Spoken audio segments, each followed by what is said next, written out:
The rain had been coming down since early evening, drenching the quiet streets of the small coastal town in sheets of water.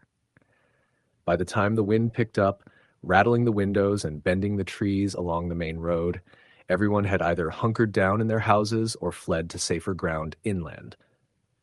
I wasn't planning on being out that night. I had planned on driving straight home after work, heating up leftover pasta, and maybe finally fixing the loose handle on the kitchen drawer. But my boss had asked me to drop off a box of files at the old archive building before heading out, and because I never learned how to say no, I agreed. That was my first mistake. The archive sat at the edge of town, on a bluff that overlooked the churning Atlantic. It wasn't abandoned, exactly. Someone came by a couple times a week to check on things, but it might as well have been. The place had been built in the 1930s, and while the town kept promising to move everything into a modern facility, nothing ever came of it. By the time I pulled into the gravel lot, the storm had turned mean. The rain slashed sideways, driven by winds so strong that my little Honda shuddered as I parked. The headlights cut through the mist just far enough to reveal the hulking silhouette of the building ahead, 3 stories of weathered stone and dark windows crouched against the black sky like something waiting to spring. I told myself I'd be quick. Just drop off the box, sign the logbook, and get out. The old brass key stuck for a moment before the lock gave way, and when the heavy front door creaked open, the smell hit me first. Dampness, dust, and something else, something faintly metallic, like old pennies or rusting nails. Just in and out, I muttered, balancing the box on my hip as I stepped inside. The building had no real lighting anymore. Just a few emergency bulbs humming dimly along the hallways. The storm outside made the shadows dance, and every creak of the old wood echoed as though the place were hollowed out, cavernous.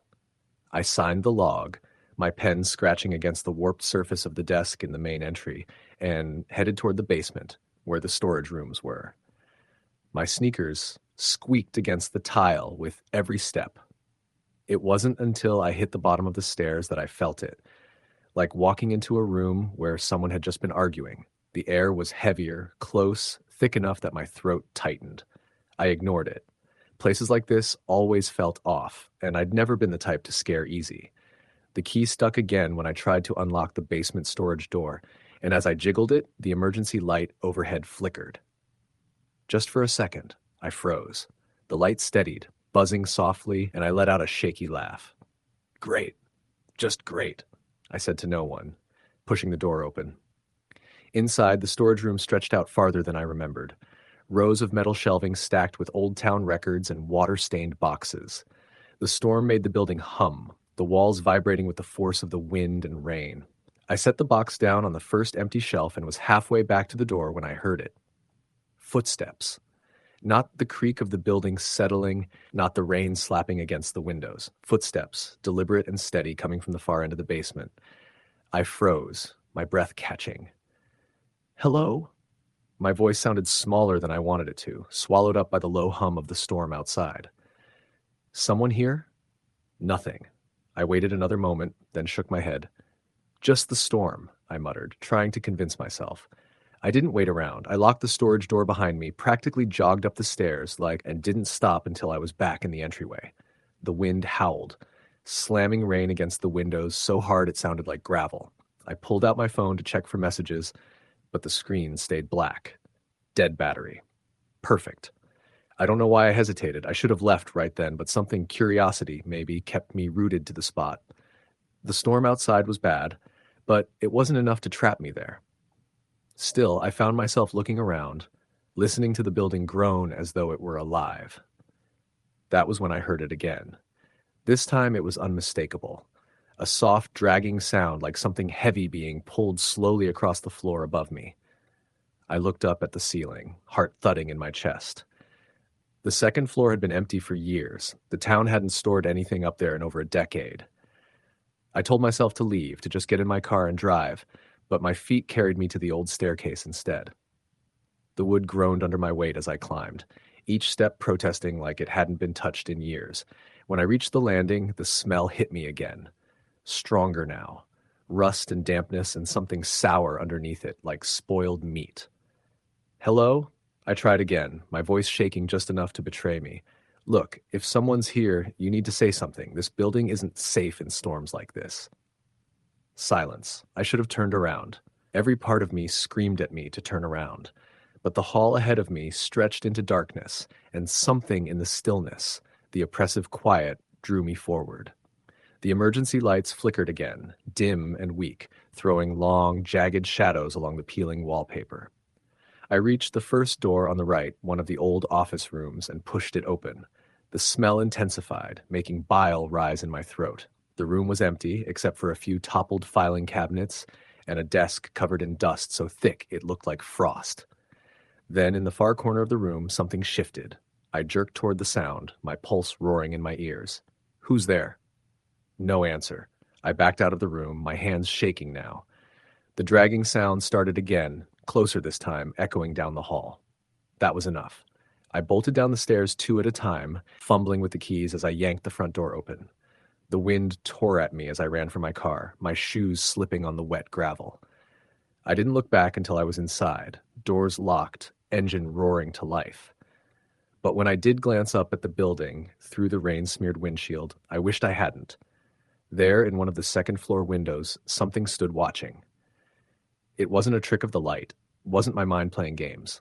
A figure, tall and thin, its face pale and expressionless, stared down at me. The wind howled, the storm raged, and for a moment I thought I saw its hand lift, pressing against the glass in a slow, deliberate wave. I slammed the car into gear and didn't stop until I was halfway across town, heart pounding so hard I thought I might pass out. But that wasn't the end. That night, as the storm raged on and the power flickered in my apartment, I kept seeing it.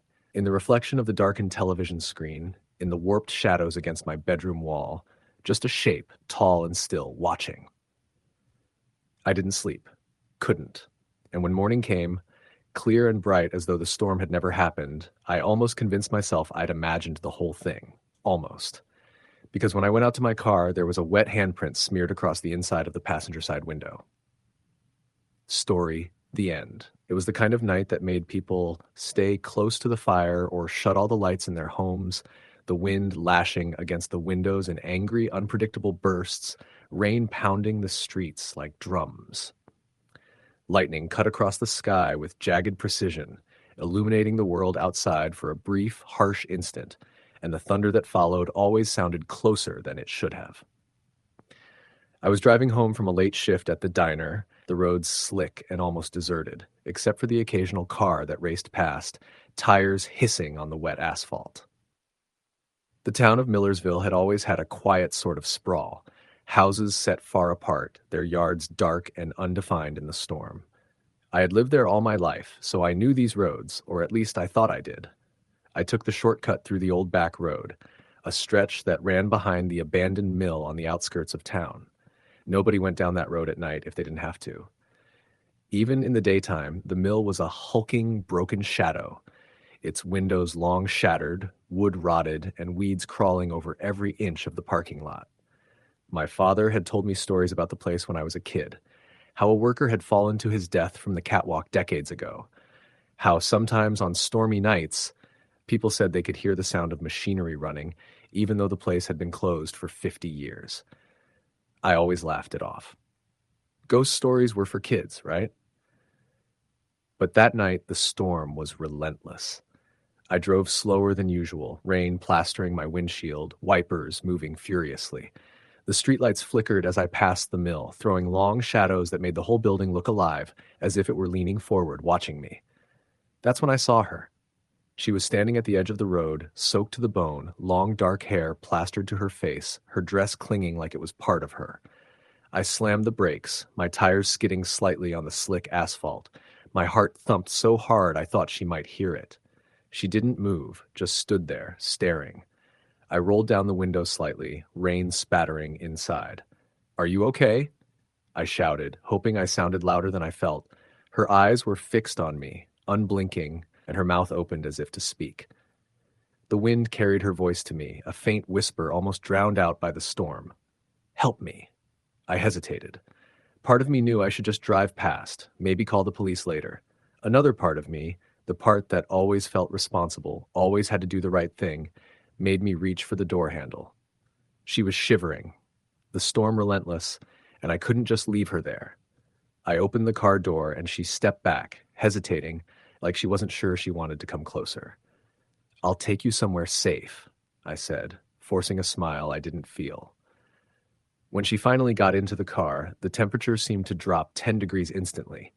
The heat was blasting, but it barely made a dent. Her skin was ice cold. I noticed then that there were no wet footprints on the seat where she had sat. The rain had been falling in sheets for a while, but somehow she wasn't wet beyond the hair plastered to her face. Where do you live?" I asked, keeping my eyes on the slick road ahead. She didn't answer, just stared straight ahead. I thought she might be in shock. I turned onto the main road, headlights cutting through the sheets of rain. The town was nearly deserted, the occasional car a distant, echoing sound. "I can take you to my place if you want," I offered, because I had no better idea. Her lips moved. "The house by the mill," she said finally, her voice so soft it was almost swallowed by the wind. I froze. "You mean the abandoned mill?" She nodded slightly. I shook my head. This had to be a joke, or I was too tired seeing things. But she didn't laugh, didn't smile, just the same pale, desperate look. Against my better judgment, I turned the car around. When we pulled up in front of the mill, I had a sudden, irrational fear of the place. The storm made the building look even more menacing. Windows gaped like dark mouths, the old smokestack reaching up into the sky like a jagged finger. The rain splattered against my windshield, and lightning illuminated the interior for a split second. I swear I saw someone, or something, inside, just standing there. I don't think we should go in," I said, my voice barely audible over the wind. She didn't answer, just got out of the car and started walking toward the mill. My stomach twisted. I wanted to follow, wanted to stop her, but every instinct screamed not to. Still, I got out, calling after her. The closer I got, the more I realized something was wrong. The air smelled off, damp but metallic, like blood. The sound of the wind through the broken windows made a whistling, almost whispering noise. She stopped at the main entrance, turning to me. "Come in," she said, her voice eerily calm now, like someone reading from a script. I didn't move. I couldn't. "You'll see," she whispered, then stepped inside. I stood there for a moment, watching her vanish into the shadows of the mill. Then I followed. The inside smelled like decay and rust. Rain leaked through the roof in multiple places, pooling on the wooden floors. Every step I took echoed too loud, like someone was listening. I called her name. No response. The first room we entered was empty, except for the shadows. Then I noticed the walls, scratched, gouged, as if something had tried to claw its way out decades ago. The scratches formed words, though I couldn't make them out at first. Help, trapped, wrong. The letters seemed fresh. My heart pounded. I heard a sound behind me, soft, like someone breathing. I turned, and she was there, closer than before. Her eyes were hollow now, black pits reflecting nothing. Her skin had gone completely pale, almost translucent. "Who are you?" I demanded, my voice cracking. "I never left," she whispered. "They killed me." The storm outside seemed to intensify, like rain hammering down, thunder shaking the walls. The shadows in the corners of the room shifted, moving just out of the corner of my eye. I could hear whispers now, dozens of them, soft and urgent. They weren't human voices. I stepped back, tripping over a rotting floorboard. She didn't move closer. She just watched. "They want company," she said. Her mouth twisted, a grotesque mockery of a smile. Then I saw it, a shadow, massive, moving across the walls, like following the contours of the building like it had no weight, no substance, just an intention. The whispers grew louder, a chorus of desperation and malice. I realized I had to get out. I ran toward the exit, the floorboards groaning, the shadows stretching after me. Behind me, I could hear her voice, chanting something, not quite words, a sound that penetrated my skull. I slammed the car door behind me and locked it. The storm was still relentless. Lightning illuminated the mill, and for a brief second I saw her in the main window, staring at me, her mouth opening impossibly wide. Then she was gone. I drove home as fast as I could, hands white on the wheel, heart racing. The streets were empty, the wind howling like the mill itself had followed me. I didn't sleep that night, or the night after. Every time I closed my eyes, I saw her, pale and shivering, standing at the edge of the road. Every storm made my stomach knot. I tried telling people, but the town had enough ghost stories already. They smiled politely and changed the subject. A week later, I couldn't resist. I had to know. I went back to the mill during the day. The building was dead, empty, rotting just as it had been. But when I entered the main room, I saw the scratches on the walls. They were gone. Clean, freshly painted over, no trace of the words, the desperation. I left, shaken, and vowed never to go back. Months passed. Life went on.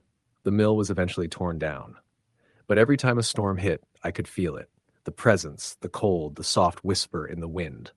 I never saw her again, not in person, but I could feel her watching, waiting, as if the storm gave her power. And as long as it raged, she wasn't gone. Sometimes late at night, I hear it in my apartment, the faint sound of wet footsteps at the edge of the darkness, and a whisper barely audible over the rain, "Help me."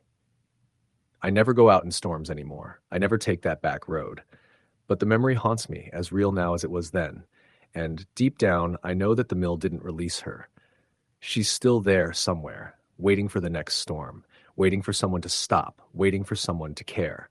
Storms have a way of bringing the past back to life, of mixing memory with reality until you can't tell them apart. And some nights, the past is hungry. Some nights, it wants you to notice. I can still feel her gaze whenever the wind shakes my windows. I can still hear the faint tapping of nails on wood when the thunder rolls. I have nightmares, but more than that, I have a lingering sense of unfinished business. And sometimes when I'm alone and the rain pours down like a river, I swear I see her reflection in the glass, standing behind me, long dark hair plastered to her face, silent, waiting. Story, the end. The night the storm hit was like nothing I'd ever experienced before. I had been staying at my aunt's old farmhouse outside Asheville, North Carolina, a place she inherited from her parents but hadn't lived in for years. The house sat back from the road, surrounded by thick woods that turned the night black, and the gravel driveway stretched out like a gray ribbon in the darkness. I had come to help her clean and organize before deciding whether to move in, and I thought it would be a quiet week. I was wrong. It started mid-afternoon when the sky darkened unnaturally fast. One moment it was a normal, overcast day, and the next the clouds were rolling and churning, black as tar. The wind picked up, rattling the windows and shaking the old oak trees that stood like sentinels around the house. I was in the kitchen, unpacking supplies from the car, when the first flash of lightning struck close enough to illuminate the entire yard. The thunder that followed wasn't the usual rumble. It was sharp, immediate, and terrifying, the kind that makes your bones shake. By nightfall, the storm had intensified. Rain hammered against the roof in a relentless rhythm, and the wind screamed through the cracks and gaps in the old siding. The power went out just as the sun disappeared, leaving the house in total darkness, except for the pale glow of my flashlight. I tried to tell myself it was nothing, that storms happen, that old houses creak, but even then I felt the first prickle of unease. I had been in the living room, sitting on the couch with my flashlight on the floor, when I first noticed it. A shadow moved in the hallway. Just a flicker, barely perceptible, but enough to make my stomach knot. I froze, listening. Nothing, just the storm outside, lashing at the walls, trying to get in. I shook my head and told myself it was my imagination. Old houses make shadows. Shadows make shapes, and shapes can look like people if you're tired. I tried to go to sleep, but the house wouldn't allow it. Every creak of the floorboards was louder than it should have been, and every gust of wind sounded like footsteps on the porch. Around midnight, I heard something more distinct. A knock, soft but deliberate, coming from the kitchen. I told myself it was the wind. But then the knock came again, louder, and I realized the front door was locked. With my heart hammering, I grabbed my flashlight and went to investigate. The kitchen was empty. The back door was still locked too. The windows were all shut tight. I checked the locks multiple times, trying to convince myself it was the storm causing the noises. But deep down, I knew it wasn't. Something was in the house. I spent the rest of the night on the couch, flashlight in hand, watching the shadows grow and shrink with each flash of lightning. Around 2 a.m., I saw it again, a figure at the end of the hallway, tall and unmoving, completely black, almost blending into the shadows. I blinked, and it was gone. I called out, my voice trembling, but there was no answer. Only the storm. The next morning, I tried to rationalize what had happened. It had been a stormy night, I told myself. I was alone, scared, and tired. But that explanation didn't last long. Over the next few days, I started noticing small things. Items moved from where I left them, doors I had closed now ajar, a faint cold draft that would appear suddenly in certain rooms. Once I came home to find the kitchen chair pulled out, even though I had left it tucked in. The unease grew every night. The second storm came 3 days later. This time I didn't just see the shadow. I heard whispers, faint, incomprehensible murmurs coming from upstairs. I didn't dare go up there. Instead, I sat in the living room, flashlight shaking in my hands, trying not to think about the footsteps that had started echoing through the hallway. They were slow, measured, and always seemed to stop when I stopped moving. It was the fourth night that truly broke me. I woke to the sound of someone breathing beside my bed. I lay perfectly still, listening. The breath was slow, deep, deliberate, and icy cold. I couldn't move. I couldn't scream. Lightning flashed, and in that instant, I saw it. A figure standing at the foot of my bed, taller than any human should be, with a face pale and expressionless. Then it was gone. The sound of the breathing lingered a few seconds longer before vanishing. I left immediately, running through the storm to my car, soaked and shaking. The engine wouldn't start. Nothing I did worked. I ended up walking to the neighbor's house through the rain, barefoot, until they finally drove me back the next morning. When we returned, the house was quiet, almost too quiet. But in the living room, a note lay on the floor. It wasn't written in any handwriting I recognized. "You don't belong here," it read. After that night, I never stayed in that house again. The storms continued, each one bringing the same cold dread and strange phenomena. Shadows in the hallways, whispers in the dark, doors opening and closing by themselves, objects moving inexplicably.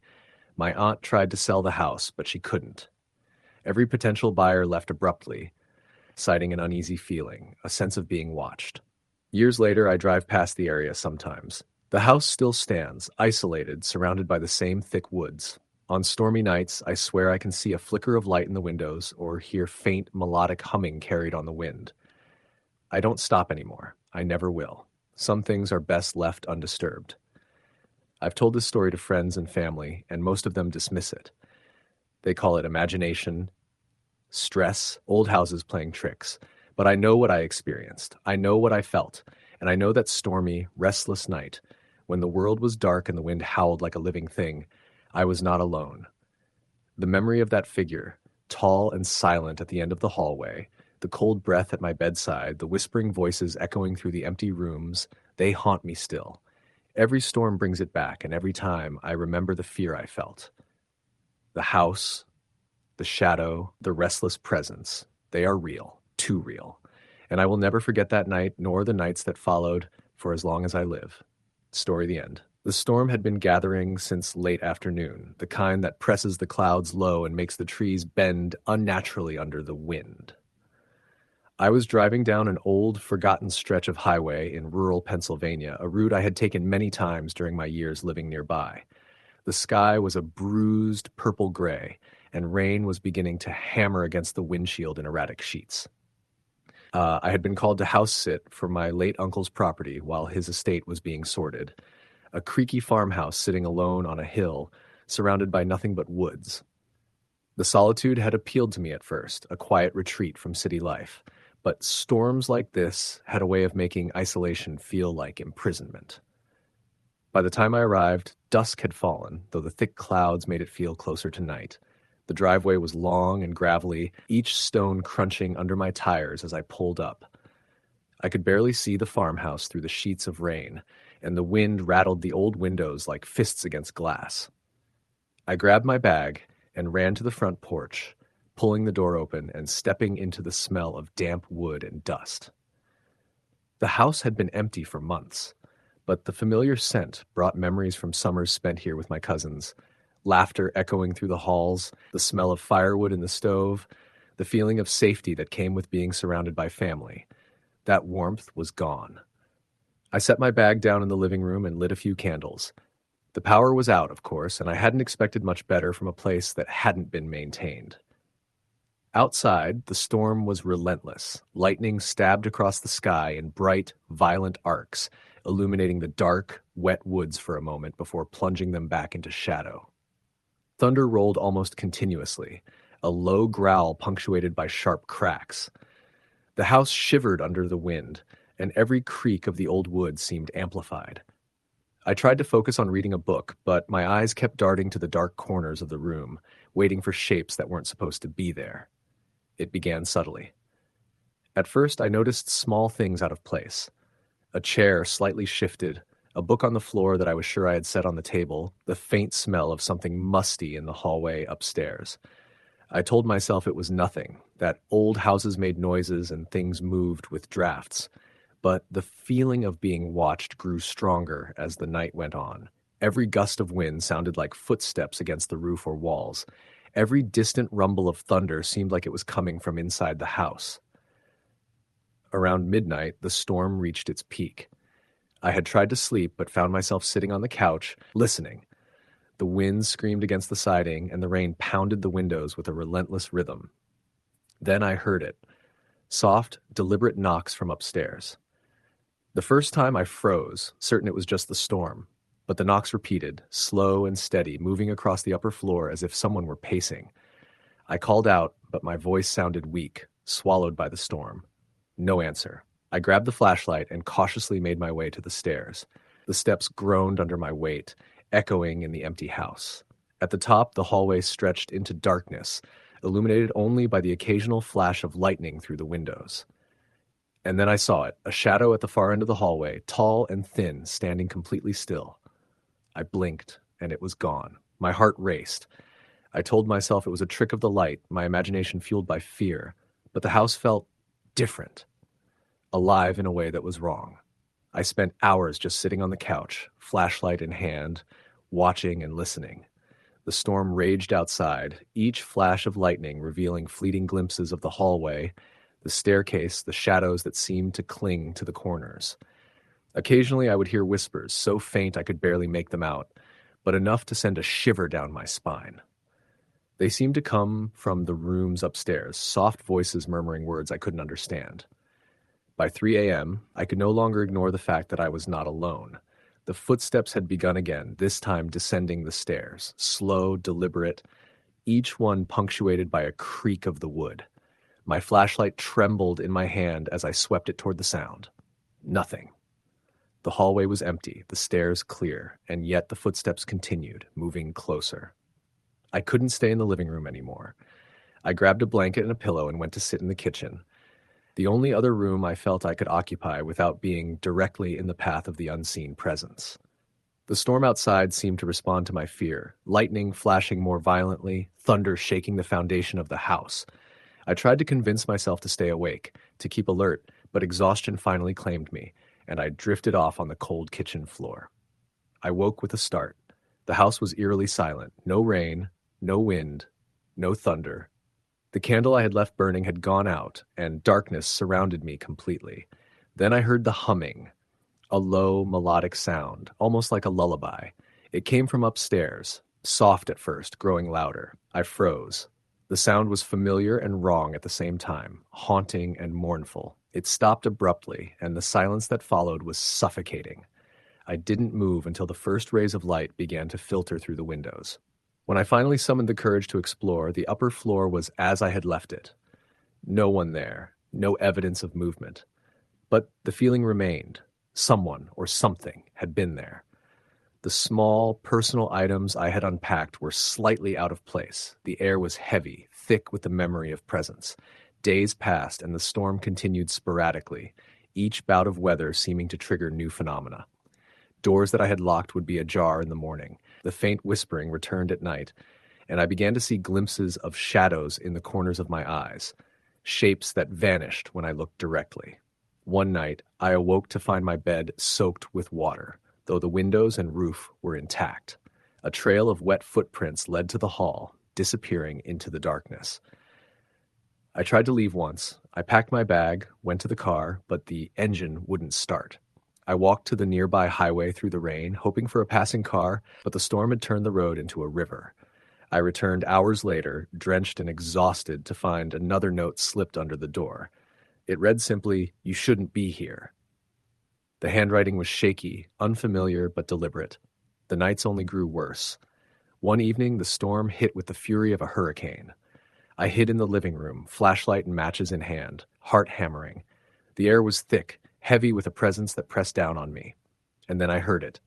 Soft, wet breathing at the edge of the room. I didn't dare turn, but I knew it was close, closer than it had ever been. I could feel its cold, its intent, the oppressive awareness of eyes on me. Lightning flashed, illuminating the room for a split second, and there it was. A figure, impossibly tall and thin, standing at the corner, head tilted unnaturally. Eyes hollow, face blank. I didn't scream. I couldn't. I just stared until it vanished again into darkness. The next day, I left. I didn't return. I never wanted to see that house again. Years later, I learned it had been abandoned for decades before my uncle inherited it. Stories in the town whispered of the previous owners disappearing, of unexplained deaths, of shadows and voices that haunted the farmhouse during storms. People drove past on rainy nights and swore they could see lights flickering in the windows or hear soft humming carried on the wind. I've shared my experience with friends and family, but most dismiss it as imagination, stress, or a trick of the mind. I know differently. I know what I saw, what I felt, what I heard. That stormy night and the restless nights that followed left an imprint I can never erase. Some things, some presences are not bound by logic or explanation. And that farmhouse, standing alone on its hill, surrounded by woods and storms, waits silently for the next storm, for the next soul to wander in. The memory of that night, the sound of footsteps that weren't mine, the whispering voices, the figure at the end of the hallway, stays with me. Each storm, each flash of lightning, each roll of thunder reminds me that the house, the presence, the darkness, it's all real, and it never lets you forget. Story the end. The storm started slowly, almost casually, as if the sky had been holding its breath for hours. By the time the rain hit my windows, it was relentless, hammering against the glass like fists trying to break through. The wind had picked up, bending the trees along the empty street outside my small rental house, groaning and snapping branches in the darkness. I had moved into that house only 3 months prior, attracted by the low rent and the promise of quiet. The neighborhood was on the outskirts of town, the kind of place where most people kept to themselves, leaving long stretches of empty roads that disappeared into cornfields and patches of woods. That evening, I had been home alone, finishing up a long shift at the hospital.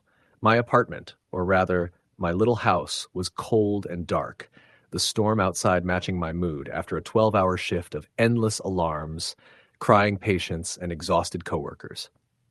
I'd poured myself a glass of water and was just about to collapse on the couch when the lights flickered. First once, then twice, then everything went dark. I stood up slowly, listening to the storm. The rain was thick enough to drown out most other sounds, but the wind had its own voice, high-pitched and urgent, rattling the windows and sliding through the thin cracks of the old door frames.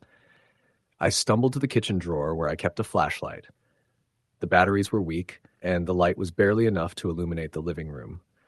I tried to settle myself, telling myself it was just the storm, just a typical summer thunderstorm that had knocked out power all over town. Then I heard it, a soft, deliberate knock, almost imperceptible over the rain at first. I froze. The sound came again. This time it was clearer, harder, coming from the front door. A single knock. Then another. I walked toward the door, my bare feet cold against the hardwood floor. I tried to tell myself it was a branch, or maybe a delivery driver who hadn't gotten the memo that no one delivered in this neighborhood after 8 p.m. But the knocks were too steady, too deliberate. They didn't sound random. They sounded like someone was standing there, waiting. Hello? My voice was small, swallowed immediately by the wind. No answer. I reached the door, flashlight trembling in my hand. I pressed my eye to the small window on the side of the door. Nothing. Just the storm. Trees bending, leaves whipping violently, but nothing human. I exhaled slowly, trying to shake the tension creeping up my spine. I went back to the living room, but the sense of being watched had settled over me, thick and suffocating. The storm made the shadows inside the house dance, flickering with the dim light from the flashlight and the occasional reflection of lightning. I tried to distract myself, telling myself it was just my imagination, that the long hours and stress of work were making me jumpy. Then I heard it again, but this time it wasn't a knock, a scratching. Low, slow, deliberate, coming from the back of the house. The direction of the sound was unmistakable. The door to the detached garage, a small wooden structure I used to store my tools and old furniture I didn't need. I hadn't been in there in months. The scratching persisted. I told myself it was an animal, maybe a raccoon or a stray cat trapped inside, but there was something in the rhythm that made me stop mid-breath. The scratches were too steady, too human. I moved toward the back of the house, my flashlight beam wavering. My heart was hammering so loudly I was sure the sound could be heard over the storm. The closer I got, the more I felt the air change, denser, colder. I could almost see my breath in the beam of light. Then I saw it. A hand, pressed flat against the small window of the garage door. Pale, long fingers splayed, and it wasn't moving. Not yet. My stomach dropped, a cold knot of fear gripping me. I stumbled back, my flashlight swinging wildly, and when I looked again, the hand was gone. I locked the back door, though I knew it had been locked already. I closed the blinds and tried to sit down, but I couldn't stop thinking about that hand. My rational mind argued it was a trick of the storm, a shadow, or perhaps my imagination, but deep down I knew it wasn't. Hours passed, the storm relentless, until around midnight I finally began to drift into a restless sleep on the couch. My eyes snapped open when I heard it, the faintest shuffle, like shoes dragging lightly across the hardwood floor. My flashlight had fallen to the floor and cast weak shadows across the room, but I didn't see anyone. I called out, my voice shaking, "Who's there?" Silence. I waited, breath held, the storm pounding around me until I heard it again. Footsteps, slow and deliberate, moving toward the kitchen from the hallway. I got up, shaking, grabbed the flashlight, and aimed it toward the sound. Nothing. I told myself I was imagining it, but the footsteps stopped when I froze. Then, as soon as I moved again, they resumed, closer this time, in the living room, just a few feet away. My hands shook so badly I dropped the flashlight, and when it hit the floor, the light flickered and went out. Total darkness swallowed me. I could feel my own heartbeat thumping in my chest, each beat echoing in the quiet moments between the storm's fury. I called out again, louder this time, my voice cracking. I said, "Who's there?" Then a whisper. So soft I almost didn't hear it, yet distinct enough to make my skin crawl. "Get out." I froze. My rational mind screamed that it had to be the wind, the way it howled through the old vents, but every instinct in my body screamed otherwise. This was a voice. Human, or at least once human, but distorted, cold, echoing as if it had come from every corner of the room at once. I ran to the front door, yanking it open, rain pelting my feet was empty. No figure, no shadow, just the storm and the darkness stretching endlessly down the road. I slammed the door shut, locking it with trembling hands. The rest of the night passed in a haze of fear and half-conscious sleep. Every time I closed my eyes, I could feel it in the room with me. Every gust of wind, every flash of lightning seemed to make the shadows move differently, more intentionally. At one point, I swore I saw a tall, thin figure standing in the corner of the living room when lightning struck, only to vanish when I blinked. Morning finally came, gray and quiet after the storm had passed. I checked the entire house, doors locked, windows intact, nothing disturbed except for the candles I'd left burning, now melted down to stubs. I told myself it was over, that the storm had simply made me paranoid, exhausted, and jumpy. I moved into the house thinking it would be peaceful. Now, even months later, every time a storm rolls in, I remember that night. The knocks, the scratching, the hand, the whisper, and I know in some way that it never really left. Story the end. The wind was relentless that night, whipping against the sides of the old house like it was trying to tear it apart. Rain hammered the windows in a steady, violent rhythm, each drop sounding like a tiny explosion. I had been staying at my friend Mark's family cabin in the northern woods of Pennsylvania, hoping for a weekend away from the city. But as the storm rolled in, the remote location started to feel less like a retreat and more like a trap. Mark had gone out earlier that evening to grab firewood, leaving me alone in the cabin to settle in by the fireplace. The wood stove sputtered and hissed, giving off uneven bursts of warmth while the shadows of the fire danced across the walls. I sat on the couch, my knees pulled up to my chest, trying to ignore the uneasy feeling creeping up my spine. The cabin was old, probably built in the 1920s, with creaking floors and warped doors that never quite closed right. On any normal night, those quirks would have been charming. On a night like this, they were terrifying. The first sign that something was wrong was subtle. A faint tapping, like fingernails lightly drumming on a table, came from the back of the cabin. I froze, listening, heart pounding. The sound stopped as quickly as it had started. I told myself it was just the storm, the wind catching the eaves in a weird way, but the pit in my stomach didn't ease. I got up to check the back room, flashlight in hand. The beam cut through the dark, revealing nothing out of place. Just old furniture covered in sheets, shadows crawling across the walls. I exhaled sharply, a shiver running through me as I returned to the living room. But then the tapping came again, louder this time, and unmistakably from inside the house. Cooper, Mark's golden retriever, jumped off the couch and bolted toward the hallway, barking furiously. His growl was deep, unnerving, and filled with a warning I couldn't ignore. I followed him slowly, flashlight shaking in my hand. The hallway was narrow, lined with faded wallpaper, and the beam of the light caught something that made me stop cold. A small handprint smeared across the wall, wet and dark as if someone had just pressed their hand there. I swallowed hard, telling myself it was probably just a trick of the shadows or rainwater dripping from the roof somehow, but I couldn't shake the feeling that I was being watched. Cooper continued to growl, his body tense, ears pinned back, tail low.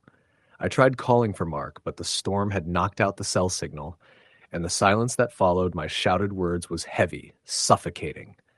A loud creak from the stairs made me jump. Something, or someone, was moving upstairs. My heart hammered in my chest as I edged toward the staircase, each step groaning under my weight. The sound of wet, dragging footsteps followed, deliberate and slow, echoing in the empty cabin. I froze at the base of the stairs, flashlight shaking. "Mark?" I called out, my voice barely above a whisper. No response, just the creaking of the stairs continuing as if something was pacing. I gripped the railing tightly, my knuckles white, trying to convince myself to move. I didn't want to go upstairs, but I had to see what, or who, was there. I climbed slowly, every creak of the wooden steps making my stomach twist in fear.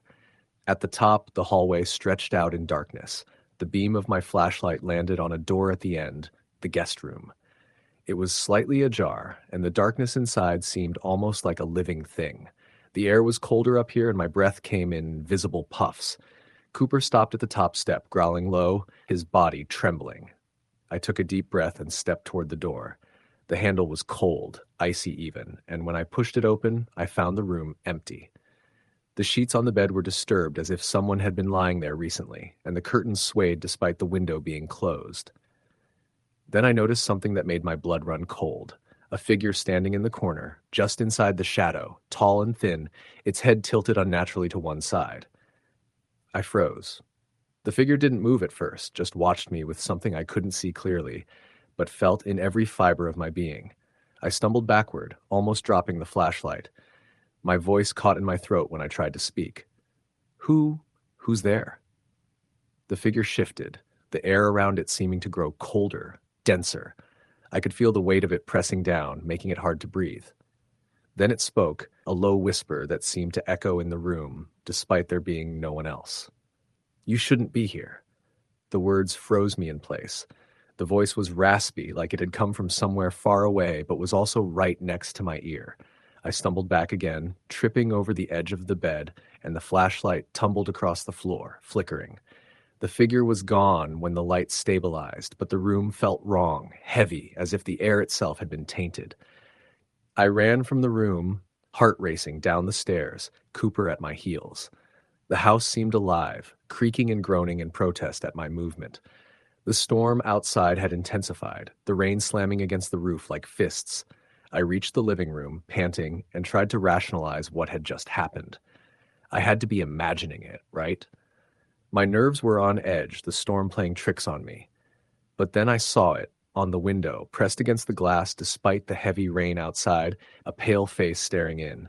Its eyes were dark, hollow, and fixed on me. My scream caught in my throat, and I stumbled back, tripping over the coffee table. Cooper barked, ferocious and protective, running at the window, but the face didn't flinch.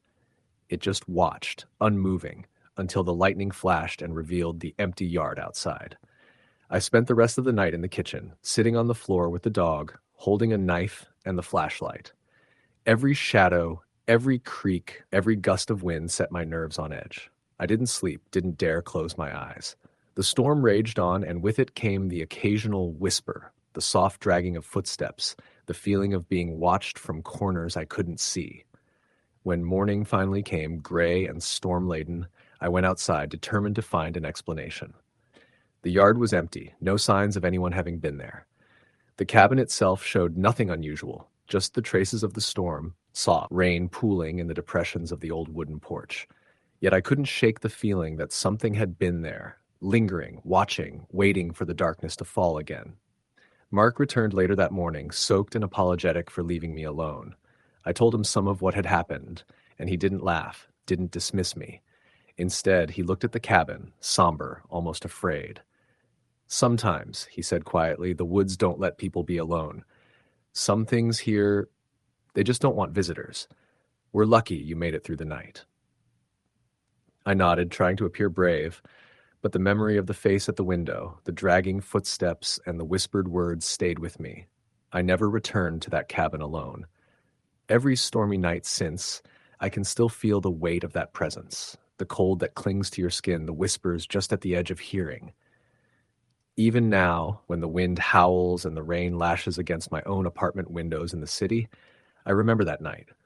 The fear, the isolation, the sense of something utterly inhuman watching from the darkness, it never quite leaves you.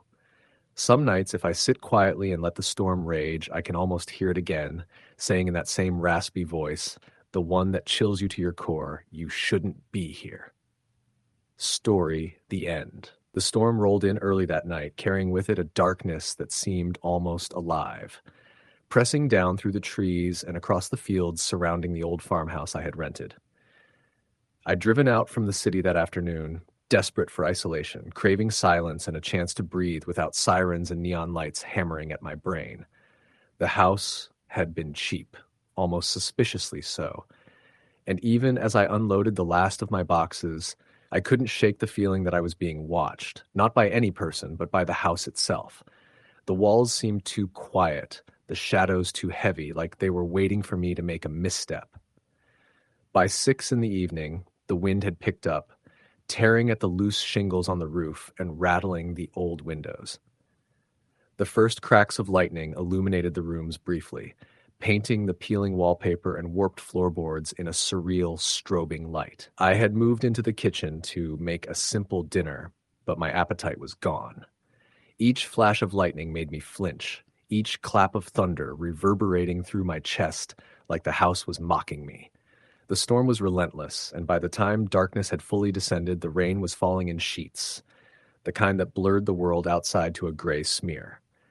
Around 8:30, the power flickered once, twice, and then went out completely. The house plunged into darkness, and the sudden silence was almost worse than the storm itself. The overhead light went dark, leaving me with only the faint illumination from the occasional flash of lightning. I found some candles in a drawer and lit them, placing them around the living room so I could at least see the edges of the furniture. Shadows stretched across the walls like dark fingers, shifting and twisting with every gust of wind. I tried to ignore it, telling myself it was just the storm, just the house settling, just my imagination. But somewhere in the back of my mind, a quiet voice was telling me that something wasn't right. The first sound came softly, almost innocuously, from the back of the house. A knock, faint, 3 slow taps against the kitchen door. I froze, spoon halfway to my mouth, the taste of cold pasta turning sour on my tongue. I told myself it was a branch, maybe a piece of debris blown against the door by the wind. But then it came again, sharper, closer, deliberate, and I realized with a sinking feeling that the storm was not responsible for this. I set the spoon down and walked cautiously to the kitchen, the candle flickering wildly in my hand.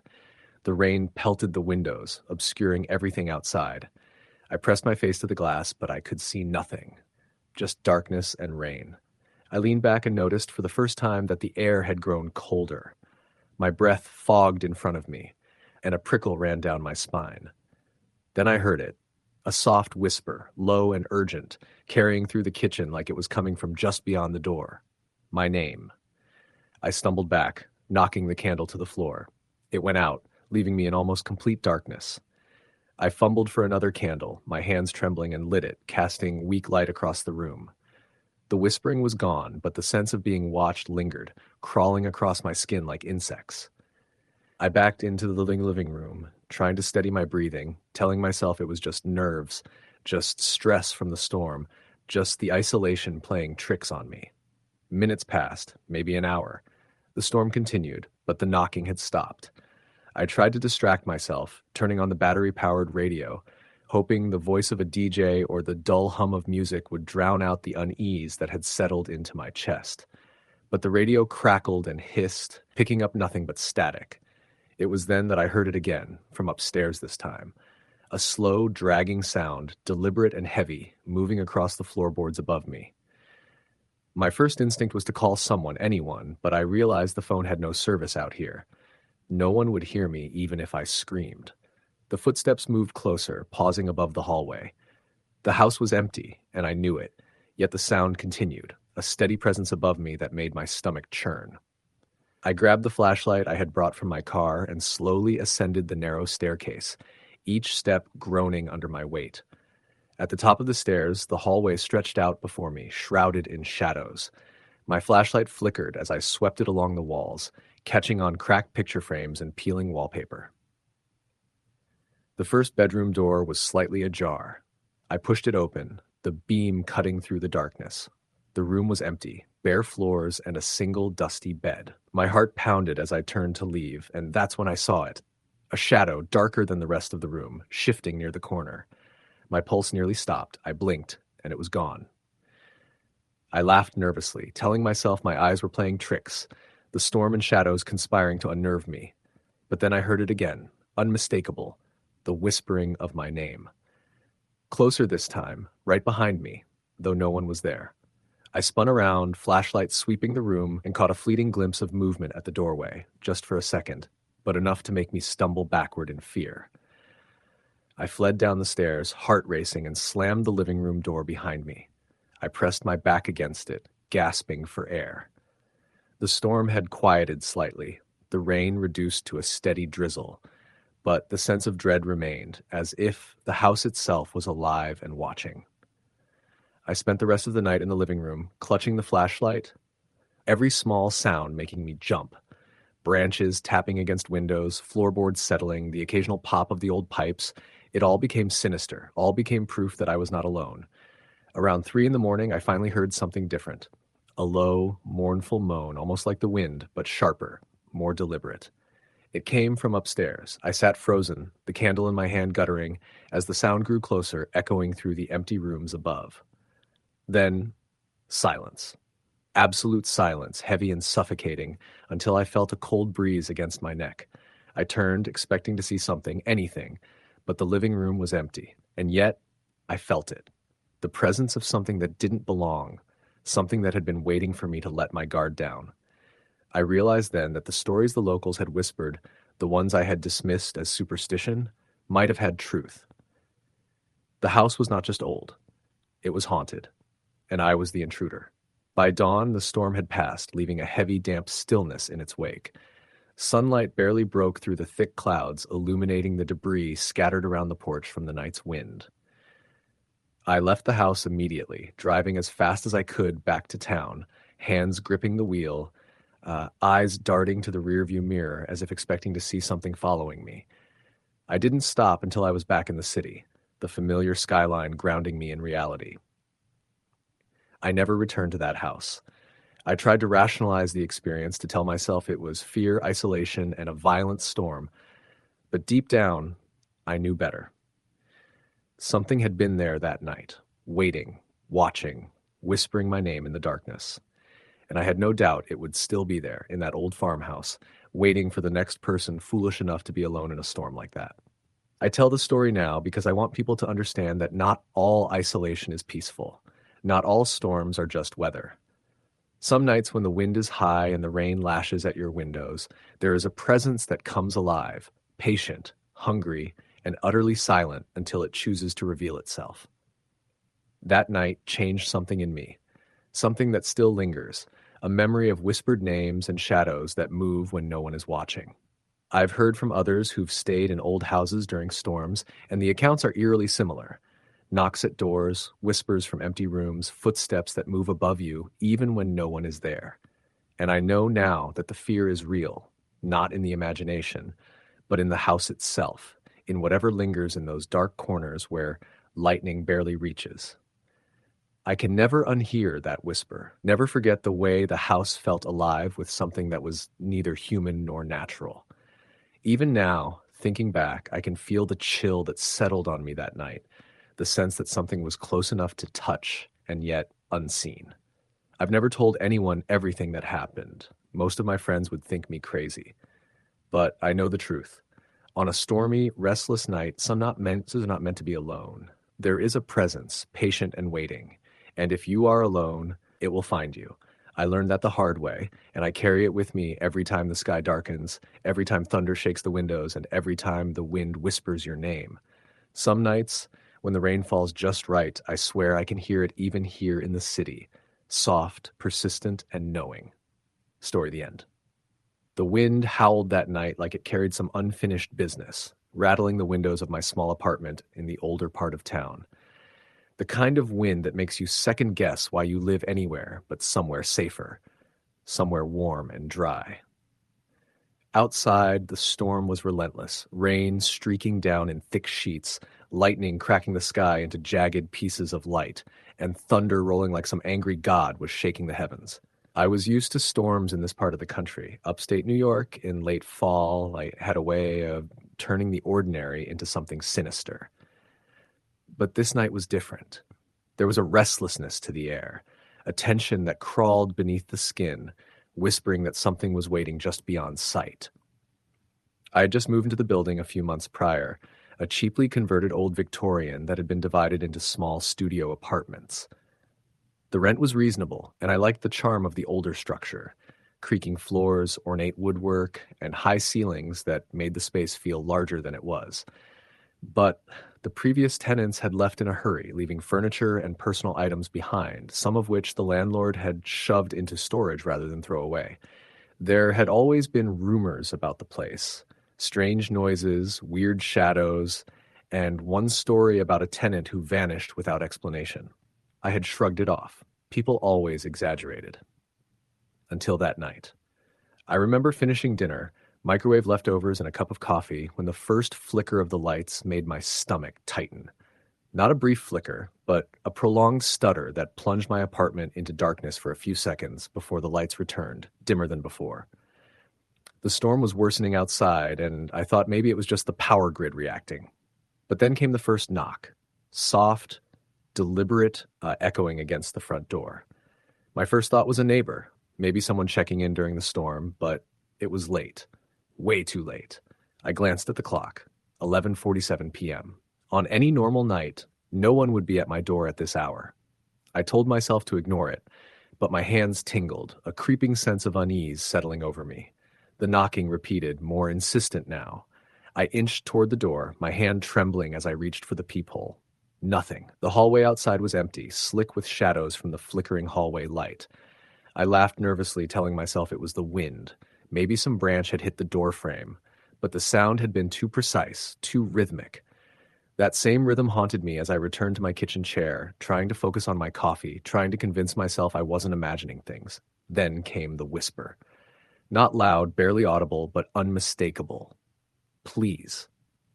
I froze, my mug halfway to my lips.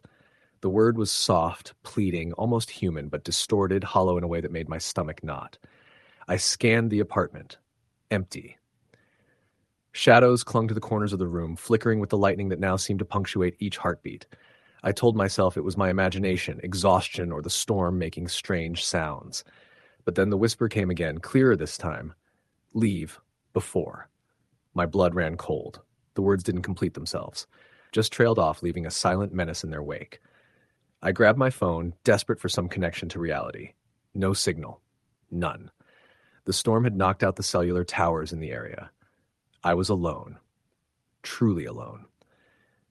The idea that some rational explanation existed for what I had just heard seemed to mock me. My rational mind struggled to dominate, but the fear in my gut refused to be ignored. I moved to the bedroom to try to sleep, hoping that if I stayed put, nothing would come. But the apartment was no longer quiet. Faint creaks echoed from the floorboards outside my bedroom, deliberate this time, almost like footsteps pacing. I held my breath, straining to hear, but every time the storm howled, it drowned out the sound, or perhaps revealed it in sharp bursts. Then something shifted in the corner of the room, just at the edge of my vision. I didn't see it directly, but I felt it. A presence, watching, patient. My heart raced. I wanted to move, to scream, but my body refused to obey. The whisper returned, closer now, urgent. Go, before it finds you. I bolted upright. My hands shook so badly I could barely pick up the flashlight I kept in the nightstand. I shined it across the room, and for a moment, I saw it. A shape, humanoid but distorted, featureless, gliding across the room toward me without making a sound. The beam of light wavered in my hand, barely illuminating the dark, wet apartment. Shadows twisted around the edges, growing thick and oppressive. My logical brain screamed that it couldn't be real, but everything in me screamed that it was. I ran from the bedroom, stumbling through the living room, and the figure followed. Not fast, not chasing, but relentless, patient. The hallway seemed to stretch on forever, a labyrinth that twisted with the storm's howling. I tried the front door. Locked. I hadn't locked it. The handle wouldn't turn. Panic clawed at my chest. I was trapped. My phone dead, the storm pounding outside, and something in the apartment was moving with me. Every time I turned a corner, every time I stopped to catch my breath, I could feel it just behind me, waiting. I stumbled into the kitchen, smashing into a chair. The whispers were louder now, overlapping, multiple voices, all pleading, all distorted, all urgent. Leave, leave before, don't stay. I couldn't understand the words, only the meaning. Danger, something terrible, something patient. The storm raged, but the sound inside the apartment was louder, sharper, a crescendo of voices and movements that made my skin crawl. I ran to the back door, wrenching it open, and the cold rain hit me like ice. Lightning illuminated the street, revealing nothing, just the empty buildings and the puddles reflecting the fractured sky. I stumbled into the downpour, soaked to the bone, heart hammering, not daring to look back. I didn't stop until I reached the nearest main road, where a few late-night cars moved slowly through the storm. I flagged one down, a taxi that had somehow braved the weather. The driver didn't ask questions, just let me into the cab as I shivered uncontrollably, muttering about voices, shadows, and a storm. The taxi drove me to a nearby motel, cheap and welcoming only because I was desperate for safety. I locked the door behind me and didn't turn on the lights, sitting in the darkness, listening to the storm. Even then I could feel it, the oppressive presence lingering at the edges of perception. Sleep was impossible. Every time my eyes closed, I saw it, the faceless shape, gliding, waiting, patient. The whispers echoed in my mind, repeating over and over, warning me, threatening me. I stayed awake all night, too afraid to move, too afraid to breathe too loudly. The next morning, sunlight filtered weakly through the clouds. I left the motel, driving away from the area as fast as I could, but the memory stayed with me. I could feel it even miles away, a pressure in the chest, a chill in the air, a whisper in the wind. I never returned to that apartment, never even drove past the street. The rational explanations, exhaustion, storm-induced auditory hallucinations, stress felt hollow. I had felt the cold press of something alive, unseen, and patient. I had seen the shape, felt its presence, and heard its voice. Years have passed, but I still remember every detail. The storm that night was relentless, but the terror wasn't just from the weather. It was from what waited in the shadows, in the corners, in the silence that stretched too long. I have learned to avoid old buildings during storms, to stay away from places where the air feels heavy, the shadows thick, and the wind carries voices that aren't human. Even now, when a storm rises and the wind howls, I feel it again, a presence just beyond sight whispering from the corners of my mind. It waits. Patient. Persistent. I never understood why it focused on me, why that night I was chosen, or if I was even chosen at all.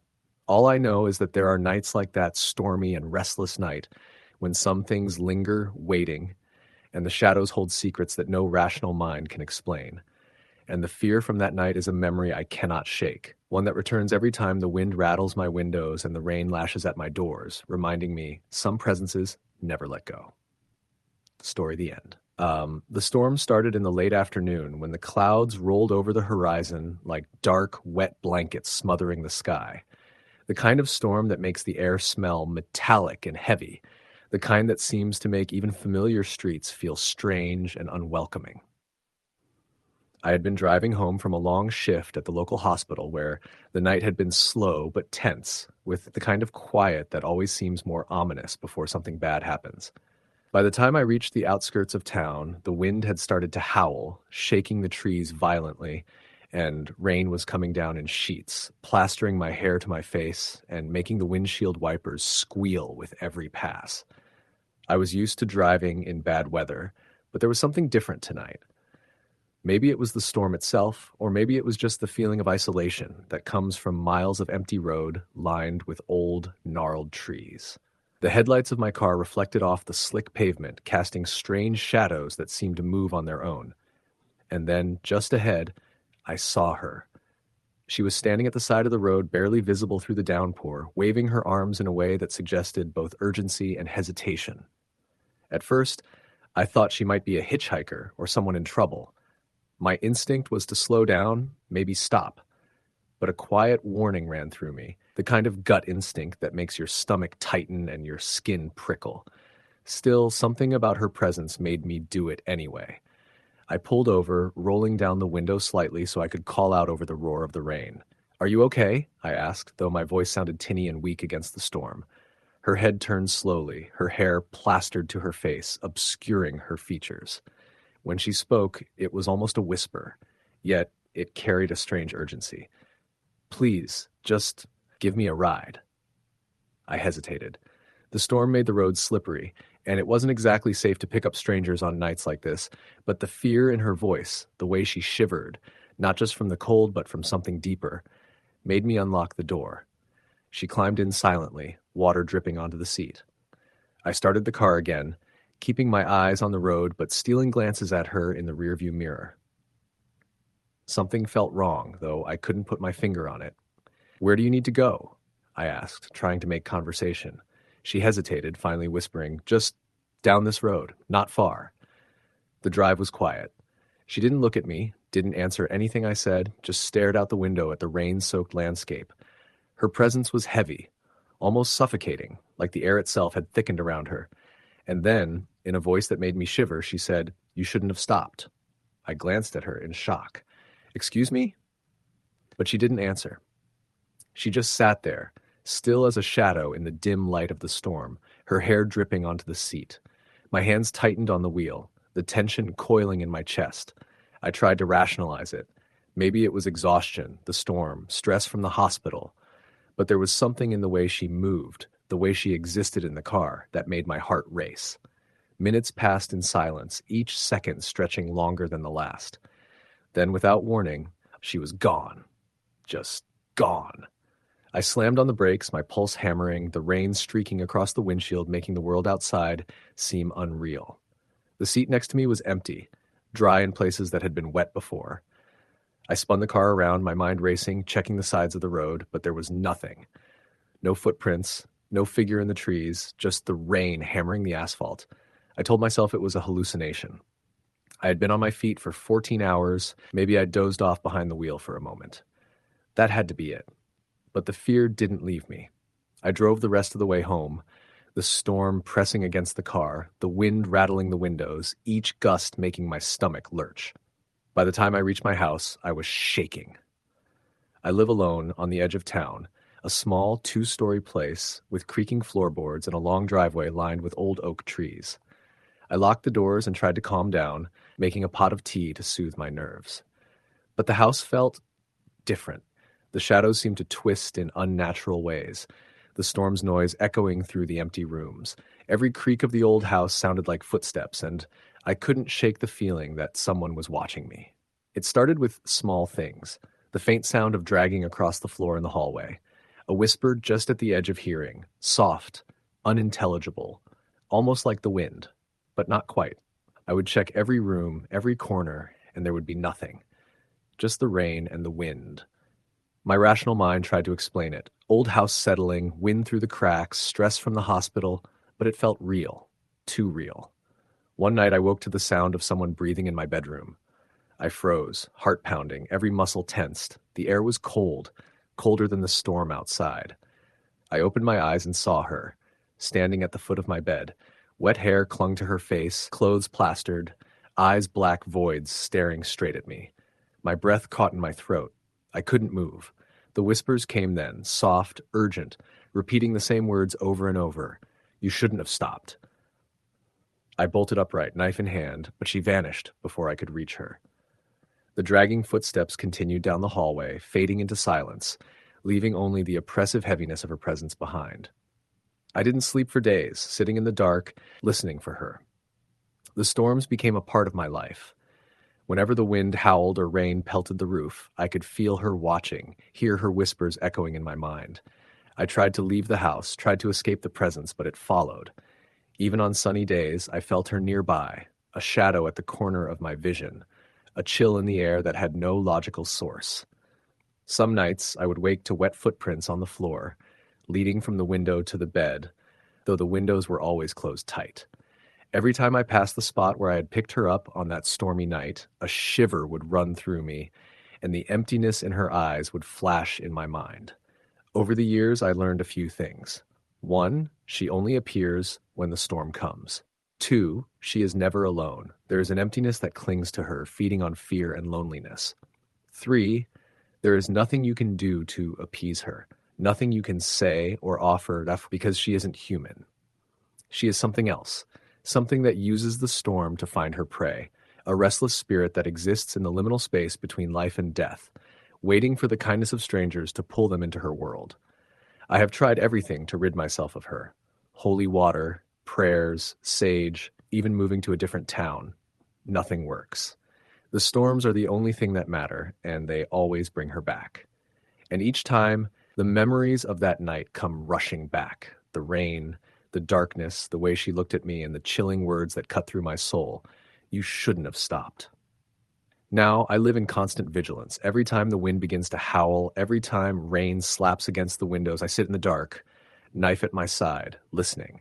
The shadows at the edges of the room twist and writhe, and sometimes I hear the soft dragging of her feet, the whispers at my ears. I have grown accustomed to the terror, though it never lessens. It is a part of my life now, a constant reminder that some acts of kindness can bring more fear than comfort. Some decisions cannot be undone. I sometimes wonder about the people she visited before me, the ones whose hearts made them stop on that stormy night. And I wonder if they ever realized, as I have, that there is no helping her, no appeasing her, no turning back. That moment of choice, stopping to offer aid, was not the salvation she appeared to need. It was the moment that bound me to her, the moment that made me part of her restless, storm-driven existence.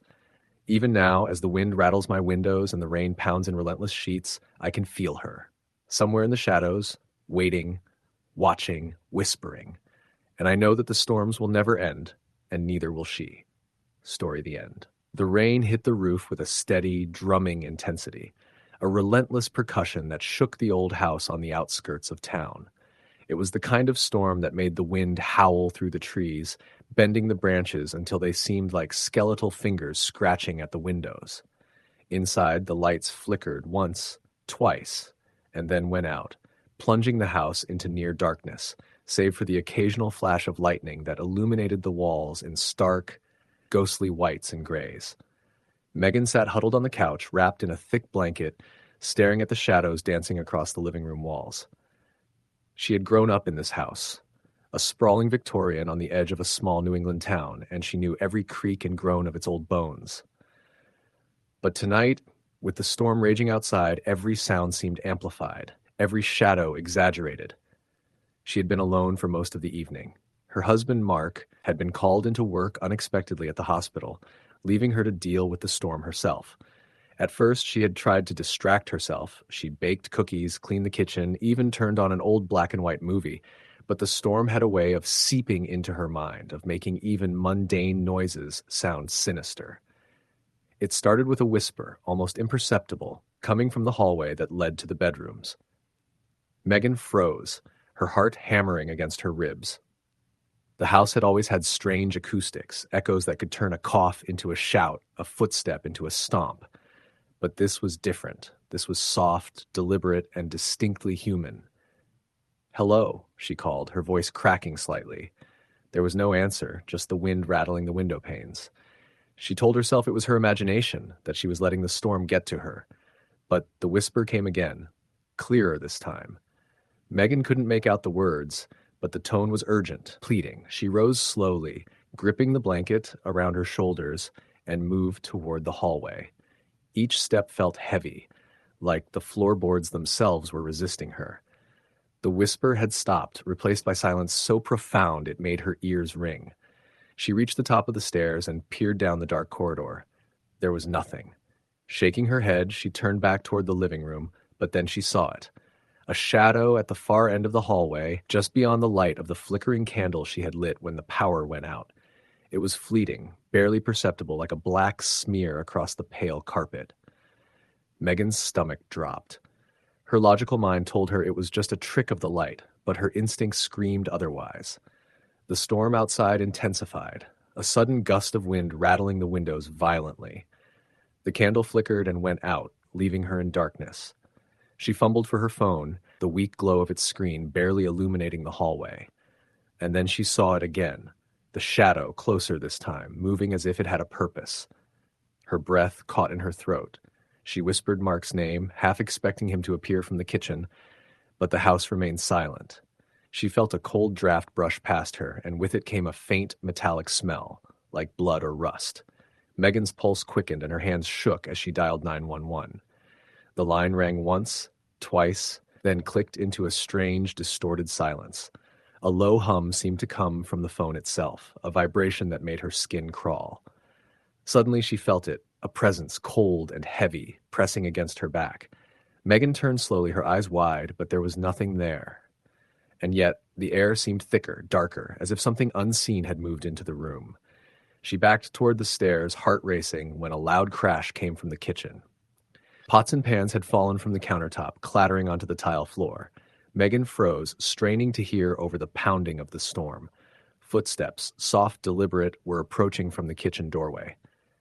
"Who's there?" she demanded, her voice trembling. No response. Just the sound of the steps, now accompanied by a faint whisper, "Get out." Megan stumbled backward, almost tripping over the rug, and bolted toward the front door. She yanked at the handle, but it wouldn't budge. Panic surged through her. She tried the windows, the sliding glass door to the back porch, but every exit was somehow sealed. It was as if the house itself had turned against her. The whispering grew louder, overlapping voices now, speaking at once, all around her. She couldn't make out the words, only the tone. Desperate, angry, accusatory. Her mind raced. She had heard stories about this house, rumors from the neighbors about strange occurrences, about shadows that moved on their own and whispers in empty rooms. She had always dismissed them, but now she could no longer. A sudden, blinding flash of lightning illuminated the living room, and for a brief moment she saw them. Figures standing in the corners, tall and thin, their faces obscured, but their presence unmistakable. They didn't move, but she felt their eyes on her, burning into her soul. Megan screamed, a raw, primal sound that echoed through the house. The lights flickered back on for a moment, revealing the room as it had always been, empty, silent. The figures were gone. Megan sank to the floor, shaking, tears streaming down her face. She tried to call Mark again, but the line remained dead. The storm outside raged on, relentless, as if mocking her terror. Hours passed, or maybe minutes. Time seemed meaningless in the oppressive atmosphere of the house. Every shadow, every creak, every whisper kept her on edge. She stayed on the couch, blanket wrapped tightly around her, eyes darting to every corner. The storm began to abate slightly, but the sense of unease remained. And then, just as dawn began to lighten the sky, there was a final whisper, soft but unmistakable. "You can't leave." Megan bolted upright, heart racing, only to find the living room empty.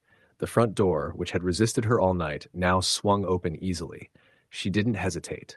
She ran, soaked by the rain, down the long driveway and into the street. Neighbors later reported seeing her stumbling through the rain, screaming incoherently, her hair and clothes drenched, eyes wild with terror. She never returned to the house. Mark tried to convince her it had been a nightmare, a combination of storm anxiety and isolation. But Megan knew better. She could still feel it, pressing on her back, whispering in the dark. Months later, when the house was finally sold to a new family, neighbors reported strange occurrences almost immediately. Lights flickering without cause, doors slamming shut, and shadows moving against the walls, even in empty rooms. Some claimed to hear whispers when the house was quiet, voices that pleaded, warned, or cursed. Megan never went back, but every stormy night she could swear she felt it again, the same presence, cold and insistent, whispering from the corners of her mind. She moved twice after leaving that house, each time hoping distance would break the connection. But the feeling always returned during storms. The cold, the whispers, the sense of eyes watching from places that should have been empty. She eventually sought therapy, but even trained psychologists couldn't explain the vivid fear that gripped her, the memories that felt more like reality than dreams. She tried to convince herself it was trauma, that it was her mind playing tricks. But deep down, she knew there was more to it. One night, several years later, she was staying at a small inn during a business trip. A storm raged outside, lightning flashing across the windows. Megan froze when she heard it, the whispering. Soft at first, almost drowned out by the wind and rain, then clearer, more insistent. She could feel the same cold presence brush past her, and a voice, familiar, urgent, whispered, "You can't hide." Megan fled the inn that night, not stopping until she was miles away, drenched and shaking, praying the morning sun would bring safety. But she never felt entirely free. She knew that whatever had followed her from that house, whatever had claimed her in the storm, was patient. It waited, and it whispered, always whispering, in the corners of her mind, on stormy and restless nights. Even now, she sleeps with the lights on, windows closed, every storm leaving her on edge. And though she tells herself she is safe, she knows the truth. Some things, once invited or once awakened, never truly leave. Storms remind her of that night, and with every clap of thunder, every flash of lightning, she feels it drawing closer, whispering, always whispering. No matter where she goes, no matter how far, it waits in the shadows, in the corners of her vision, in the spaces between heartbeats, and she knows with a chilling certainty that it always will. Story, the end. It's a stormy night in rural Pennsylvania, and the kind of rain that comes down sideways has been drumming against the roof for hours. I was alone in the house, my parents having left for a weekend trip, leaving me to watch over the place. The wind howled through the trees outside, shaking the old windows, making shadows flicker across the walls in ways that made the hair on my arms stand on end. I'd lived in this house for nearly all my life, yet tonight, with the storm pressing down on everything, it felt alien. I tried to keep myself busy, flipping through a book I didn't even care about, but every crack of thunder made me jump. Around 10, the power flickered, the lights dimming just long enough to make the living room feel like it belonged to someone else entirely.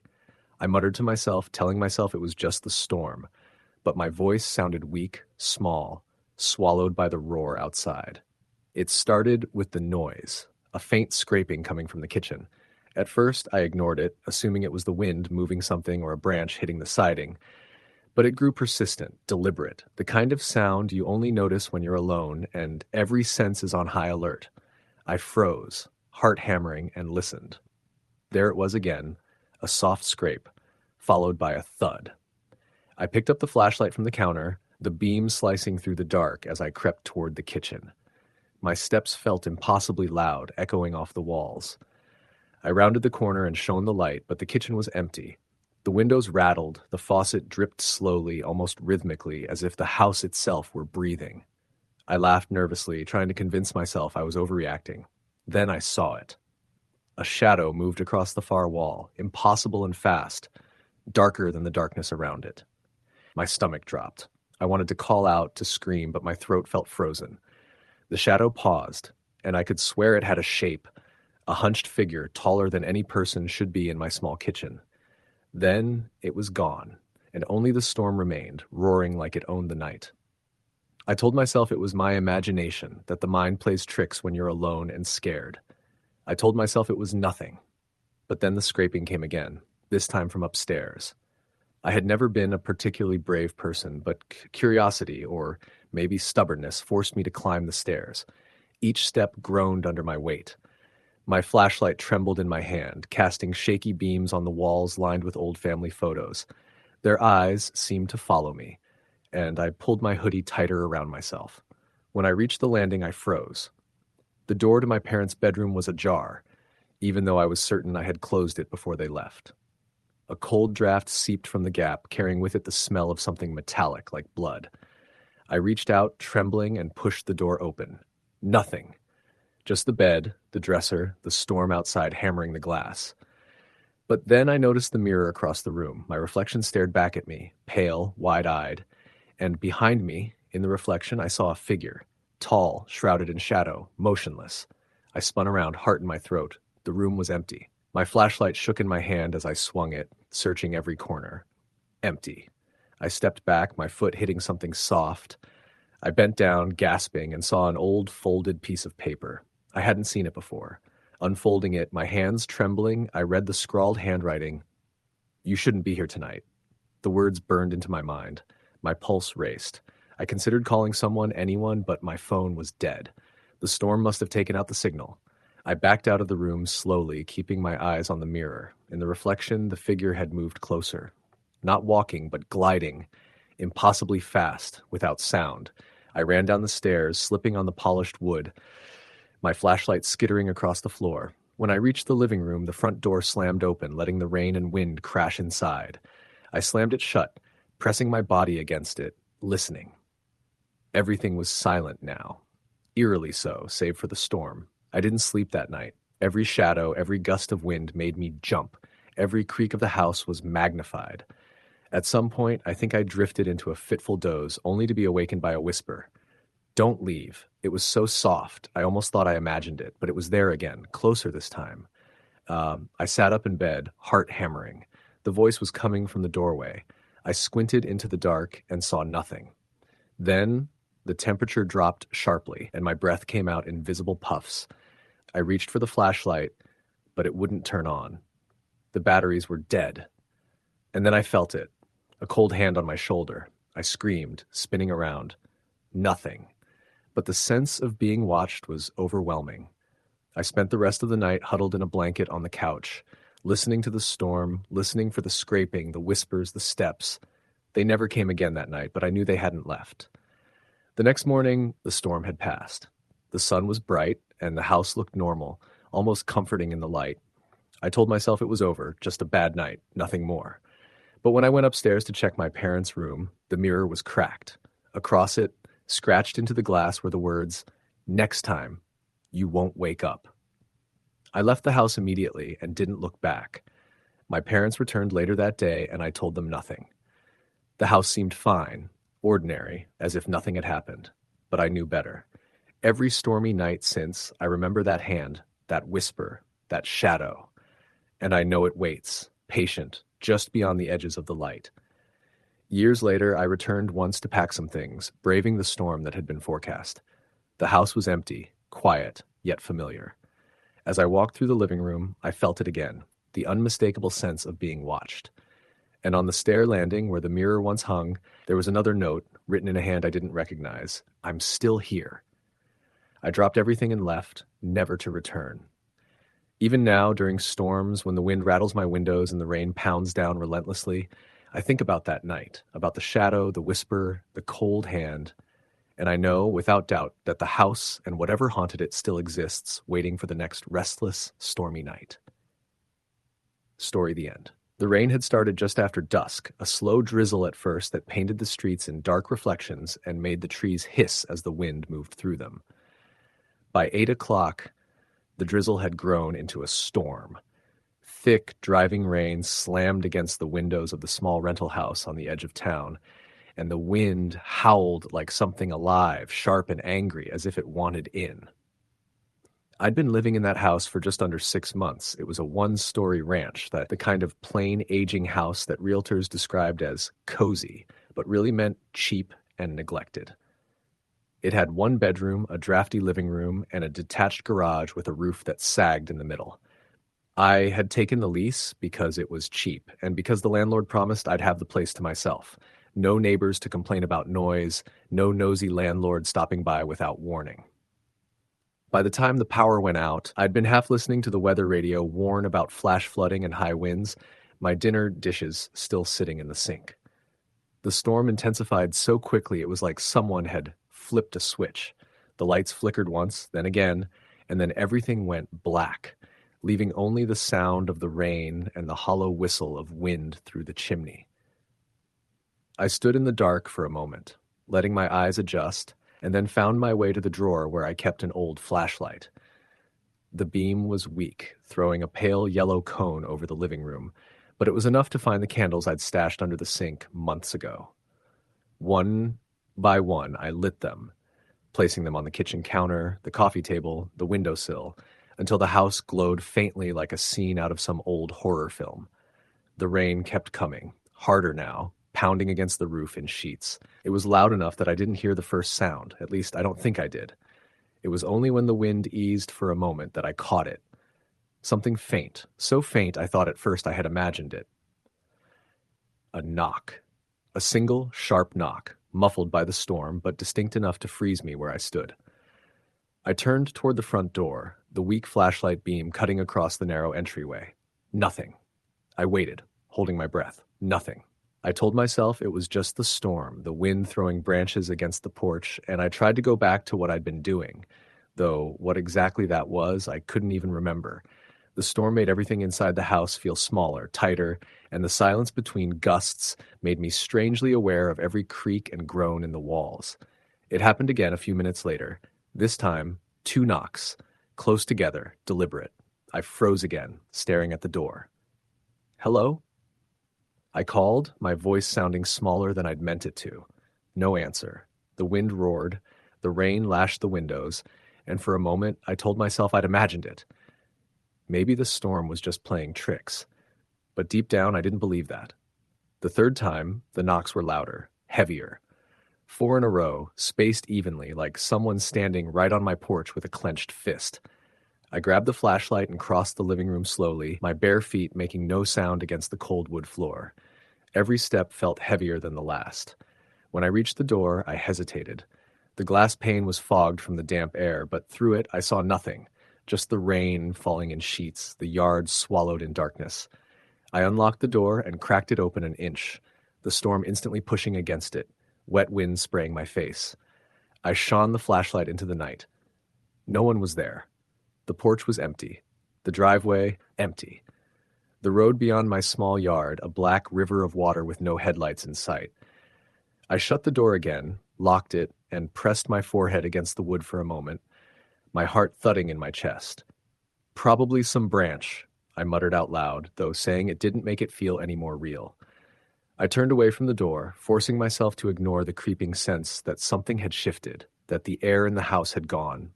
Different. Heavier, colder, though the storm outside hadn't changed. That was when the scratching started. It was faint, almost lost under the noise of the rain, but I heard it.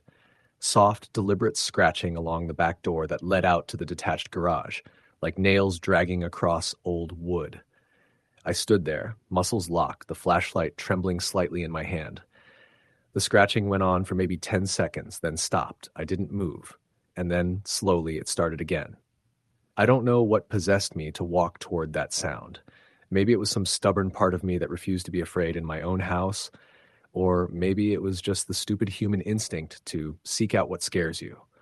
Whatever it was, I crept down the short hallway toward the kitchen, the faint candlelight flickering against the walls. The back door had a small square window, and as I got closer, I realized there was something on the other side of it. A shape. At first, I thought it was just the storm distorting the glass, but then the flashlight beam cut through the shadows, and for just a second, I saw what looked like the outline of a hand pressed flat against the window. Pale fingers spread wide. I gasped and stumbled back, hitting the counter so hard one of the candles toppled over and went out. When I looked again, the window was empty. I locked the back door, though I was almost sure it had already been locked, and then I shut the blinds so I couldn't see outside anymore. The scratching didn't come back. But the quiet that followed was somehow worse. I tried to calm myself down, tried to think rationally. Maybe some kid was playing a prank. Maybe someone got stuck out in the storm and was looking for help, but gave up when I didn't answer right away. I clung to those explanations even though they didn't quite fit, because the alternative, that something else was out there, was too much to consider. By midnight, the storm had only gotten worse. The house shook with every gust, the rain hammering so hard it sounded like it might punch straight through the roof. I sat in the living room, flashlight on my lap, candles burning low, every muscle in my body tense. That was when the power came back on for a brief, flickering second. Every light in the house blazed to life, the hum of the refrigerator kicking back in, and for the briefest moment I saw it, standing in the hallway at the end of the living room. A figure, tall, thin, and so dark it seemed to swallow the light around it. I blinked and the power cut out again, plunging everything into darkness. I sat frozen in the silence, my breath caught in my throat, until the storm roared again and broke whatever spell had held me still. I turned the flashlight toward the hallway, the beam trembling, but there was nothing there. I wanted to leave. God, I wanted to leave, but the storm made that impossible. The roads were already flooding, and the house sat miles from town, isolated, with nothing but dark fields stretching out in every direction. So I stayed, and waited, and listened. It was around 2 a.m. when the sound started again. Not scratching this time, not knocking. Footsteps. Slow, deliberate footsteps moving across the old wood floors of the hallway, the boards creaking under a weight that wasn't mine. I held my breath, the flashlight beam aimed toward the sound, and whispered into the dark, "Who's there?" The footsteps stopped, and then after a long, suffocating pause, they started again, closer this time. Story the end. It had been raining all day, the kind of relentless, drumming rain that seemed to shake the foundations of the world. The streets of the small Midwestern town were slick and shining under the flickering streetlights, the puddles reflecting the stormy sky. Cars splashed through them lazily, and the occasional horn cut through the constant hum of rainfall. For most people, it was just another storm. But for me, it was the night. Everything changed. I had been working late at the local library, a building older than the town itself, with its brick exterior weathered by decades of storms. I was the lone night librarian that week, covering for a colleague, and I had stayed late to sort through a collection of old newspapers and town records that had just been donated. By the time I finally glanced up at the clock, it was nearly 11, and the storm outside had only intensified. Thunder rolled in the distance, shaking the windows, and lightning flashed so brightly it made the library's interior briefly look like day.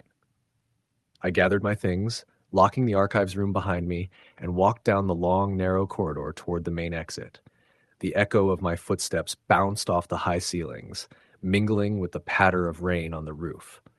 It was the kind of silence that feels almost alive, that makes every small sound seem magnified.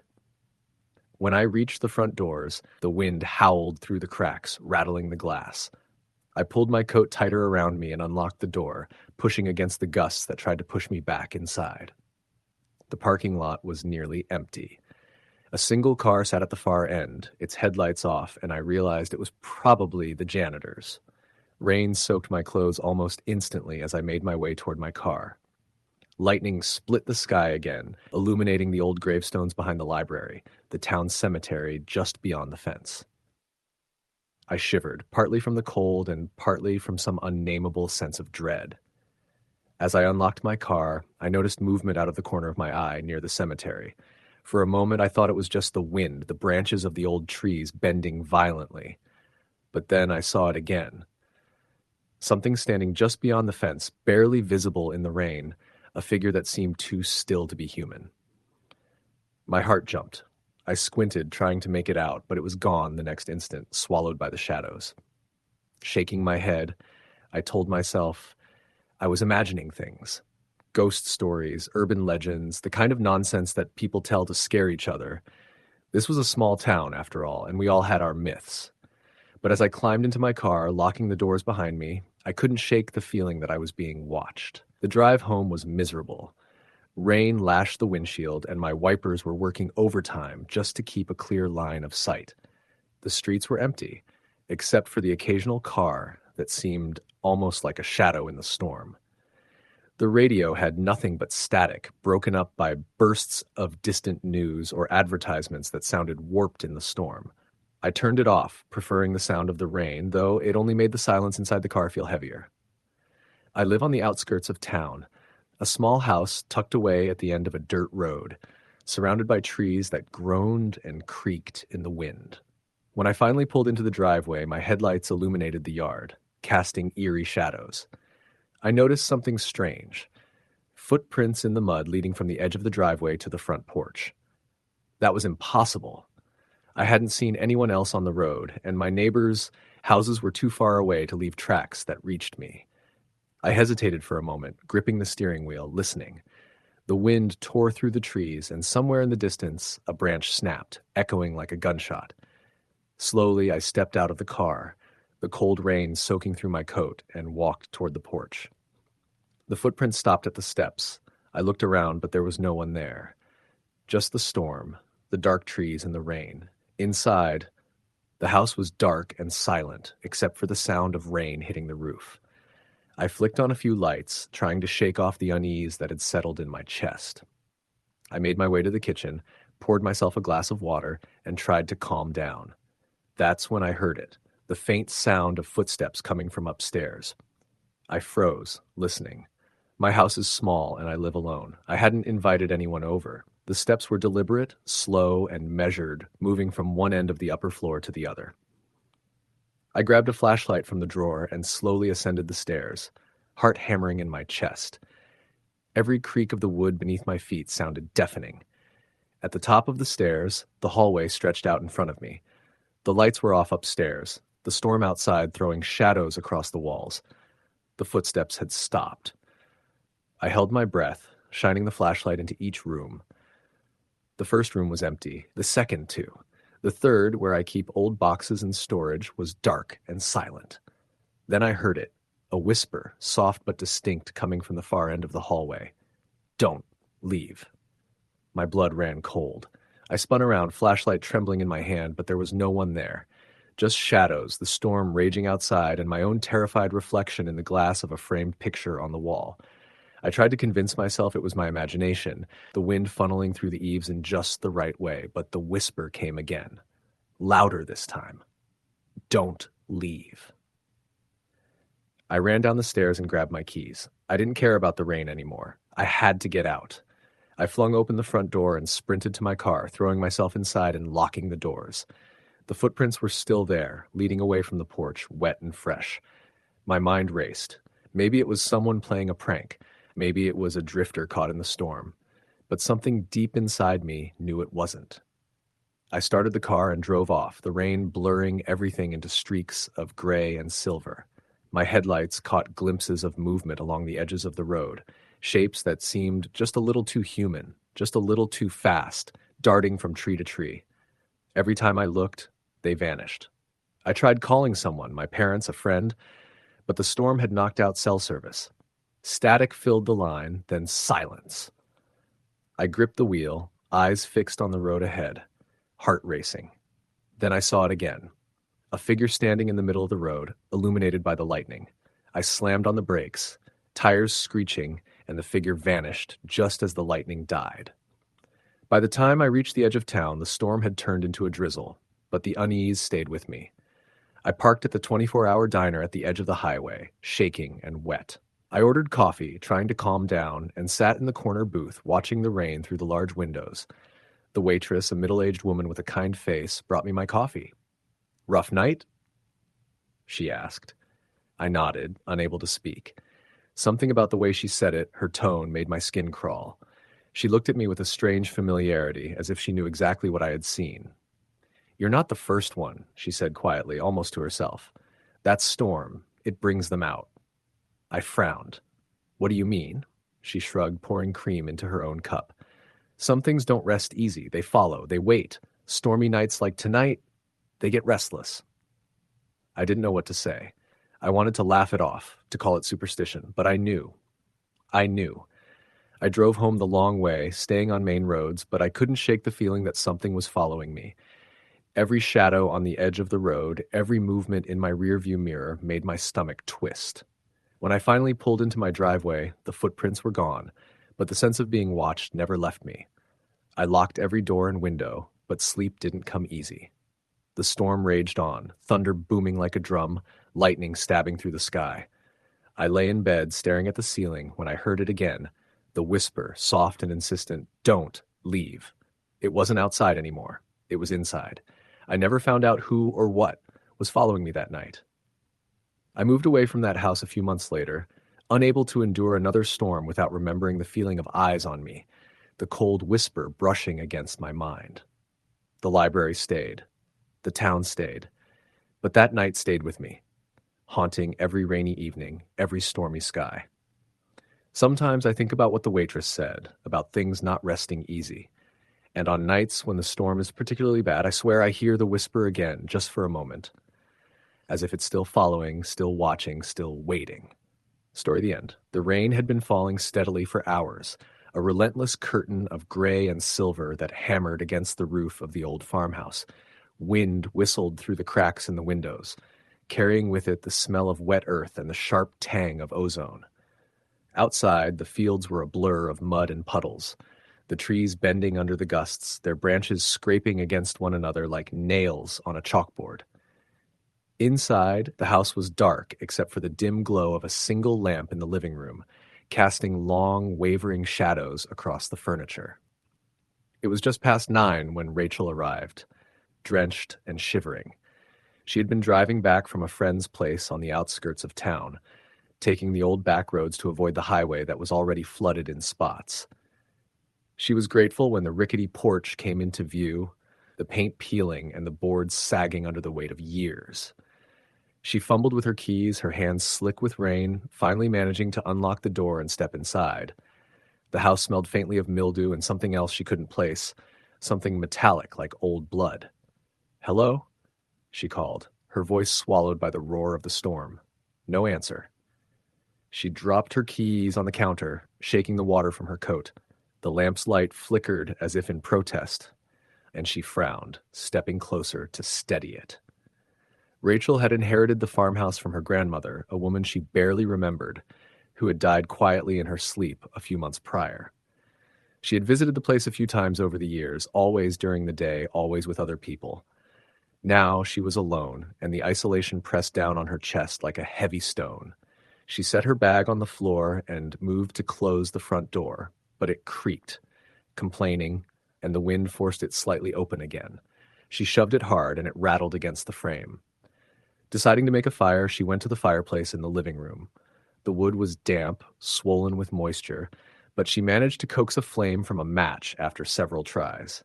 The fire sputtered, casting a warm glow that made the shadows dance. She sank into the old armchair, pulling her coat tighter around herself, and listened to the storm.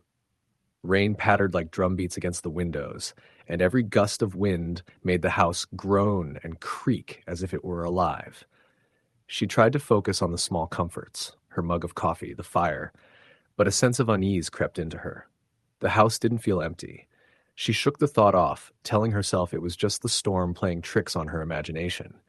Yet, even as she told herself that, she couldn't shake the feeling that she was being watched. It started subtly, with small noises, scratches coming from the floor above, soft thumps like something heavy being dragged across the wood. Rachel's heart jumped every time she heard them. She reminded herself that the farmhouse was old. The floors shifted with the temperature and the wind, and mice could be in the walls. But then came the whisper. Just a single word, barely audible, carried on the sound of the wind. Rachel. Her body froze.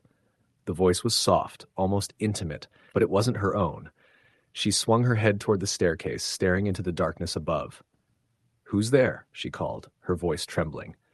Silence answered her, thick and heavy, until the scratching resumed, louder now, deliberate, like fingernails on wood. The fire flickered violently, and for a brief moment she thought she saw a shadow move across the upper hallway. She blinked, and it was gone. She tried to rationalize it. Her nerves, exhaustion. But the unease didn't dissipate. It grew. Rachel decided to check the upstairs. She grabbed a flashlight from the kitchen drawer, its beam cutting through the darkness. Each step up the stairs groaned under her weight, echoing through the house. She reached the top landing and shone the light down the hall. The bedrooms were empty, the doors closed and undisturbed.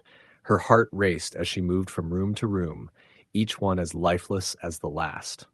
When she returned to the landing, she noticed something she hadn't before. The door at the far end of the hall, the one leading to her grandmother's old bedroom, was ajar. She was certain she had closed it. Her pulse quickened. She approached slowly, flashlight in front of her like a weapon. She peeked inside, the beam illuminating the room's sparse furnishings. The bed, the dresser, a rocking chair facing the corner. And then she saw it. The rocking chair moving. Not gently, not the subtle sway of wind through a cracked window. This was deliberate. Back and forth, like someone sitting and rocking in it. Rachel's breath caught in her throat. She wanted to run, wanted to scream, but her feet were rooted to the floor. Then came the voice again, louder, closer, urgent. Rachel, don't leave me. The words were followed by a cold gust that blew through the room, extinguishing the flashlight and plunging her into darkness. She scrambled backward, heart pounding, trying to reach the stairs. The rocking chair continued, the sound of wood scraping against the floor mingling with a whispering chorus that seemed to emanate from the walls themselves. She stumbled down the hallway, slamming doors behind her, until she reached the staircase. Her foot caught on the last step, and she tumbled, rolling to the bottom with a painful thud. She sat up, gasping, and that's when she saw it, or thought she did. In the reflection of the window, a pale face appeared behind her, featureless except for hollow, dark eyes. She spun around, but the room was empty. Only the storm outside answered her with its relentless fury. Rachel knew she had to leave.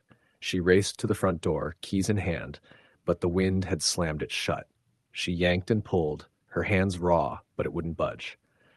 From somewhere behind her, the whispering grew, filling the house with hundreds of voices, overlapping, urgent, demanding, stay, stay, stay. Tears blurred her vision as she backed away, and that's when she noticed something she hadn't before. The walls, the floor, even the ceiling, they were covered in writing. Words etched into the surfaces with some sharp instrument. Messages, names, dates, please. Her grandmother's name appeared over and over, along with hers. Rachel's stomach turned. The words seemed to writhe when she looked at them too long, twisting and shifting like they were alive. Suddenly, the temperature dropped. Her breath came in white clouds, and frost began forming on the edges of the windows. A shadow moved across the room, stretching impossibly long, reaching toward her. She stumbled backwards, screaming, and it spoke, not in words, but in thought, directly into her mind. You can't leave. Not tonight. The storm outside intensified, rain lashing against the walls like fists, thunder rattling the very foundation. Rachel's mind raced. She had to get out, had to escape this nightmare. She spotted the back door, the kitchen window, a possible exit. She ran, the shadow pursuing her, stretching, changing shape, whispering her name. She reached the door, yanked it open, and a blast of wind threw her to the ground outside.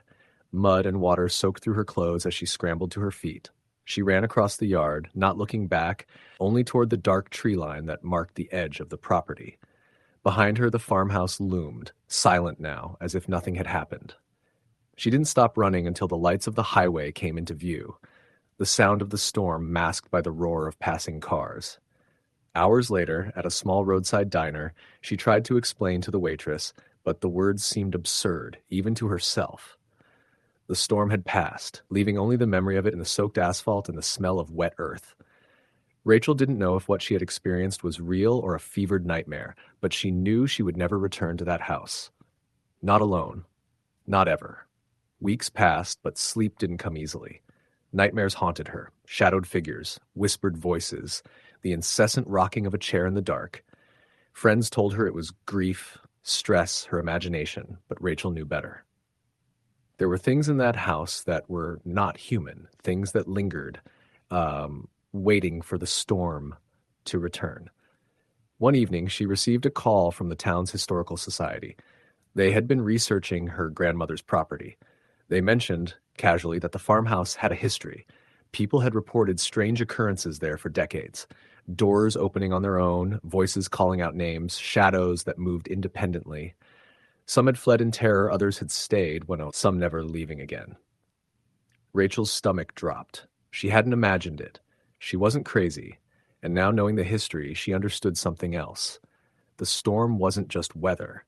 It had been a signal, a reminder that whatever haunted that farmhouse could reach beyond its walls, calling out, searching for new company.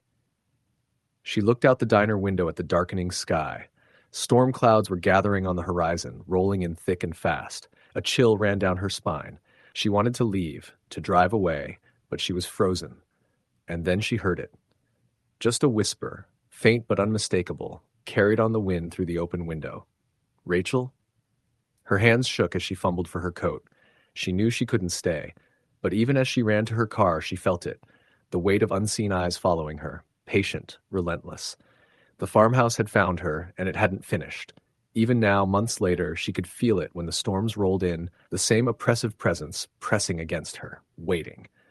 She had learned to avoid rainy nights, to stay inside with every light on, but she knew that one day the storm would come again. And when it did, the voices would call her name, the shadows would stretch, and the rocking chair would move once more, as if nothing had ever ended. Rachel's life had been changed forever, a constant reminder that some places do not belong to the living. And sometimes in the darkness, when the wind howls and the rain beats down, she can still hear the whisper, always the same, always insistent, "Stay. Stay with me." The end. The wind howled through the trees outside as the storm slammed into the small town of Millersfield, Pennsylvania. Rain pounded the tin roof of my grandmother's old farmhouse, streaking the windows so heavily that the street beyond was nearly invisible. I had been visiting her for the weekend, trying to escape the noise of the city, and now I found myself alone.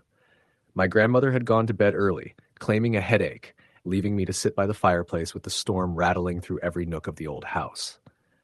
It was around 10 when I first noticed the sound. At first, it seemed like nothing more than the wind brushing the shutters, but then it came again, a scraping noise, faint but deliberate, coming from the hallway leading to the bedrooms. I froze, staring into the shadows, trying to convince myself that it was just my imagination. But the sound persisted, a soft dragging that stopped whenever I held my breath, only to resume when I exhaled. I stood slowly, my heart pounding, and reached for the flashlight I had brought with me, the small beam cutting through the darkness as I moved toward the hallway. The air was colder here, unnaturally cold, and the hairs on my arms prickled. The floorboards creaked under my weight, echoing louder than they should have in the empty house. When I reached the end of the hall, the scraping had stopped. I swept the light across the walls and the closed doors. Nothing. But I could still feel it. Eyes on me from somewhere just beyond the reach of my flashlight. I tried to laugh it off, shaking my head, telling myself it was just the wind or the house settling. But then the lights flickered and went out, leaving me in complete darkness except for the trembling beam of my flashlight. That's when I heard it, a whisper, so faint I almost didn't catch it. "Don't be here." My blood ran cold. I spun around, trying to locate the source, but there was nothing. The whisper came again, closer this time, and then there was a knock at the far bedroom door, slow and deliberate. I wanted to run, but my legs wouldn't obey. I edged closer to the door, every nerve screaming at me to stop, and then pushed it open. The room was empty, just as I expected, but the temperature had dropped several degrees. My breath came out in visible puffs. I shined the flashlight around the room, landing on the old mirror that had always hung over my grandmother's dresser, and there in the reflection I saw it, a shadowy figure, tall and indistinct, standing just behind me. I spun around. Nothing. But when I looked back at the mirror, it was closer, not walking, just gliding, moving in ways that no living thing should. I backed out of the room, stumbling over the carpet, heart hammering in my chest. The whisper returned, this time unmistakable, directly into my ear. "Go!" I turned to scream, but no sound came out. I bolted down the hall, past the other bedrooms, and into the living room. The front door slammed open violently, letting in a gust of wind and rain that sent shivering chills down my spine. I slammed it shut and pressed my back against it, listening. The storm was deafening, but beneath the roar of the rain, I thought I could hear footsteps coming from the kitchen. They were slow, measured, and unmistakably human. but I was certain I was alone. I picked up a kitchen knife, my hands shaking, and edged toward the sound. The scraping was louder now, the sound of something being dragged across the floor. I rounded the corner, and the room was empty. The only movement was the faucet dripping in the sink, as if the house itself were mocking me. I took a deep breath and forced myself to check the pantry, the cabinets, every corner. Nothing. I returned to the living room, knife in hand, and tried to convince myself it was over. Maybe it was a raccoon or a branch that had broken off in the storm. But then the radio, which had been off the entire evening, clicked on by itself. The static hissed, then a faint, distorted voice whispered my name. Marissa, don't sleep. I dropped the knife. The room felt like it was closing in on me. I wanted to leave, to run into the storm outside, but the wind was howling, and the rain had turned the driveway into a muddy slip hazard. I spent the rest of the night sitting on the couch, clutching a blanket around me, listening to the storm and the occasional creak, scratch, or whisper. Every time I drifted towards sleep, I felt a hand brush my arm. Every time I turned my head, there was nothing. The shadows in the corners seemed to move, stretching toward me, retreating, always just out of reach. I dared not go upstairs, dared not look into the mirror in my grandmother's room again. By dawn, the storm had passed. The rain had stopped, leaving the world outside wet and glistening.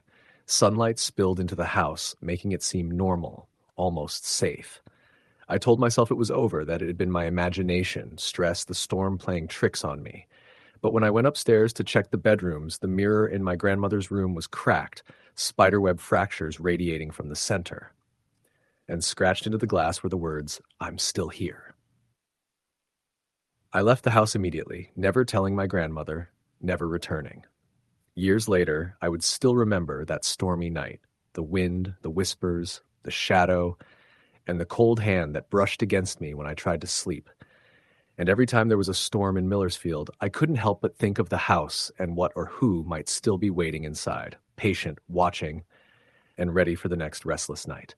Story the end. The rain had been coming down in heavy sheets since late afternoon, turning the streets of the small Louisiana town into shallow rivers that reflected the dim yellow glow of streetlights.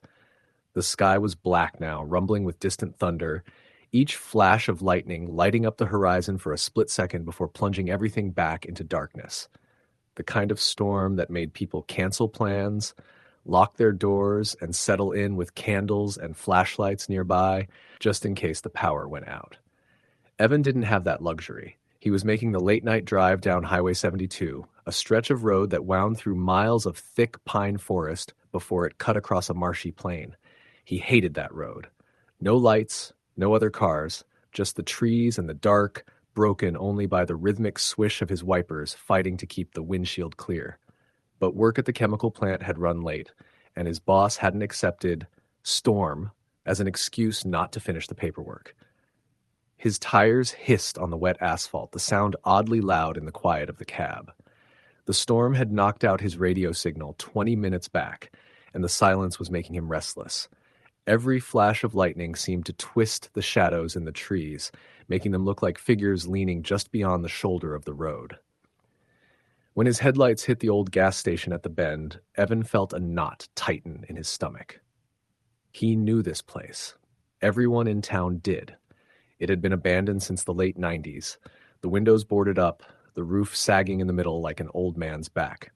Teenagers dared each other to spend the night there, but most didn't make it past sundown. He tried not to slow down as he passed, but the rain was pounding too hard now, blinding him. He flicked on his hazards and coasted toward the shoulder to wait it out for a few minutes. As his truck rolled to a stop, another bolt of lightning lit up the scene, and that's when he saw it. A figure standing in the rain just off the edge of the lot. At first, Evan thought it was a tree stump, but then it moved. Slow, deliberate.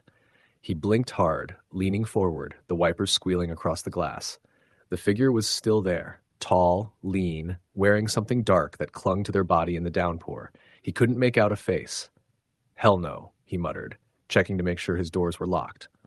Another flash of lightning, and the figure was closer now, maybe 20 feet from the edge of the lot.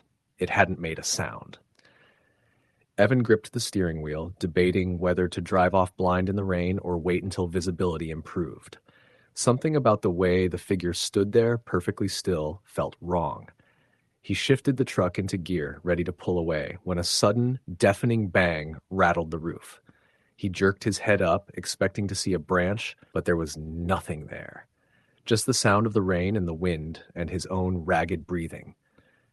When he looked back toward the edge of the lot, the figure was gone. Evans slammed his foot on the gas, fishtailing slightly as the truck roared back onto the road. His heart hammered as he checked his rearview mirror over and over, but there was nothing. Just endless blackness behind him. He didn't calm down until he saw the faded green sign for Route 14, a good 20 miles closer to home. But even then, the unease clung to him, prickling the hairs on the back of his neck. Every few seconds, he caught himself glancing at the passenger seat, half expecting someone to be sitting there. By the time he pulled into his driveway, the storm had settled into a steady drizzle, the thunder moving farther away. His little two-bedroom house sat at the end of a gravel road, surrounded by dense trees that dripped with rain. He killed the engine and sat there for a moment, trying to shake the feeling that he wasn't alone. Inside, the air smelled faintly of damp wood and the faint citrus of the candle he'd left burning earlier. He kicked off his boots, locked the door, and went to the kitchen for a beer. The house was quiet except for the sound of rain tapping against the windows. Too quiet. He had just cracked open the bottle when something moved in his peripheral vision. Just a flicker near the back door. He froze, the bottle halfway to his lips. The porch light was off, but there was enough moonlight filtering through the clouds to see the outline of the sliding glass door. And there, just beyond the glass, was the same dark figure. Evan dropped the beer, glass shattering at his feet.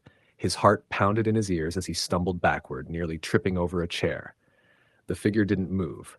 It just stood there, rainwater streaming down its face, though its features were still obscured, like the shadows themselves were clinging to it. He blinked, and the figure was gone.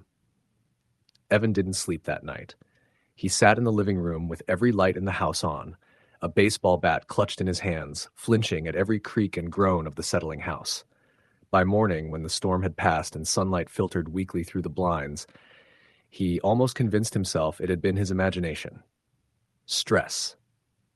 The storm. Too much caffeine and not enough sleep. But then, around noon, he noticed the wet footprints. They started at the back door, the one with the sliding glass, and trailed across the kitchen floor, faint but undeniable, leading toward the hallway.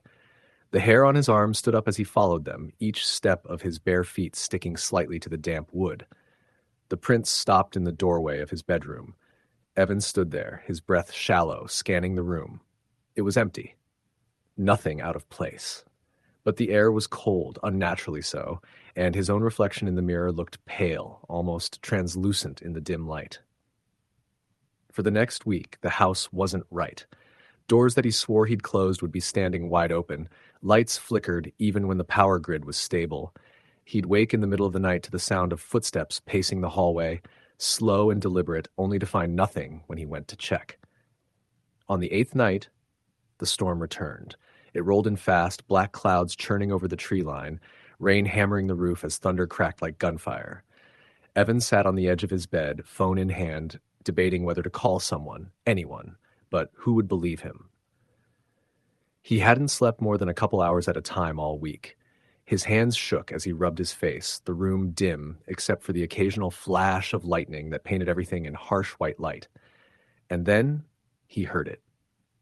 A knock. Soft, slow. 3 taps against the glass of the sliding back door.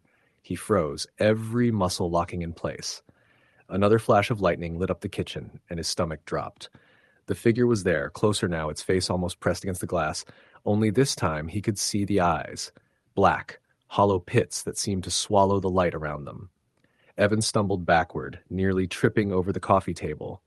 But the figure didn't move, didn't blink. Just watched. The lights flickered once, twice, and then went out, plunging the house into complete darkness. The sound of the rain and thunder filled the silence, and then came the footsteps, inside this time. Slow, steady, moving from the kitchen toward the living room. Evan backed into the hallway, heart in his throat, gripping the bat so tightly his knuckles ached. Lightning flared outside, illuminating the hallway for the briefest moment. And in that flash, he saw it, standing at the far end of the hall, head tilted, its wet clothes dripping onto the wood floor. He didn't remember screaming, but his throat was raw when he came to, crouched in the corner of his bedroom, the storm still raging outside. The figure was gone. The house was silent again. By morning, the footprints were back. Only this time they didn't stop at his bedroom door. They went inside, straight to the side of the bed where he had been sleeping. Evan hasn't slept in that house since. He stays at a friend's place on the other side of town when storms are in the forecast, but even there, he swears he hears it. Soft knocks at the windows, the quiet shuffle of footsteps just beyond the door, the faint smell of rain, and something sour like stagnant water. The locals say the old gas station has a history. A man disappeared there years ago, back when it was still open, and some say his body was never found because it sank into the swamp behind the property. Others talk about accidents, about people swerving off the road during storms, their cars found empty, doors still locked from the inside. Evan doesn't care what they say. He doesn't drive that stretch of road anymore, and when he hears thunder rolling in, he makes sure he's nowhere near his house. But no matter how far he goes, the feeling follows him. On stormy nights, when the sky cracks open and the rain batters the world outside, he swears he sees it in the reflection of dark windows, watching, waiting. And every time lightning flares, he knows it's only a matter of time before it steps out of the shadows again. Story the end. The storm rolled in just after sundown, thick clouds swallowing the horizon until the entire town of Hollow Creek was drowned in darkness. I remember standing by the kitchen window, my phone in my hand, watching the trees whip violently in the wind. The weather alerts had been coming through all afternoon, flash flood warnings, strong wind advisories, the usual stuff that folks around here ignored until it was too late. My Aunt Lila's old farmhouse was about 2 miles out of town, sitting alone at the end of a narrow gravel road that cut through dense woods. I'd been staying there for the week, helping her clean up after a recent surgery. She'd gone to bed early that night, still weak, leaving me to finish up in the kitchen while the storm began tearing across the countryside. By 8 o'clock, the rain had turned torrential, hammering the roof so hard it drowned out the TV in the living room. Thunder cracked so close it shook the walls, and the lights flickered twice before finally dying, plunging the entire house into darkness. I fumbled for the flashlight on the counter, the one I'd used earlier to check the barn, and flicked it on. That's when I heard it. The first sound. A scraping, faint but deliberate, coming from the porch. I froze, the beam of the flashlight quivering in my hand. The storm could explain a lot, branches falling, the wind dragging things across the wooden planks. But this sound was steady, slow, like someone dragging their fingernails along the siding. Probably the wind, I whispered to myself, though my voice sounded shaky even to my own ears. I edged toward the front door, careful not to trip over the rug in the pitch black. I pressed my ear against the wood and listened. Nothing at first, just the roar of the rain and the groan of the trees outside. Then, there it was again. Scrape. Pause. Scrape. I swallowed hard and tried to peer through the thin curtain over the small window by the door. All I could see was darkness, the flashlight beam bouncing weakly against sheets of rain. The noise stopped as suddenly as it started, leaving only the storm. I stood there for a full minute, my breath coming in short, sharp bursts before finally backing away. When I turned to go back to the kitchen, my aunt's voice called my name from the hallway. "Evan," she said softly, almost too soft to hear over the storm. Relief washed over me. I let out a breath I didn't realize I'd been holding. "Aunt Lila? Did I wake you?" I called, stepping toward the hallway. But the hallway was empty. I froze, every muscle in my body tense. Her bedroom door at the end of the hall was closed, the faint hum of her oxygen machine audible through the door. She was still asleep. She had to be. The voice came again, closer this time. "Evan." The flashlight beam darted across the hallway, cutting through the dark. Empty. I backed up, my pulse pounding so hard it echoed in my ears. Then came the unmistakable creak of footsteps on the stairs leading up to the second floor. Slow, deliberate steps, one after the other, climbing higher and higher. The house had been empty for years, ever since my uncle died and my cousins moved out. The second floor was just a place for storage now, locked up and untouched. No one should have been up there. I tried to rationalize it, maybe the storm rattling loose boards, maybe a raccoon or something, but deep down I knew better. Those steps weren't random or frantic. They were measured, intentional. I grabbed the heavy flashlight like a weapon and moved toward the base of the stairs. My voice cracked when I called out, "Who's up there?" The footsteps stopped. For a long moment, the only sound was the rain hammering the roof and the distant rumble of thunder. Then, slowly, the creaking started again, this time coming down the stairs. I backed away, my grip tightening on the flashlight, ready to swing. The beam lit each step, but nothing moved in the narrow passage. The sound, though, was undeniable. Boots, heavy boots, thudding one by one down the stairs until they stopped just out of sight in the shadows. My breath caught in my throat. The next flash of lightning lit up the entire entryway for a split second, and that's when I saw it. Just a shape, tall and thin, standing motionless at the top of the staircase. Its face was hidden in shadow, but I could feel its eyes locked on me. The power roared back on for less than a second, just long enough for the lights to blink, and then everything went black again. When my flashlight flickered back up the stairs, the figure was gone. I didn't sleep that night. I sat in the kitchen with my back against the wall, every light I could find turned on, listening. Every creak of the old house, every gust of wind had me on edge. At one point, I swear I heard whispering, soft, quick, unintelligible, coming from the vent that led up to the second floor. By morning, the storm had passed. The sun filtered through the trees, and the house looked normal again. My aunt, pale and quiet, shuffled into the kitchen for coffee. I wanted to tell her what happened, but something in her expression stopped me. She looked at me with tired, knowing eyes and said, "You heard it, didn't you?" My throat went dry. "Heard what?" "The man upstairs," she whispered, her hands trembling as she set the coffee cup down. "I told your mother when she was your age. Nobody believed me, but he comes when it storms." I stared at her, trying to find the words, but none came. She wouldn't talk about it again, no matter how much I asked.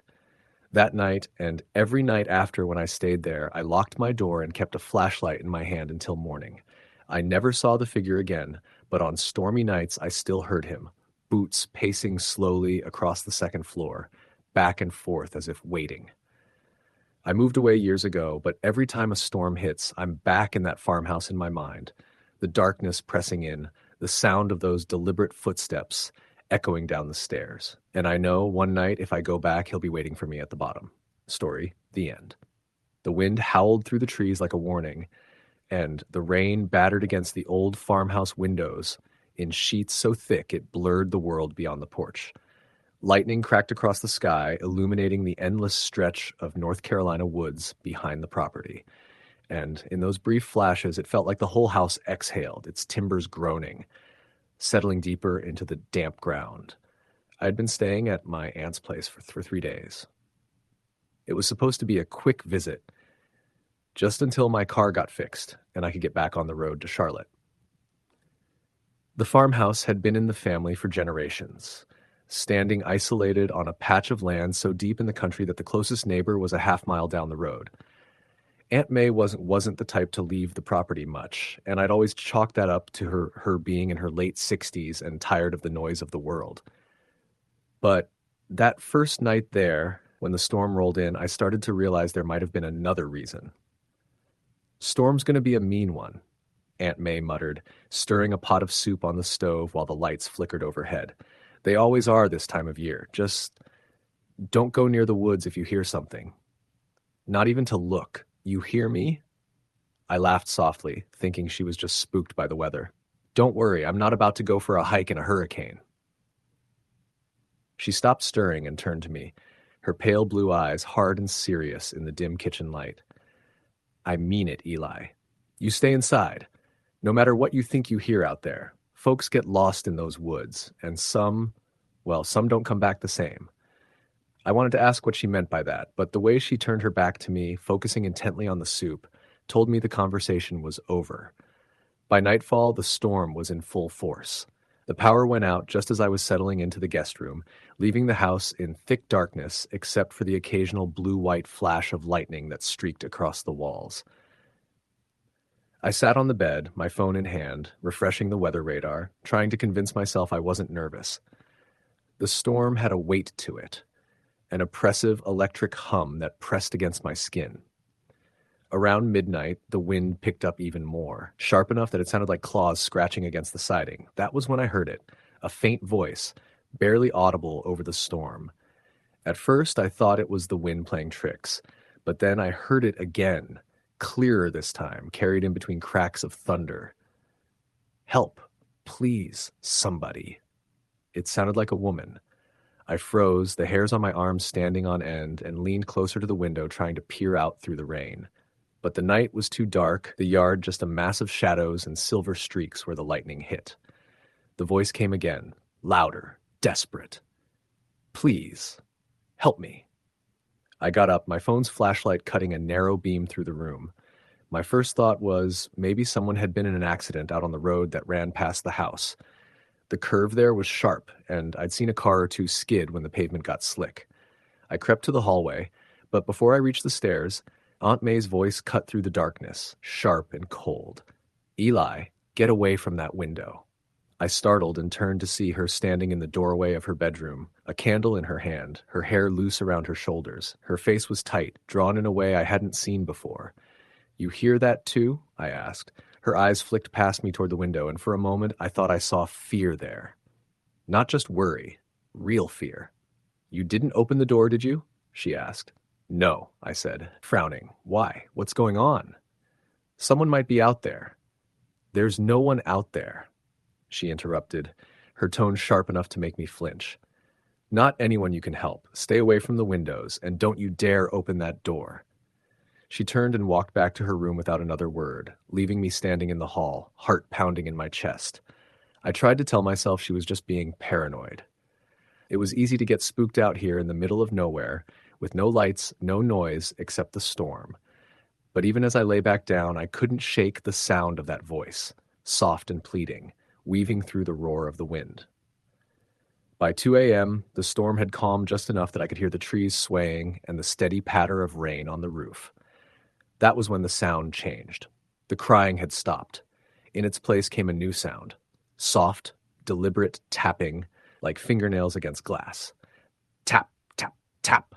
I sat up, my breath caught in my throat, and turned my head slowly toward the window. The curtains fluttered slightly from the draft, but beyond that, it was nothing but darkness and the sheen of water streaking down the glass. Tap, tap, tap.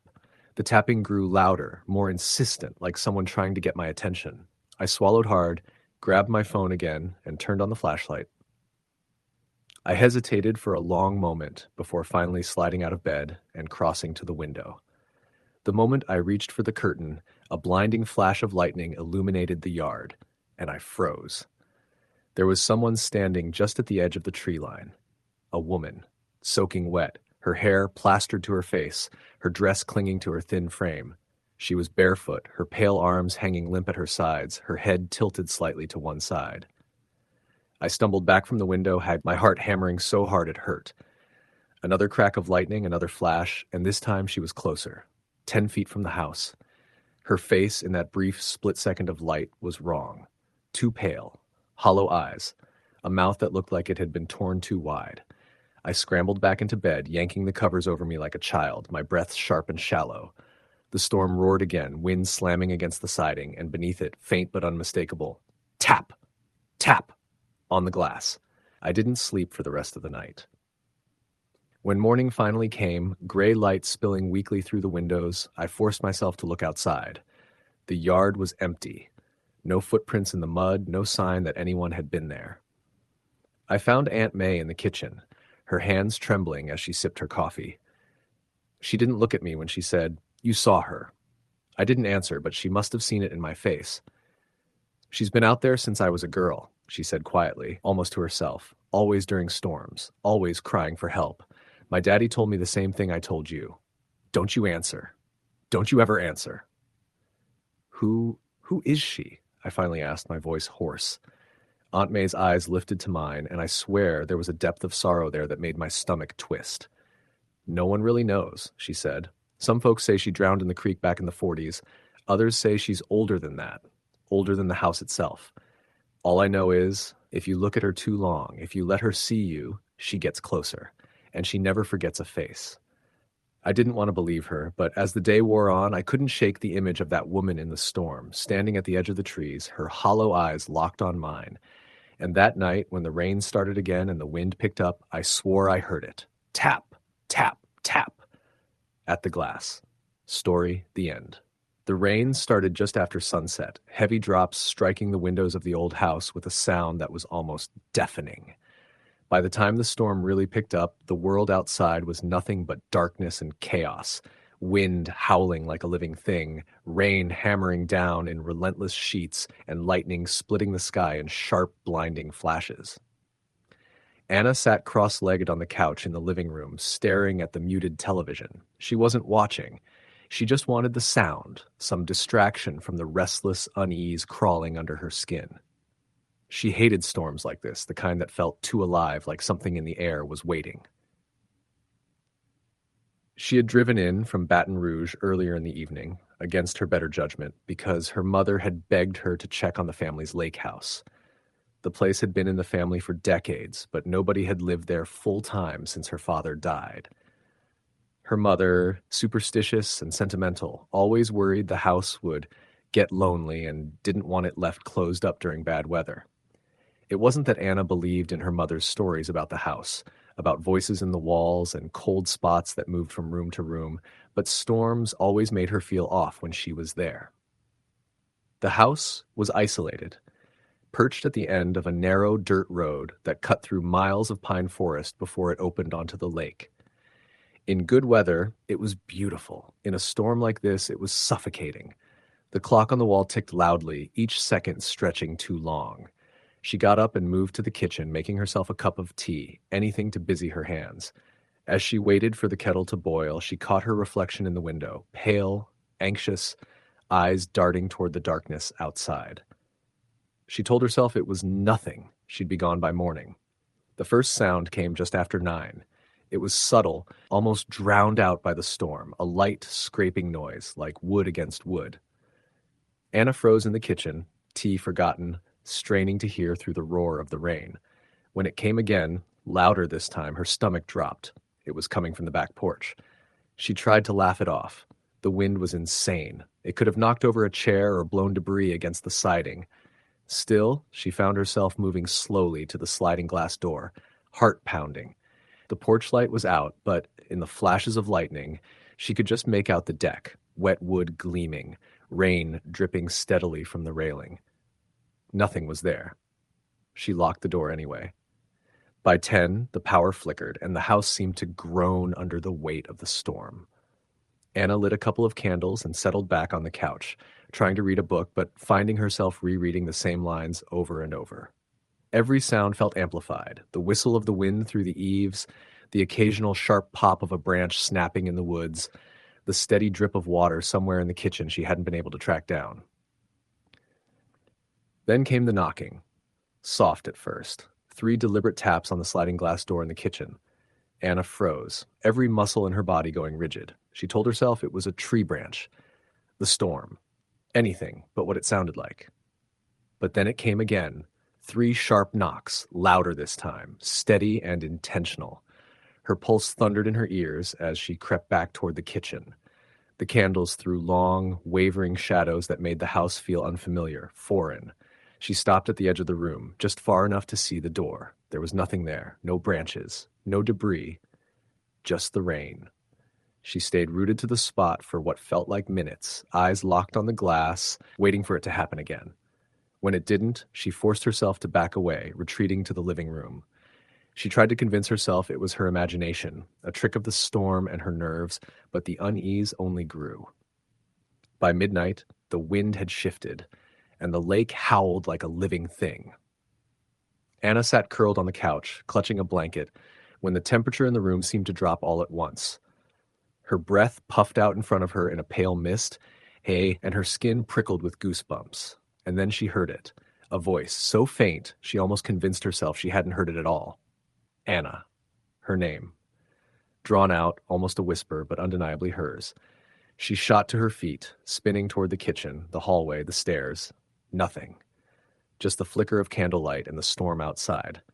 Her hands shook as she reached for her phone, but the signal was gone. No bars. She thought about leaving, about braving the storm and getting into her car, but the thought of stepping outside into that black, howling night made her stomach twist. The next voice was louder. Anna, come here. It came from upstairs. She told herself not to go. Every instinct screamed at her to stay put, to lock the doors and wait it out. But her feet carried her toward the stairs anyway, slow and hesitant, each step creaking in protest. The upstairs hallway was dark, the shadows deep and unnatural. She flipped the light switch, but nothing happened. Power was out again. Hello? She called, hating the tremor in her voice. Is someone there? Silence. Then a soft thump like footsteps retreating down the hall. Anna swallowed hard and edged forward, her phone flashlight cutting a narrow beam through the dark. The first bedroom was empty. So was the second. But when she reached the last door, the one that had always been her father's, her light flickered. The door was open, just slightly, enough to show the edge of the room beyond. She nudged it open with her foot, the hinges groaning. The beam of light swept across the room, the old dresser, the neatly made bed, the rocking chair in the corner.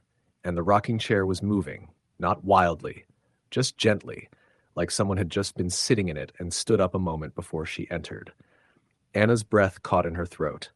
Her phone flickered again, the light dimming, and in that dim light she saw it, a wet footprint, dark against the wooden floor, leading from the chair to the far side of the room, where the old closet door stood slightly ajar.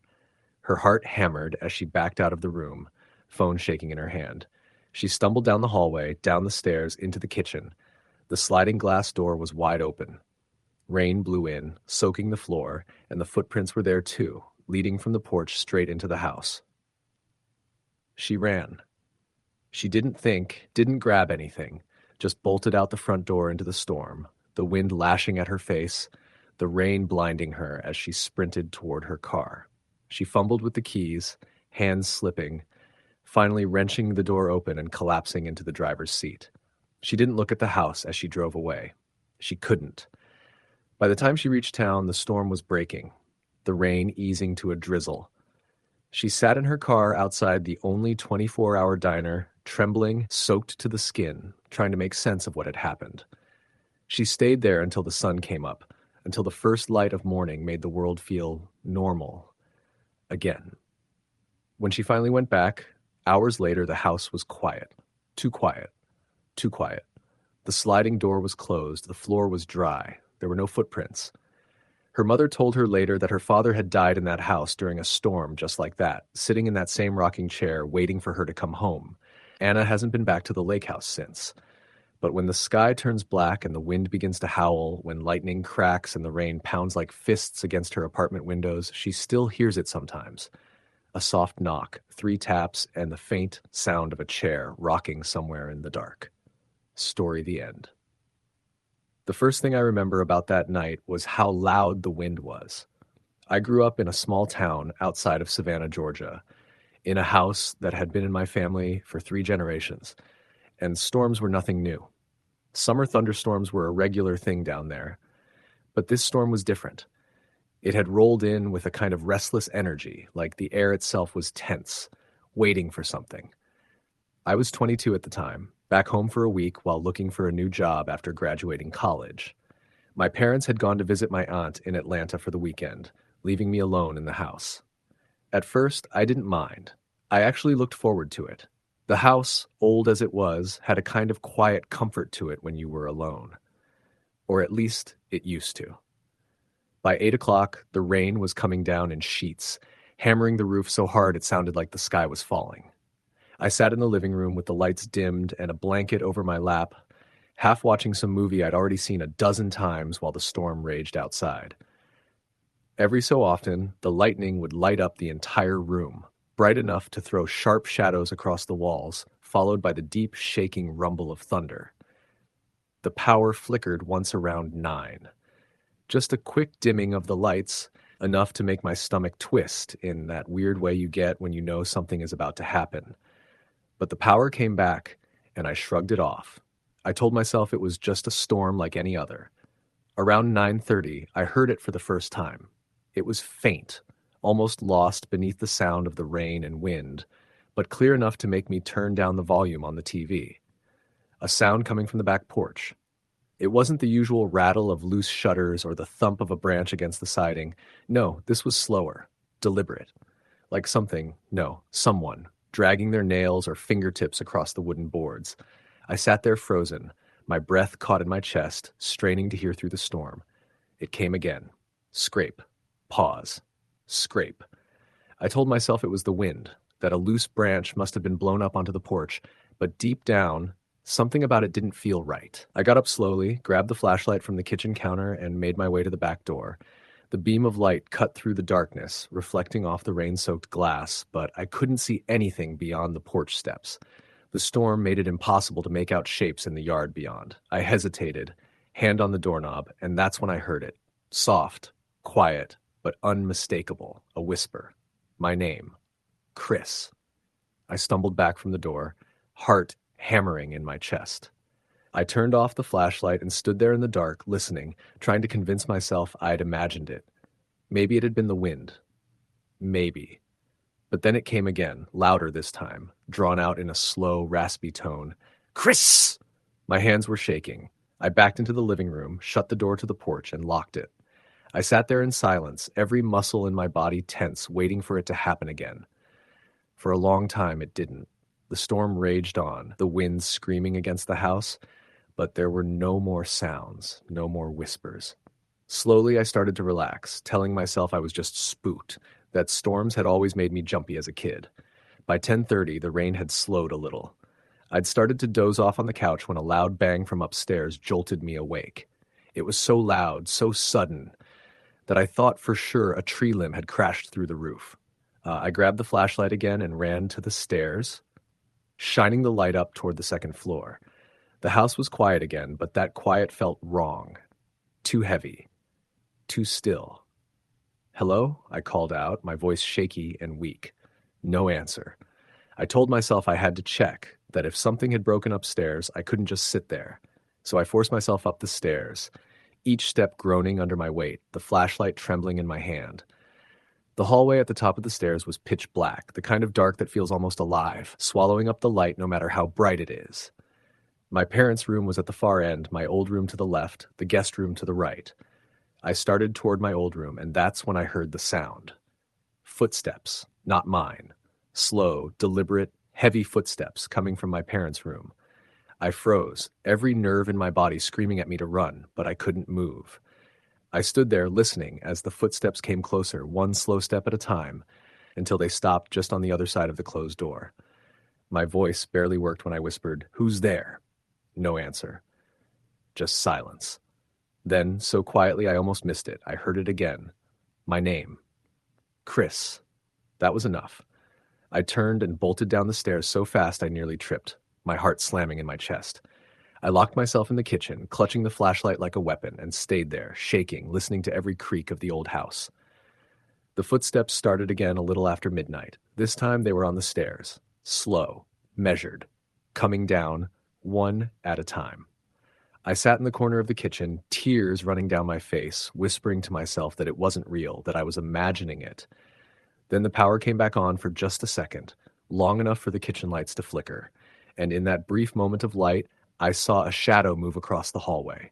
Tall, thin, wrong. The lights went out again.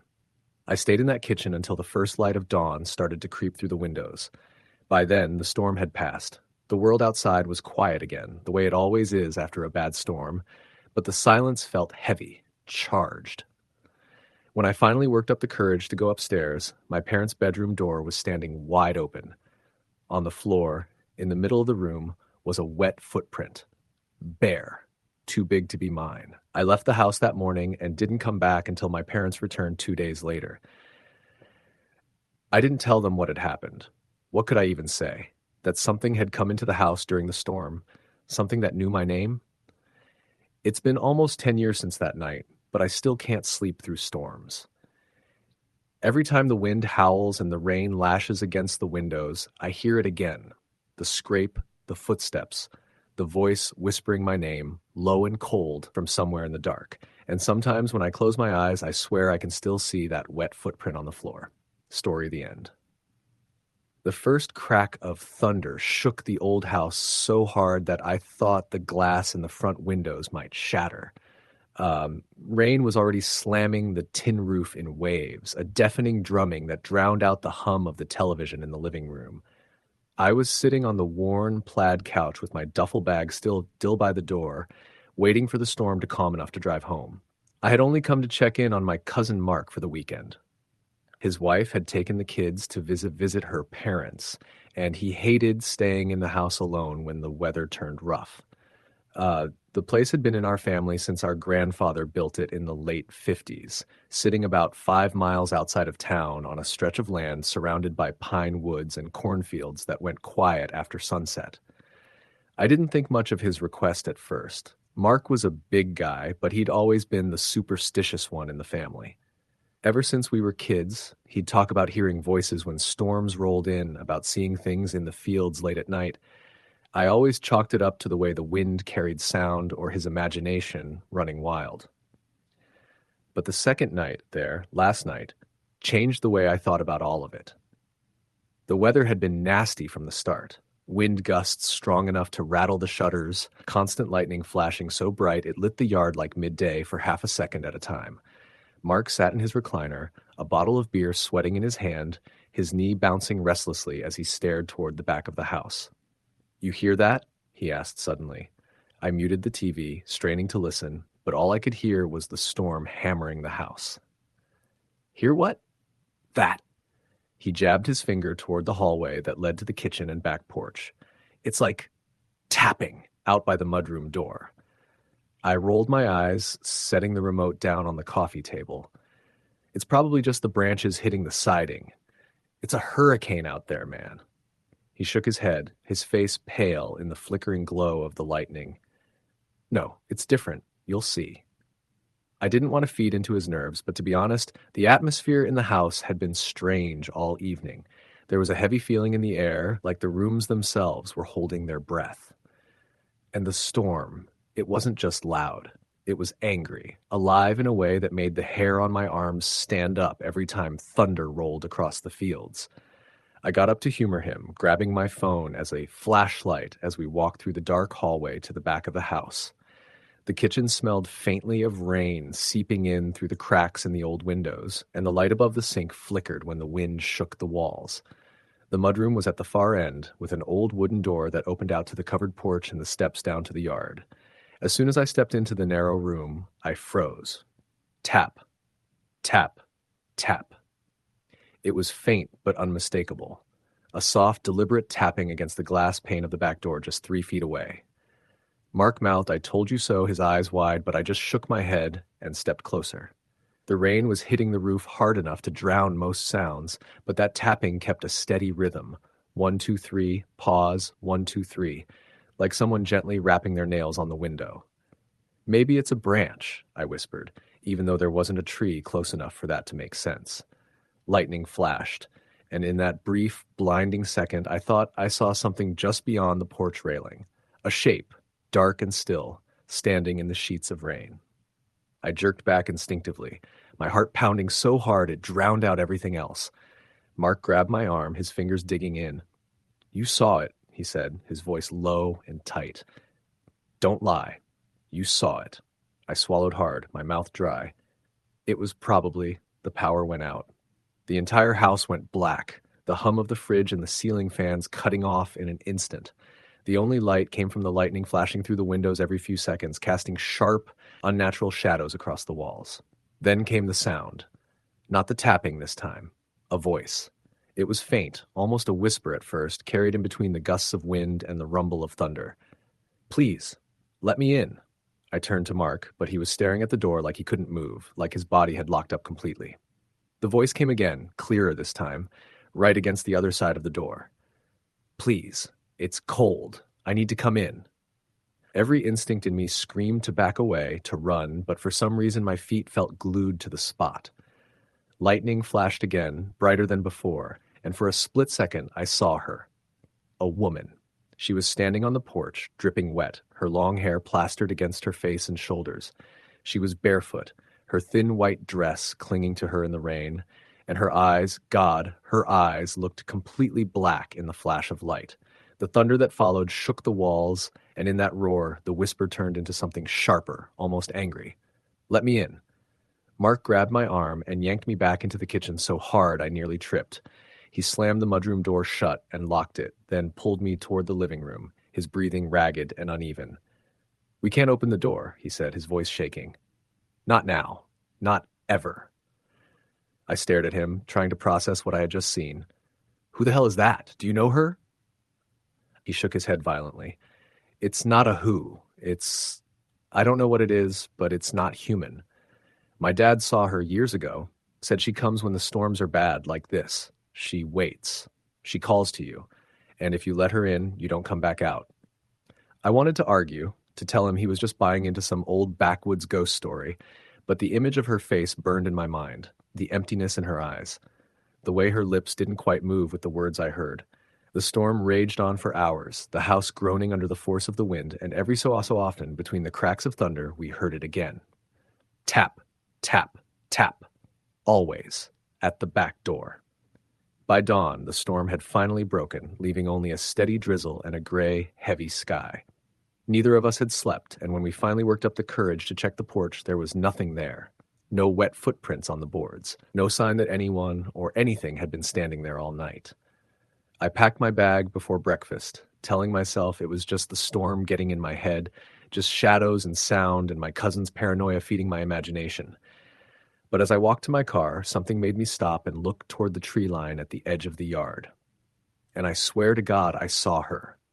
Standing there in the gray light of morning, half hidden by the mist, her black eyes locked on me. I didn't even bother saying goodbye. Story the end. The rain started just after dusk, fat drops splattering against the windshield as I made my way along the narrow country road that cut through the backwoods of Southern Virginia. I'd driven that stretch 100 times before, but something about that night felt different. The sky had been heavy all day, swollen with dark, churning clouds, and by the time the sun had slipped away, the wind had begun to howl through the trees like a living thing. I'd stayed late at my aunt's place in town, helping her fix a leaky pipe in her kitchen. I should have left earlier, but I'd been putting off the drive, telling myself the rain would let up. It didn't. By the time I turned off the main road and onto the gravel drive that wound 2 miles through the woods to my house, the storm was raging. Branches bent low over the road, the high beams of my truck carving brief tunnels of light through the sheets of rain. Every so often, the lightning would crack so bright and sharp that the entire forest around me lit up for a heartbeat, revealing wet bark, swaying limbs, and shadows that seemed to twist just out of sight. I told myself I was imagining it, that it was just the storm playing tricks.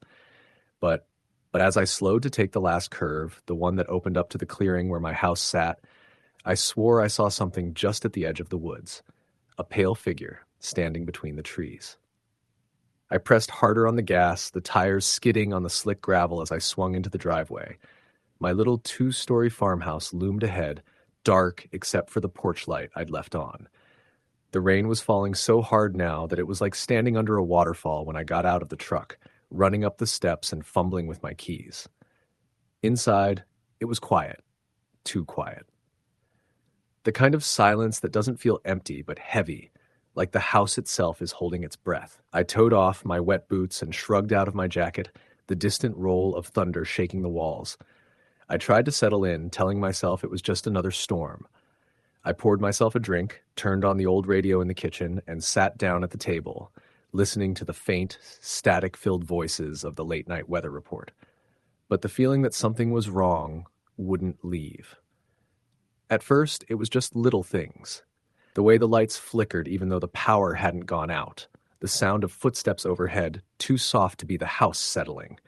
The sudden chill that seeped into the room like an icy draft, even though all the windows were closed. Around 9, the power finally cut out completely.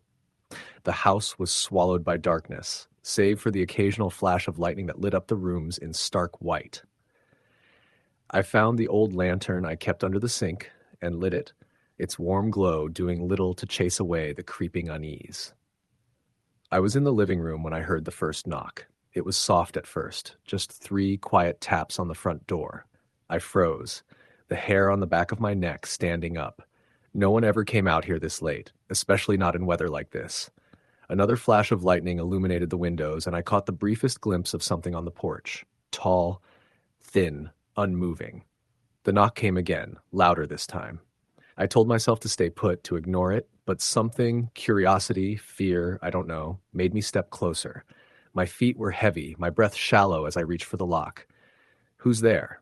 I called, my voice cracking. Nothing. Just the howl of the wind and the pounding rain. I cracked the door open an inch, the lantern trembling in my hand. The porch was empty. My stomach twisted. I shut the door and threw the deadbolt, backing away slowly. The rest of the night only got worse. The noises started soon after, soft whispers at the edges of the house like someone circling it, their voice carried by the wind. The footsteps came next, slow and deliberate, moving across the upstairs floorboards even though I hadn't been up there all week. I tried to ignore it, to focus on the radio static and the storm outside, but the whispers grew louder, clearer. "Let me in." I didn't sleep. I sat in the living room with the lantern, my eyes fixed on the stairwell, waiting for something, anything, to show itself. Every so often, the lightning would flare, and for a split second, I'd see shapes in the shadows. A figure standing at the edge of the room, a pale hand gripping the banister, eyes that caught the light just long enough to glint.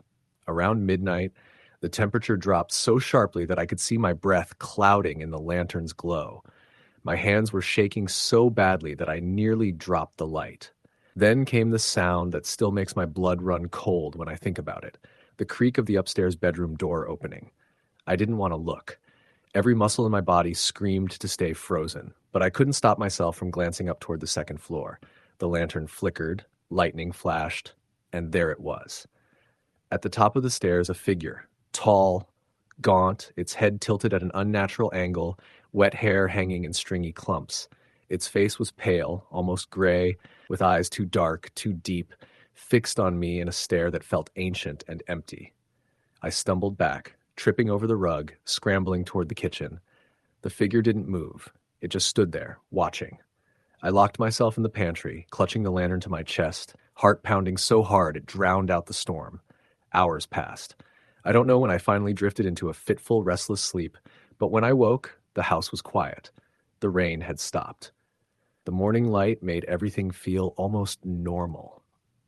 Almost. Until I saw the wet footprints. They started at the base of the stairs, dark prints on the old wooden floorboards, and trailed across the living room to the front door. The door was still locked from the inside. I packed a bag and left that morning, telling myself it was just stress, just the storm, just my imagination. I stayed with a friend in town for a few days, trying to forget, but deep down, I knew better. When I finally worked up the nerve to go back, the house was cold and still, as though it had been waiting for me. Dust had settled in the corners, and the lantern sat where I'd left it in the kitchen. Nothing looked disturbed. Until I went upstairs. The bedroom door at the top of the stairs, the one that had been shut for months, was standing wide open, and carved into the wood of the door, deep and jagged, were 3 words, "Let me in." I don't stay at the house anymore. I moved in with my cousin a few towns over, but the storm hasn't left me. Every time the sky darkens and the wind begins to howl, I feel it. That same chill creeping under my skin, the sense of being watched, of something just beyond the edge of sight, waiting. And on nights when the thunder shakes the walls and the rain pounds against the windows, I hear it again. 3 soft knocks. Always 3. Story. The end. The rain had been falling steadily since late afternoon, but by the time night set in, the storm had turned violent. Thunder cracked so hard it rattled the window panes, and the wind screamed against the sides of the old farmhouse like something alive. I'd been staying there for 2 weeks, trying to help my uncle fix up the place after my aunt passed, but that night was the first time I felt truly alone there. The power had gone out just before 8. One moment I'd been halfway through heating up a bowl of leftover stew, and the next, Everything went black. I found the flashlight in the kitchen drawer, the cheap plastic kind with a weak beam, and lit a few candles around the living room to keep the darkness at bay. My uncle had gone into town that morning to pick up some supplies and hadn't made it back. By 9, I figured he must have decided to stay at his buddy's place until the storm passed, though something in me didn't quite buy that. The farmhouse was old. Creaky floors, drafty windows, doors that stuck in their frames. And when the weather turned like that, the whole place seemed to come alive. I could hear the wind whistling down the hall, rattling the loose shingles on the roof, even what sounded like faint tapping from the attic. But I told myself it was just the storm, nothing more. I was sitting on the couch, staring at the flickering flame of a candle on the coffee table, when I heard the first noise that didn't sound like weather. It was faint, like the shuffle of feet across the floor upstairs. My head jerked toward the ceiling, but the sound stopped as soon as I focused on it. The house settled into silence, except for the rain hammering the tin roof. I told myself it was just the wood expanding and contracting, the old house moaning under the stress of the wind. But then it came again, a deliberate dragging sound like someone slowly walking across the upstairs hallway. My uncle's dog, Cooper, had been asleep by the fireplace when it happened. The moment the sound started, his head snapped up, ears rigid, and a low growl rumbled in his throat. He didn't move closer to the stairs. He didn't bark. He just stared up at the ceiling, growling so low it vibrated in his chest. "Coop?" I whispered, my voice sounding strange in the dim candlelight. "It's nothing, just the storm." But even saying it, I didn't believe myself. I tried to focus on my phone, but the signal was out. No Wi-Fi, no bars. Nothing but the sound of the storm and the house groaning around me. The candle flames swayed in the draft, sneaking through the old windows, and the shadows stretched and twisted along the walls. Then, clear as day, I heard it. A sharp, heavy thud, like something falling, or someone stepping hard directly above me. Cooper barked, a single sharp bark that echoed through the room, then ran a few steps toward the base of the stairs before stopping dead. "Uncle Ray?" I called up, my voice cracking. No answer. The air felt heavier somehow, pressing down on me. I grabbed the flashlight, its beam weak and jittery as my hand shook, and slowly made my way toward the stairs. Each step creaked under my weight, and I could feel the cold draft blowing down from the second floor. At the top of the stairs, the hallway stretched out, dim and narrow, lined with the faded wallpaper my aunt had always meant to replace. Every door was shut except for the one at the far end, my uncle's room. It was open just a sliver, enough for the darkness to spill out like ink. I stood frozen, listening. The storm roared outside, but up there it was different, quiet, suffocating. Then, from down the hall came a slow creak, the unmistakable sound of floorboards under weight, one after another, the hot coming closer. "Ray?" I tried again, but my voice was barely a whisper. I don't know what possessed me, but I started down the hallway, the flashlight beam bobbing along the peeling wallpaper. With every step, my stomach knotted tighter. When I got to my uncle's door, I pushed it open. The room was empty. Everything was just as he'd left it, his jacket draped over the chair, boots by the bed, the smell of his cologne faint in the air. But the window on the far side of the room was wide open, the curtains whipping violently in the storm. Rain sprayed in, soaking the carpet beneath the sill. I closed the window quickly, latching it tight, my hands trembling. Then I froze again. In the corner of the room, near the closet door, there was a wet footprint. Not a smudge or a streak of water, but a clear footprint, bare, human, and large, pressed into the old wooden floorboards. And then another, leading toward the door. I stumbled back, nearly tripping over my own feet, the flashlight beam swinging wildly. There was no one there. I would have seen them. I backed into the hallway, my breath coming in shallow gasps. Cooper barked from downstairs, frantic now, high-pitched and terrified. I turned and bolted down the stairs, two at a time, my flashlight beam bouncing off the walls until I nearly slammed into the front door. I grabbed Cooper's collar, pulling him close, and that's when I heard it. Footsteps, slow and deliberate, coming down the stairs I had just fled. I froze, every muscle in my body locked. The steps were heavy, wet, each one creaking the way only those old stairs could.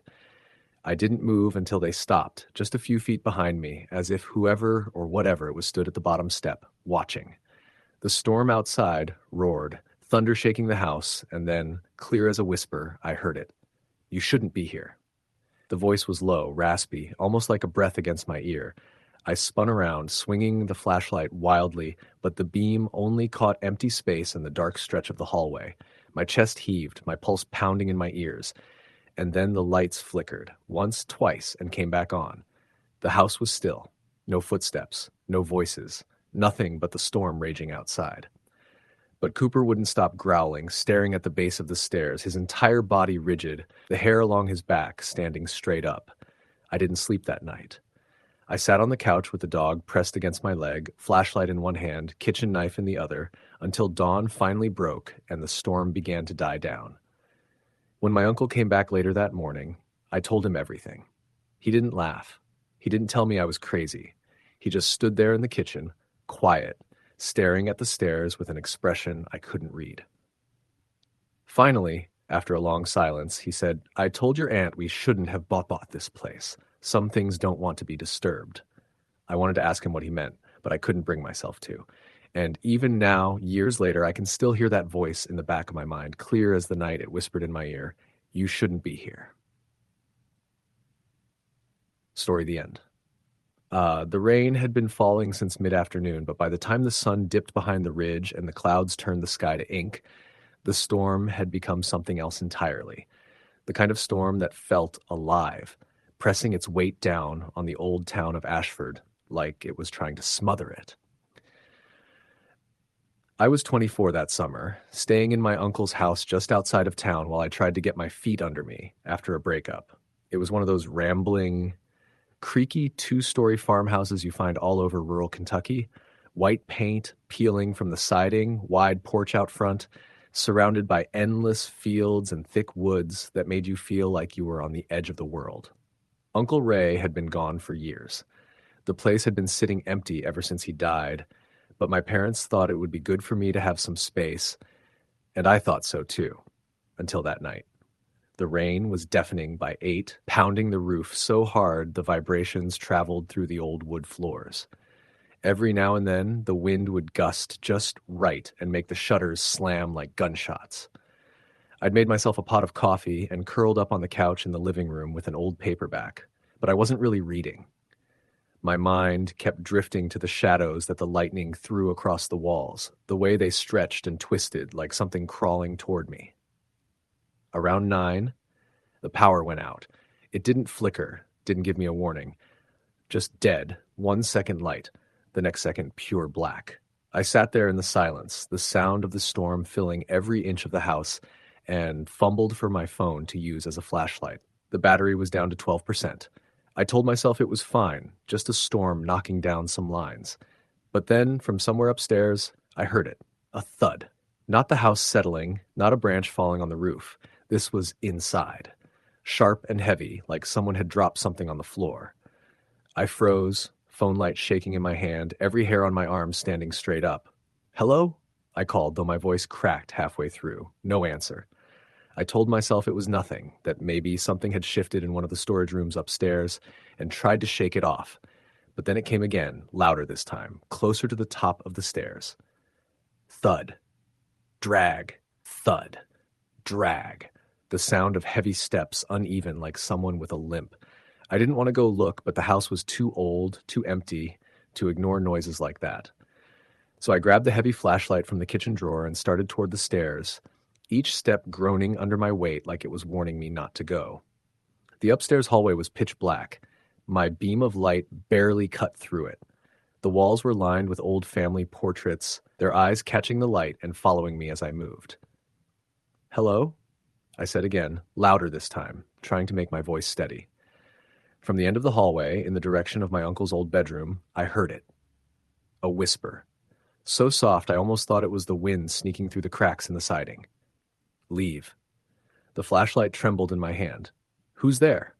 No answer, just the sound of the storm battering the house and, underneath it, the faint creak of the floorboards, like someone shifting their weight just out of sight. I stepped forward, every nerve in my body screaming for me to turn around, to get out, to run. When I reached the bedroom door, it was standing open a few inches. The smell hit me first, a damp, metallic scent, sharp and wrong, like wet rust. I pushed the door open with the end of the flashlight, the beam cutting across the room. It was empty.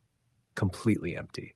No furniture, no boxes, nothing but bare wooden floors and a cracked window that looked out over the fields. But when I turned to leave, the door slammed shut behind me with a force that rattled the walls. I spun around, heart pounding, my flashlight beam darting wildly through the room. Nothing. Just the sound of my own ragged breathing and the storm screaming against the windows. And then, from behind me, inches from my ear, came the whisper again. Leave. I bolted. I didn't think, didn't look back. I ran down the stairs so fast I nearly tripped and tore my shoulder on the banister. My phone slipped from my hand and skittered across the hardwood floor, plunging me into darkness again. I locked myself in the living room, grabbing the old rotary phone on the side table, only to remember the lines were down. The storm howled, shaking the house so hard I thought it might come apart, and every few minutes, from somewhere upstairs, I heard it again. Thud. Drag. Thud. Drag. Over and over, as if whatever was up there was pacing the length of the hallway, waiting. I sat in the corner, with the flashlight aimed at the stairs, my back pressed against the wall, trying not to blink. Hours passed like that, the sound of the storm mingling with the slow, uneven footsteps. At some point, exhaustion took over, and my eyes started to close despite the fear crawling through me. When I woke, the storm had calmed. The rain had softened to a steady drizzle, and the first light of dawn was creeping in through the windows. For a moment, I almost convinced myself it had all been in my head, that the combination of the storm, the darkness, and my nerves had played tricks on me. Then I saw the footprints. Muddy, bare footprints trailing from the bottom of the stairs into the kitchen. I hollowed them, heart hammering, all the way to the back door. The door was locked from the inside. I packed a bag and left within the hour, driving into town and staying at a motel until my parents came back. I told them the house gave me the creeps, that I didn't sleep well there.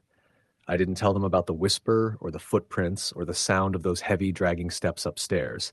That was 5 years ago. The house still sits empty.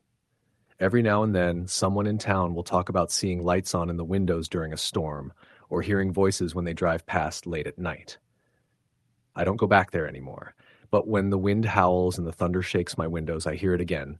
Thud, drag, and I know that whatever was in that house that night is still there, waiting, patient as the rain. Story the end. The rain started just after sunset, slow at first, like the sky was hesitating, but by the time darkness fell, it was coming down in sheets, heavy and loud against the roof. The kind of storm that makes everything feel small. I was alone in the house, and I think that's why it felt different that night. Why every sound seemed sharper, closer. I'd been staying at my Uncle Henry's place in rural Tennessee for a few weeks, helping out while he recovered from surgery. He'd gone to stay with my aunt for a few days while I kept an eye on the house, fed the dogs, and made sure the generator didn't crap out if the power went down. The property sat back on a narrow dirt road nearly a mile from the main highway, surrounded by thick woods and swampy lowland that always smelled damp after a storm. I'd grown up visiting this house every summer, running through the fields during the day and falling asleep to the sound of cicadas at night. But it was different as an adult. Quieter. Too quiet sometimes. Especially during storms like this one, when the only light came in short bursts of lightning that threw the shadows of the trees against the walls like they were reaching in.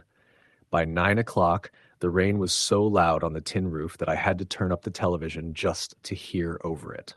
I just settled into the recliner with a glass of bourbon when the power flickered and then went out completely, plunging the house into a darkness so complete it felt suffocating. Great, I muttered to myself, grabbing the flashlight from the coffee table. The beam cut a narrow path through the living room, over the worn rug and family photos that lined the shelves. I'd been through power outages plenty of times before, so I wasn't spooked at first. I lit a couple candles in the kitchen, poured another drink, and sat by the window to watch the storm.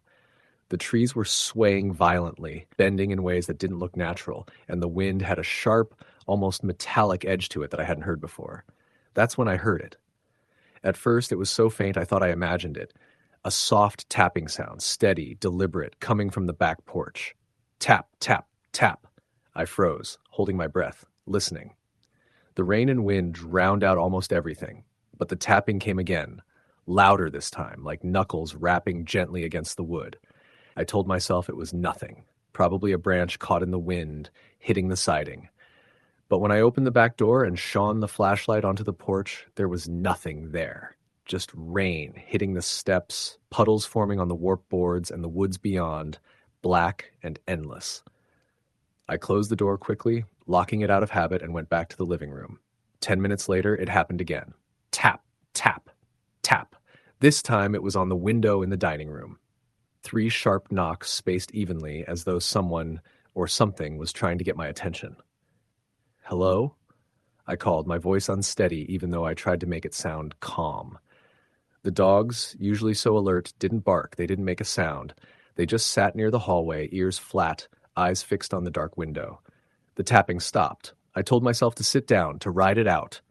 It was just the storm, my nerves getting the best of me. But then I heard it again, closer this time, right against the glass behind the recliner where I'd been sitting. Tap, tap, tap. I spun around so fast I nearly tripped over the coffee table, my flashlight beam catching the edge of the window. For a split second, in the flash of lightning, I saw her. A woman. She was standing just outside, drenched, her hair plastered to her face. She wore a pale dress, the fabric clinging to her thin frame, and her skin was gray, the color of ash. Her eyes were the worst part, black, completely black, like deep, empty holes. I stumbled back, my hand shaking so badly the flashlight beam danced across the walls. By the time the next lightning flash lit the yard, she was gone. I locked every door and window in the house, double-checking each one, even though I knew it wouldn't matter if she wanted in. The storm grew louder, angrier, until it felt like the house itself was vibrating. I tried to call my uncle, my hands trembling as I dialed, but the signal was gone. No cell service, no landline, nothing but the sound of the storm and the pounding of my own heart.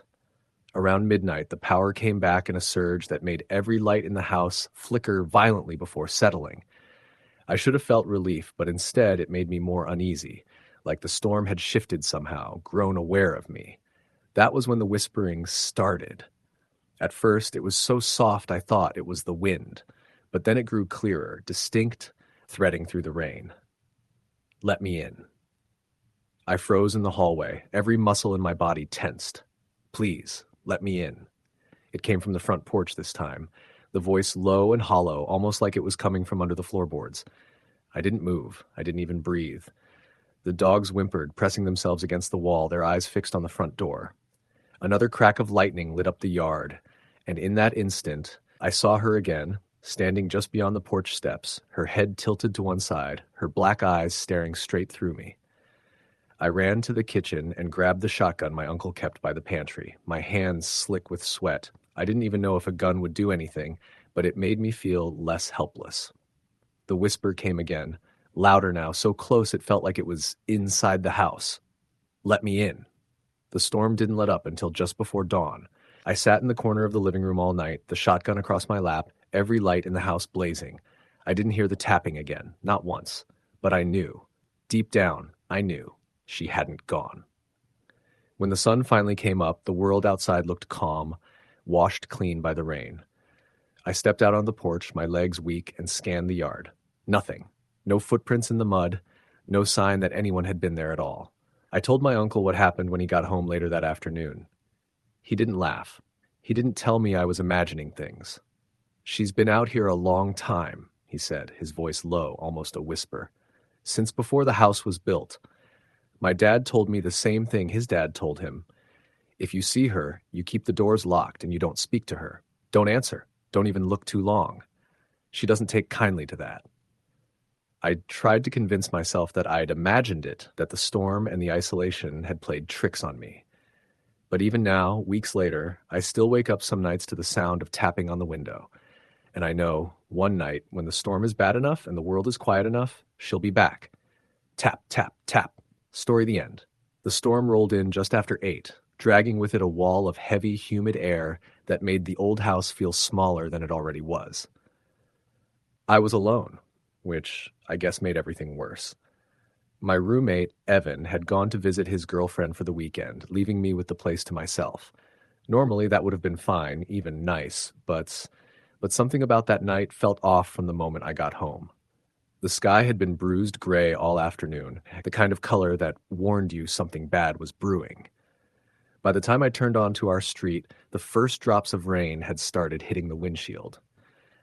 I remember pulling into the driveway and just sitting there for a second, watching the house through the downpour. The lights in the upstairs hallway were on, even though I was sure I'd turned them off before leaving for work. I brushed it off. Evan had probably forgotten to turn them off when he left. The wind slammed the car door shut as I climbed out and jogged to the porch. The storm was already in full swing, thunder rumbling low and steady, rain pelting against the siding like handfuls of gravel. By the time I stepped inside, I was soaked through my shirt and jeans, my sneakers squeaking against the hardwood floor. The house felt wrong immediately. It's hard to explain unless you've felt it before, that heavy, suffocating quiet, like the air itself is waiting. Normally, there was a faint hum from the fridge or the sound of traffic in the distance, but that night it was silent, completely silent, except for the storm outside. I kicked off my wet shoes, dropped my keys in the bowl by the door, and told myself I was just on edge because of the weather. Storms make everything feel dramatic, right? I went about my usual routine. Microwave leftovers, flopped onto the couch, put on some show I barely paid attention to. But the whole time, my eyes kept drifting toward the hallway that led to the stairs. The upstairs light, the one I'd noticed from the driveway, was still glowing faintly down the steps.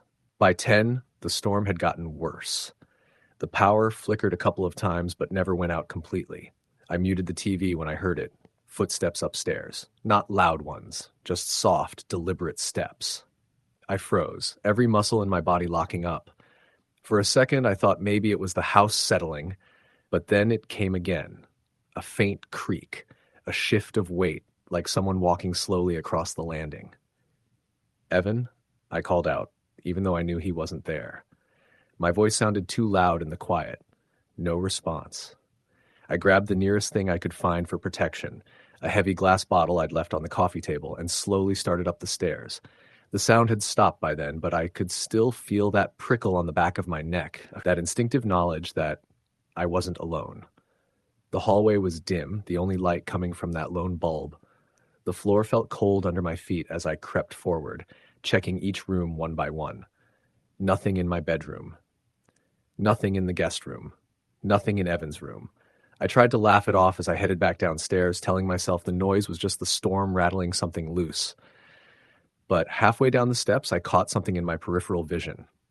A shadow, darker than the rest of the hallway, just at the edge of the upstairs landing. I turned so fast I nearly slipped, but there was nothing there. Just that empty stretch of hallway, quiet and still. The rest of the night didn't get better. I went to bed around midnight, leaving a few lights on because the thought of turning the house dark was unbearable. I lay there, tossing and turning, the sound of rain against the window making it impossible to relax. At some point, I must have dozed off, but I woke up around 3 to the distinct sensation of someone standing in my room. It wasn't a sound that woke me. It was a feeling, like the air had shifted, grown thicker. My eyes fluttered open, and for a moment I didn't see anything. Then a flash of lightning illuminated the room, and I saw it. A figure, tall, thin, standing in the corner near the closet. I froze, my breath catching in my throat. The room plunged back into darkness, but I knew it was still there. I could hear it, faint, almost imperceptible, like the sound of fabric shifting, as if it had moved closer. I wanted to scream, to leap out of bed and run, but I couldn't. My body wouldn't listen. I lay there, paralyzed. Every instinct in me screaming that whatever was in that room wasn't human. Another flash of lightning, and the figure was gone. I sat up, gasping, fumbling for the lamp on my nightstand. The warm yellow light flooded the room, revealing nothing but familiar shadows. My hands were shaking so badly I could barely hold my phone when I checked the time. 3:17 a.m. I didn't sleep for the rest of the night. The next morning, the storm had passed. The house was quiet again, but the air still felt heavy. I went through the motions, made coffee, checked my phone, tried to convince myself I'd imagined the whole thing. But then I saw the footprints.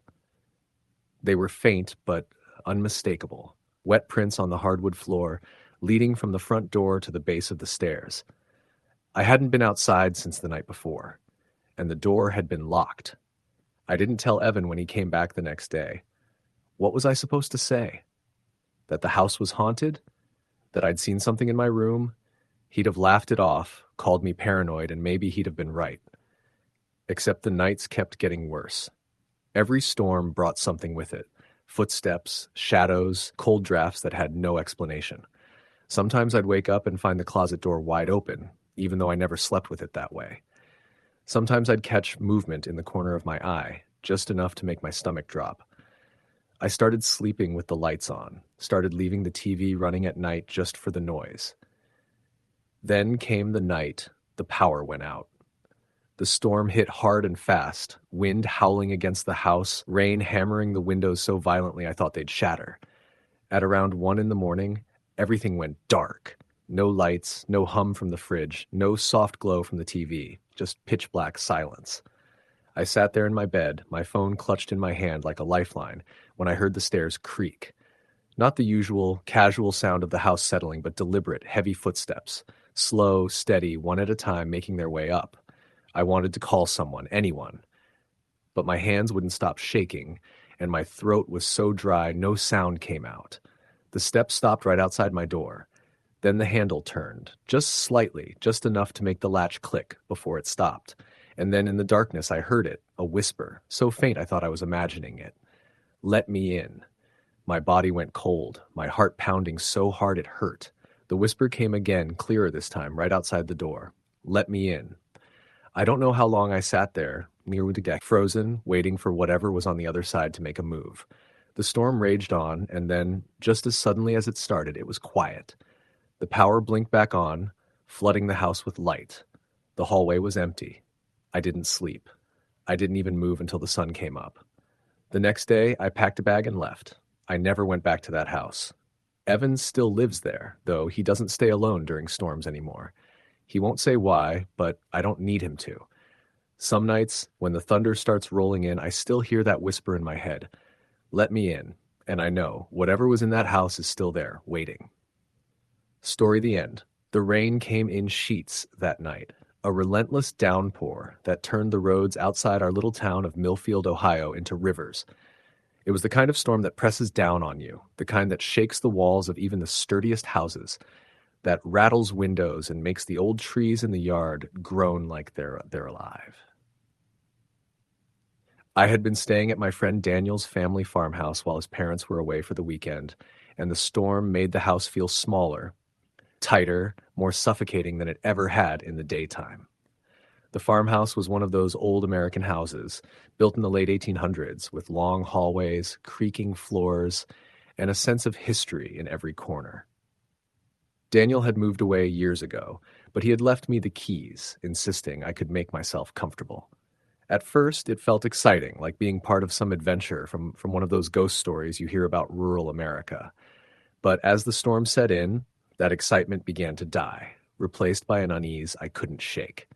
I spent the first few hours in the living room, a cup of coffee warming my hands, watching the lightning fork across the sky and listening to the thunder that followed so quickly it seemed to shake the very air around me. By 10 o'clock, the power flickered once, twice, and then went out entirely, plunging the house into darkness. The storm's roar filled every corner of the building, and suddenly, I realized I was completely alone. At first, I told myself it was nothing, just the house settling or the wind blowing against the shutters. But then I heard it, a faint scraping noise coming from the kitchen. It was slow, deliberate, almost like nails dragging across the wooden floor. My pulse jumped in my throat. I froze, straining my ears over the sound of the storm. Another scrape followed, then a soft thud, and I realized this wasn't something the storm could make happen. I grabbed the flashlight from the counter, the beam trembling as I turned it on, cutting through the darkness like a knife. Step by step, I edged toward the kitchen, my heart pounding, every instinct screaming at me to turn back. The hallway stretched ahead of me, long and shadowed, and the lightning from outside lit the space in quick, violent bursts, making the shadows dance and twist. When I reached the kitchen, there was nothing.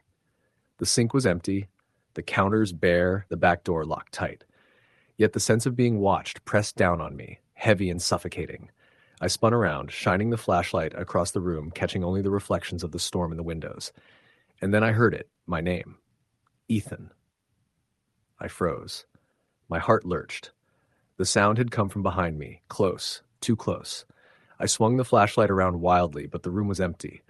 The storm's roar filled my ears, and I told myself it was my imagination, that I was just jumpy from being alone in the dark. But I knew better. Something had been there. I moved back into the living room, trying to calm myself, telling myself I would just wait for morning. But the house seemed to have changed while I wasn't looking.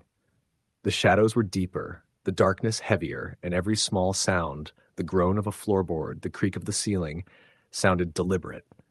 Around midnight, I heard it again. This time it was upstairs. Heavy, slow steps, pacing, one after another, moving with intent. My stomach twisted. The house's upper floor had been mostly abandoned for years, rooms left empty and locked, but the steps moved from room to room as if someone were patrolling. I tried to tell myself it was the wind. I tried to tell myself it was an animal.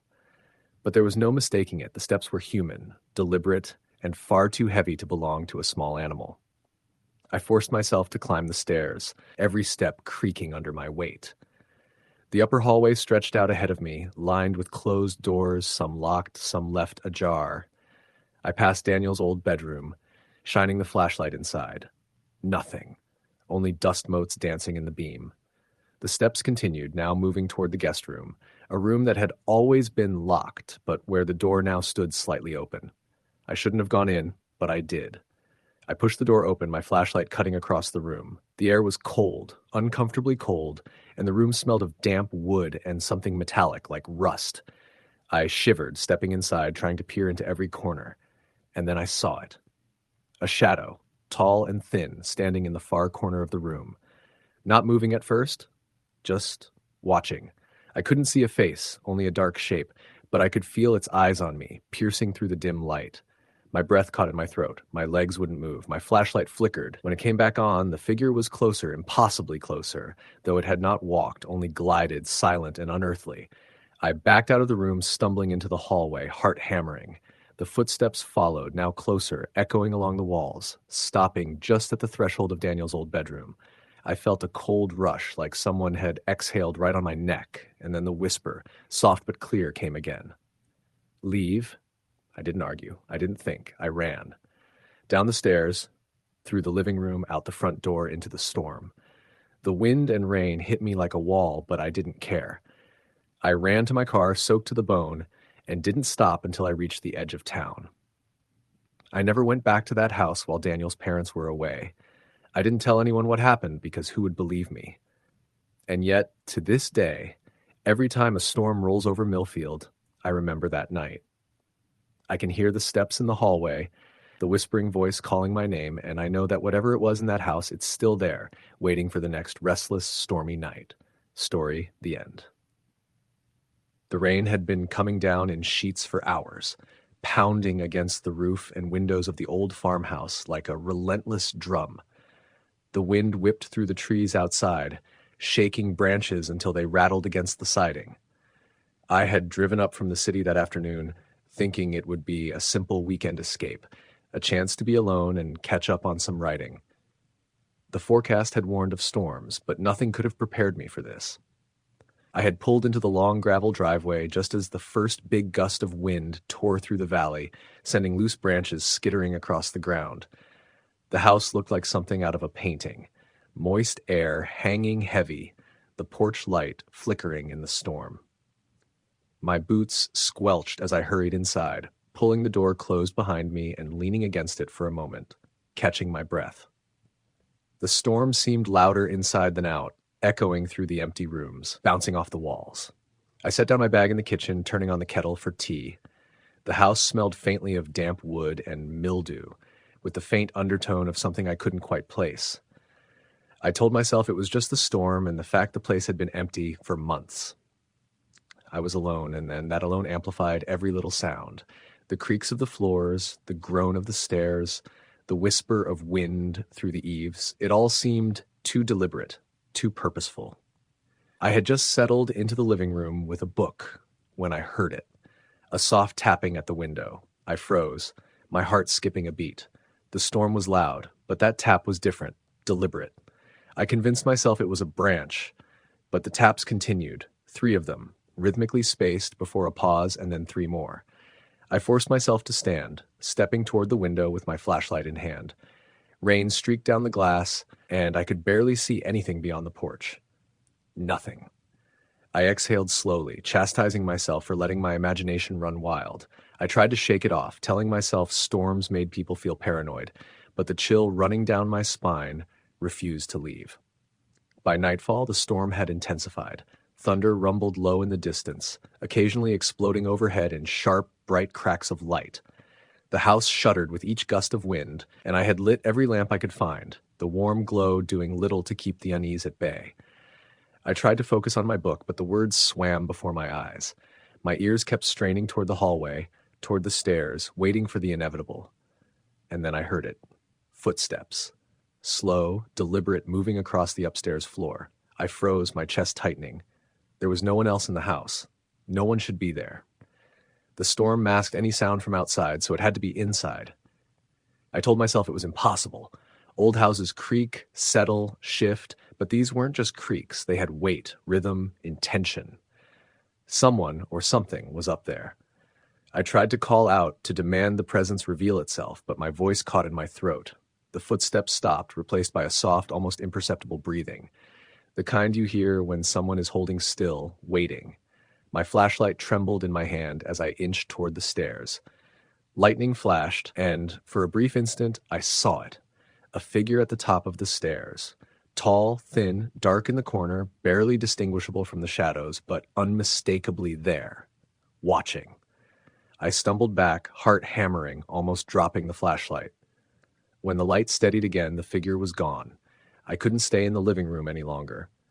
I retreated to the kitchen, locking the door behind me, and tried to convince myself it had been a trick of the light, a figment of my imagination heightened by exhaustion and fear. But even as I whispered reassurances to myself, the feeling of being watched persisted. Around midnight, the temperature dropped sharply. My breath fogged in the room, and my skin prickled with cold. The storm outside had quieted a little, leaving only the faint patter of rain against the roof and windows, but inside the house was alive. Alive with an unexplainable presence. And then I heard the voice.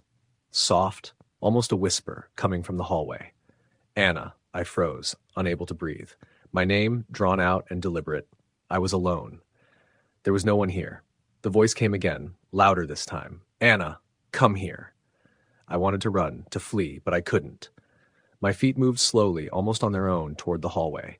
My flashlight illuminated the walls, but the beam caught nothing, only shadows that seemed to pulse and shift. The upstairs door, the one I hadn't even realized was ajar, was open just enough to reveal the darkness beyond. I approached, trembling, my heartbeat so loud it seemed to echo in the hallway. Another flash of lightning, and I saw it again. The figure. Closer this time, its head tilted unnaturally, wet hair plastered to its pale face, eyes hollow and unblinking. I wanted to scream, to retreat, but my legs refused. The figure didn't move. It just stood, watching, waiting. I stumbled back, almost falling down the stairs, and ran to the kitchen. The light from the lantern I had placed on the counter seemed weak and ineffective against the oppressive darkness that filled the house. I clutched it to my chest, unable to tear my eyes away from the hallway, expecting the figure to appear at any moment. Hours passed. Or maybe minutes. Time had no meaning. I don't remember when I finally fell into a fitful, anxious sleep, curled on the kitchen floor, the lantern throwing trembling shadows across the walls. I awoke to silence. The storm had passed. Sunlight filtered weakly through the rain-streaked windows, but the air still felt heavy, saturated with a presence I couldn't see. I got up, shaking, and noticed the footprints. Wet, dark footprints on the hardwood floor, leading from the front door to the base of the stairs. I hadn't gone outside. I hadn't let anyone in. Panic set in. I packed a bag and left immediately, driving aimlessly through the post-storm fog until I reached the town. I didn't call anyone. I didn't speak to anyone. I couldn't explain what I had seen, what I had felt.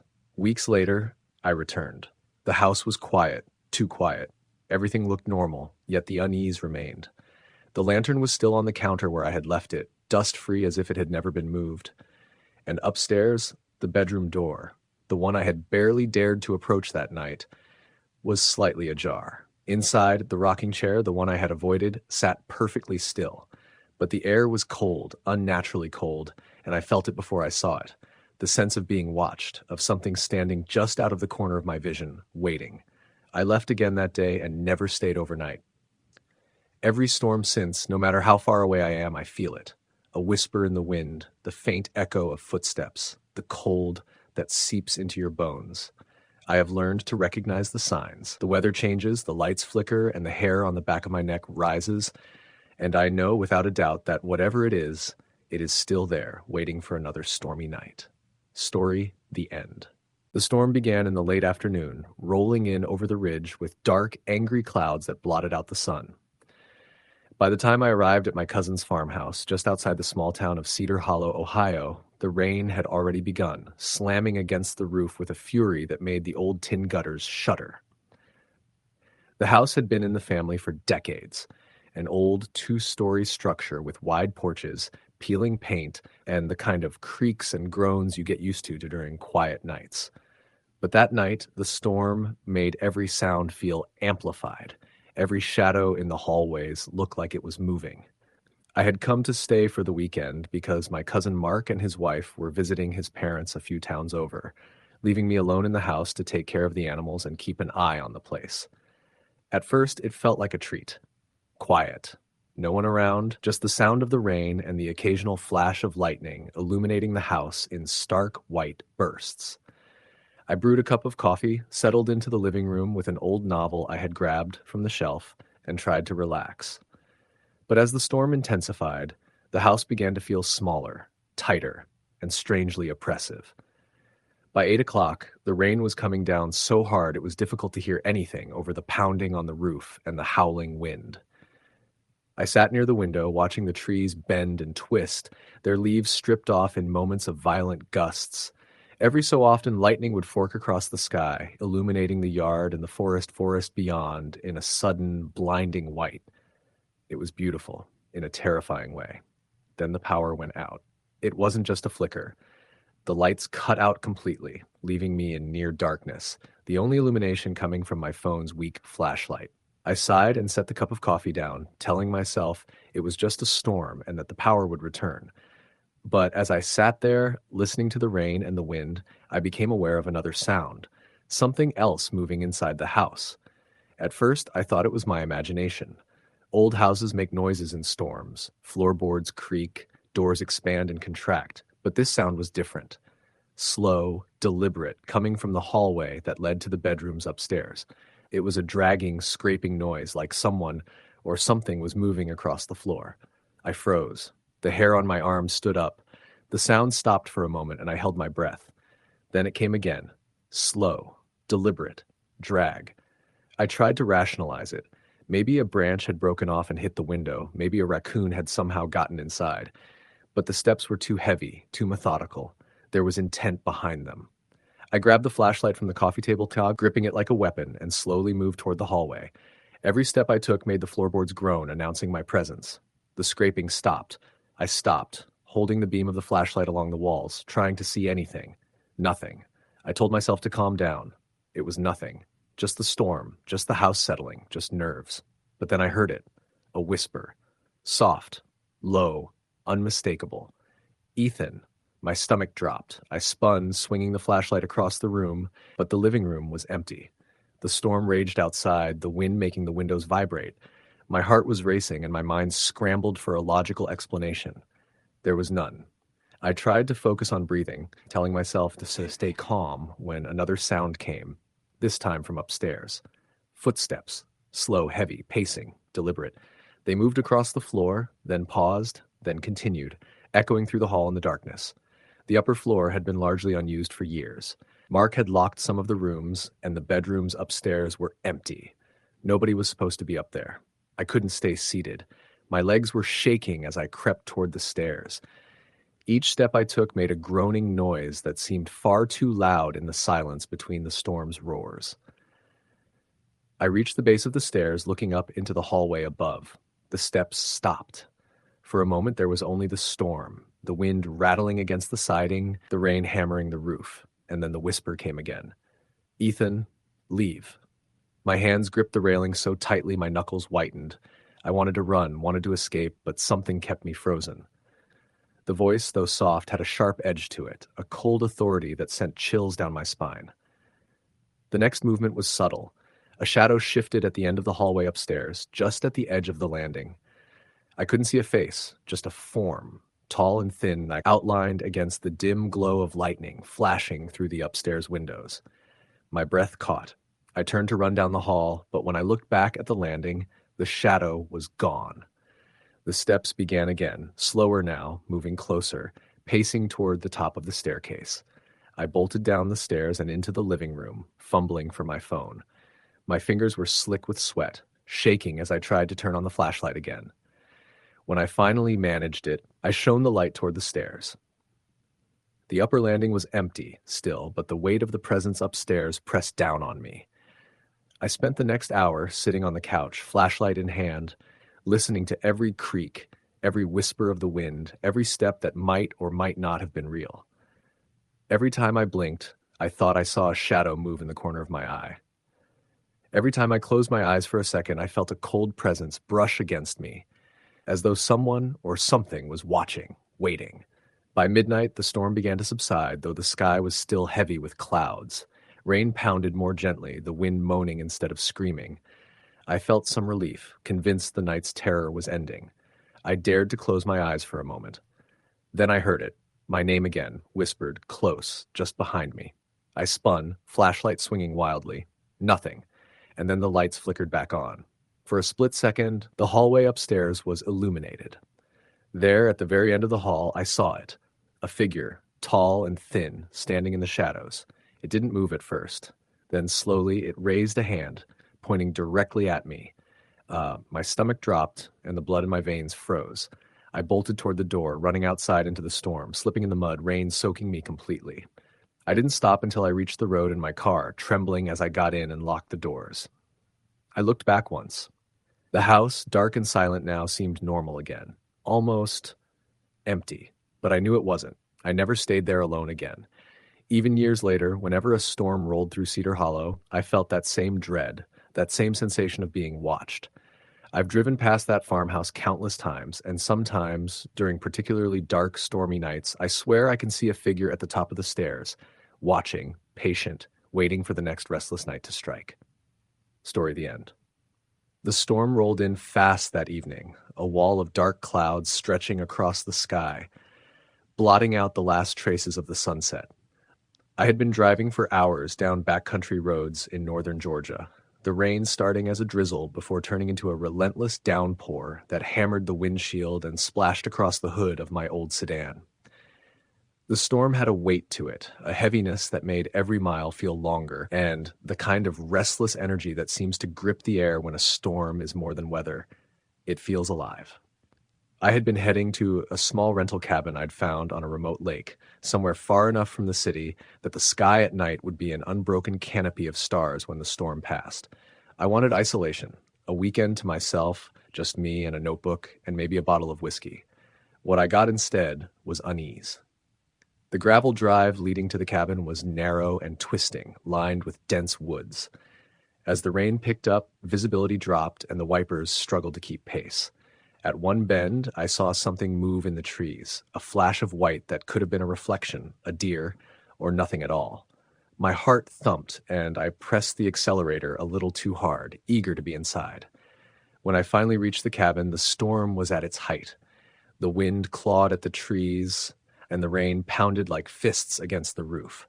I pulled my wet jacket tighter around me as I fumbled with the keys, finally pushing the door open and stepping into the small, empty space.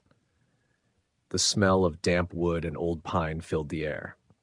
I flicked on the lights, but they flickered uncertainly, shadows dancing across the walls as if the storm itself had entered the cabin. I tried to settle in, to convince myself I was overreacting. I set my bag down, poured myself a drink, and sat near the small fireplace. The storm was loud enough that every little sound inside the cabin made me jump. A floorboard groaning, the rustle of the curtains, the sudden rattle of the kitchen window. Around 9 o'clock I heard it. A soft knocking at the door. I froze. There was no one else in the area, no neighbors for miles. I told myself it was just the wind, that perhaps a branch had struck the door, but the knocks continued. 3 deliberate, slow taps, followed by a pause, and then 3 more. My pulse quickened. I approached the door, flashlight in hand, and peeked out. The porch was slick with rain, empty, the lake barely visible in the distance through sheets of water. Nothing. I shut the door and locked it, my hands trembling. The rest of the evening passed in tense silence, punctuated by the occasional gust of wind and flash of lightning. I tried to distract myself with a book, but my eyes kept drifting toward the windows, toward the hallway leading upstairs. By midnight, the storm had not abated. If anything, it had grown stronger. The wind howled through the trees, and the cabin groaned and shivered with each gust. I was curled on the couch, wrapped in a blanket, when I heard it, the creak of footsteps upstairs.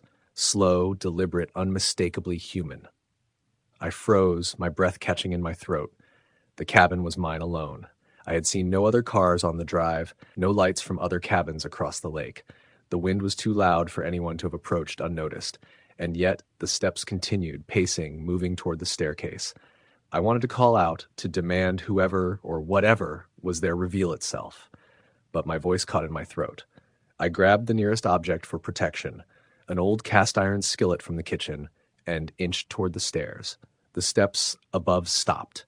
Silence. Only the storm and my own ragged breathing filled the room. I finally reached the foot of the staircase and shone the flashlight upward. The hallway was dark, shadows stretching along the walls. Another flash of lightning revealed the bedroom doors, all closed except for the last one at the far end, the one that had always been empty, used only for storage. It was open now. I swallowed hard, the taste of fear bitter in my mouth. The hallway was empty, but I felt it, a presence that made the hair on my arms stand on end. I wanted to turn and run, but curiosity and terror rooted me to the spot. The first time I saw it, it was brief. A pale figure standing in the corner of the storage room, partially hidden in shadow. It was tall, thin, and somehow wrong. Its head was tilted unnaturally, the long dark hair plastered to its face. The lightning flashed again, and it was gone. I stumbled back, almost tripping, and fell into the living room. My heart thundered in my chest, each beat echoing through the cabin. I tried to convince myself it was a trick of the light, a reflection, my imagination. But then I heard it. A whisper, soft and almost melodic, but unmistakable. My turn. The words were barely audible over the storm, yet clear. I froze, every muscle taut as the sound of footsteps resumed. They weren't on the floor above now. They were in the living room. Slow, deliberate, pacing near the wall, circling me. I backed up toward the kitchen, desperate for some object to defend myself, but the feeling of being watched was suffocating.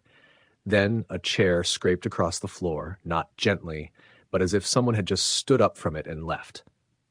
I ran to the door, fumbling with the lock in the rain-soaked night, and burst outside. The storm lashed at me, rain blinding, wind pushing against me, but I didn't care. I didn't look back until I reached the edge of the drive. The cabin was dark, too dark, not a single light flickered. It was quiet now, save for the storm, and yet I could feel it watching. I didn't sleep that night. I drove to the nearest town, finding a motel with lights on and warm rooms. Even there, though, I felt it. That presence, patient and unseen, lingering just at the edge of perception, as if it had followed me through the rain. When I finally returned to the cabin days later, everything appeared normal. No footprints, no wet spots. No signs that anyone or anything had been there. And yet, I knew. I knew I wasn't imagining it. I knew what I had seen and felt. The storm had been a catalyst, something that tore open the thin veil between the living and whatever waits just beyond. Since that night, I never stay alone in that cabin. Every storm brings me a shiver, every creak of a floorboard makes my skin crawl, and every shadow flickering across my walls is a reminder. Sometimes late at night, I swear I hear it. The soft, deliberate footsteps pacing just out of reach, a whisper brushing against my ear, and the feeling that no matter where I go, it waits for the next stormy night to find me again. Story the end. The storm had been building since late afternoon. Dark clouds rolling in over the small town of Millersville, Pennsylvania, bringing a restless wind that rattled the trees and shook the windows of the old farmhouse where I was staying. I had driven out from the city to spend the weekend alone, thinking I could use some quiet after a particularly stressful week at work. The farmhouse was my grandmother's old place, empty since she passed 5 years ago. My parents had encouraged me to go, saying it would be peaceful. I didn't expect the storm to make it feel like a trap. By 6 o'clock, the sky had turned a deep, angry gray, and the first heavy drops began pounding against the tin roof. The wind whipped through the fields surrounding the house, making the trees sway and groan. I had unpacked my bag and was sitting at the old kitchen table, drinking a cup of coffee and staring out the window at the distant hills when the first crack of lightning illuminated the yard. The thunder followed almost instantly, shaking the house and rattling the windows. I tried to focus on a book I had brought, but the house seemed to grow colder as the storm gained strength. The lights flickered twice before going out entirely, leaving me in a heavy, oppressive darkness. I grabbed the flashlight from the counter, its weak beam barely cutting through the shadows that the storm threw across the room. At first, it was just the sound of the storm, rain hitting the roof, wind moaning through the cracks in the siding, branches thrashing against the windows. But then I heard it, a scraping noise, faint but deliberate, coming from the hallway leading to the bedrooms. My pulse jumped. I froze, straining to hear over the storm. The scraping came again, slow, deliberate, and closer this time. I told myself it was a branch blown against the house, or maybe an animal trapped inside. I gripped the flashlight tighter and took a cautious step toward the hallway. The noise stopped. My heart thumped so loudly it seemed to echo through the empty house. I took another step, and then I heard it again, soft, low, unmistakable. Ethan. I froze. The voice came from behind me, close, yet I was alone in the kitchen. I swung the flashlight around, panicked, but the room was empty. I backed up toward the living room, my hands trembling, telling myself it was just the storm playing tricks on my mind. But the feeling of being watched pressed down on me, heavy and suffocating. I tried to calm myself, to rationalize, but then the footsteps began, slow, heavy, pacing, echoing along the upstairs hallway. My grandmother's house had a second floor with 3 bedrooms, all of them locked for years. Nobody was supposed to be up there. I gripped the railing of the staircase, heart hammering, and began the ascent, flashlight trembling in my hand. The stairs groaned under my weight, each step announcing my presence. I reached the top and shone the flashlight down the hallway. Shadows stretched along the walls in unnatural shapes, distorted by the flickering light of the storm outside. "Who's there?" My voice was a whisper, but it sounded loud in the oppressive silence. The footsteps stopped. A moment of stillness passed, broken only by the storm outside. Then I heard the whisper again, this time clearer, almost right behind me. "Leave." I spun, flashlight swinging wildly. The hallway was empty. My breath came in short, ragged gasps. I backed toward the stairs, convinced I had to get out of the house, but something drew my eyes to the far end of the hall. A shadow, tall and thin, appeared just at the edge of the doorway to my grandmother's old bedroom. It didn't move at first, simply stood there, and I felt its gaze settle on me. Lightning flashed through the window, illuminating the shape for a brief, terrifying instant. It was human in form, but somehow wrong. The proportions were off, too thin, too elongated, and the face, I couldn't make it out, hidden in shadow. My stomach turned to ice. I stumbled back toward the stairs. When I glanced again at the figure, it was closer. It hadn't walked, it had glided, silent and deliberate. My instincts screamed at me to flee, and I did, bounding down the stairs 2 at a time, flashlight swinging, nearly tripping over the loose floorboards. I reached the living room and slammed the front door behind me, rain soaking my hair and clothes instantly. My hands were trembling as I fumbled for my car keys. I looked back once. The house, dark and silent again, seemed normal, almost empty. But I knew better.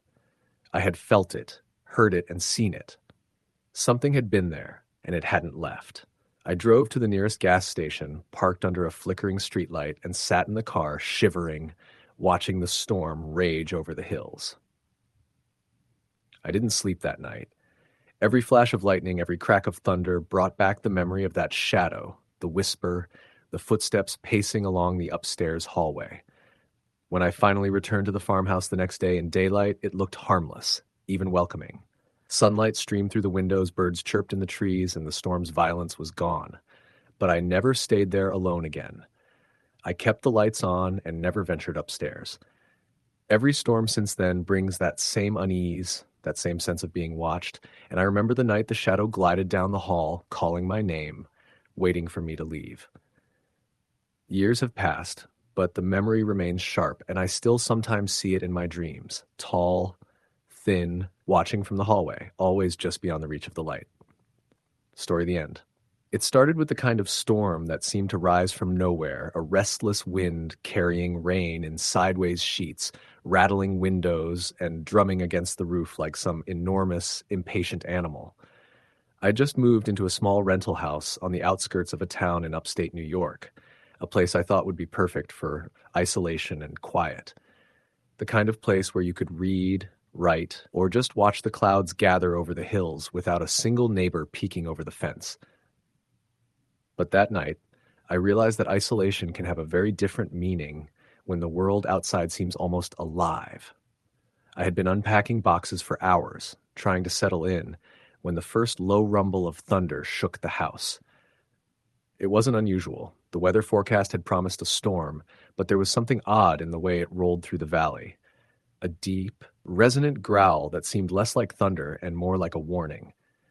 I was alone, the kind of alone where the hum of fluorescent lights from the nearby highway couldn't reach you, and every creak of the floorboards sounded amplified. By 9 o'clock, the storm was in full swing. Lightning flashed, illuminating the living room in harsh, stark bursts, and each crack of thunder seemed to shake the walls. I tried to distract myself with a movie, but the flickering of the screen couldn't compete with the shadows cast by the sudden, violent flashes of lightning. That's when I first noticed the knocking. At first, I assumed it was the wind. It came faintly, 3 short knocks, almost polite, like someone tapping lightly on a door. I told myself it was the old windows rattling in their frames and went back to my movie. But the knocking persisted, and it wasn't coming from the front door. My house had a small attic with a pull-down ladder and a basement with a creaky old hatch in the floor. The knocks were coming from above me. I froze. The sound wasn't consistent, but it was deliberate, almost rhythmic, like someone walking across the attic floor, stopping, then pacing again.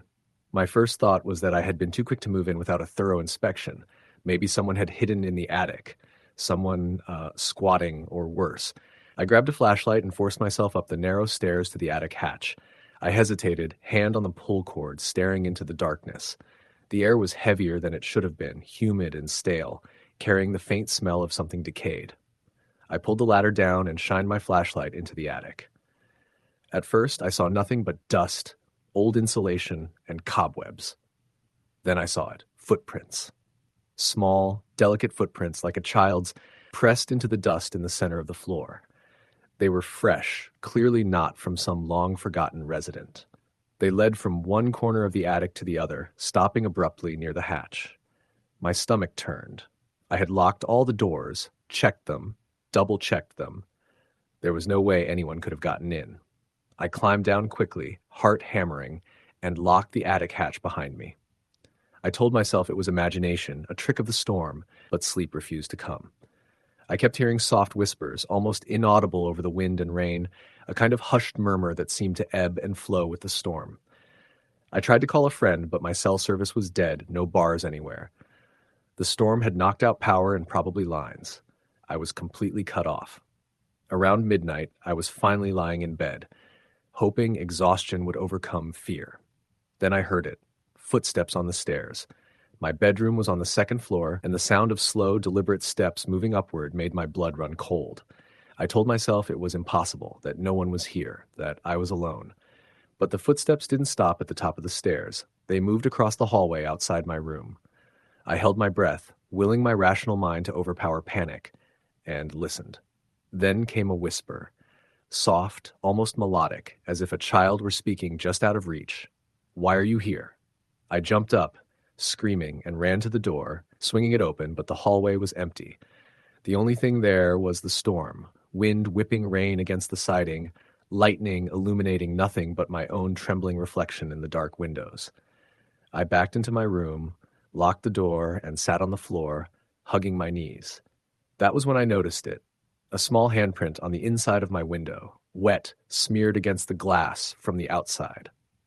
The storm was pounding it relentlessly, but the print remained distinct, like someone or something was standing right there, pressing against the glass, watching. Hours passed. The storm didn't relent. The whispers grew more insistent, more intelligible, until I could make out words. Leave, leave, don't sleep. Shadows moved across the walls, forming shapes that weren't mine. Figures of children, gaunt and pale, standing silently, staring. I tried to rationalize it, hypothermia, dehydration, stress, but the shapes were too defined, too deliberate. They moved with a purpose, congregating near the foot of my bed. By morning, the storm had subsided, leaving a grim silence in its wake.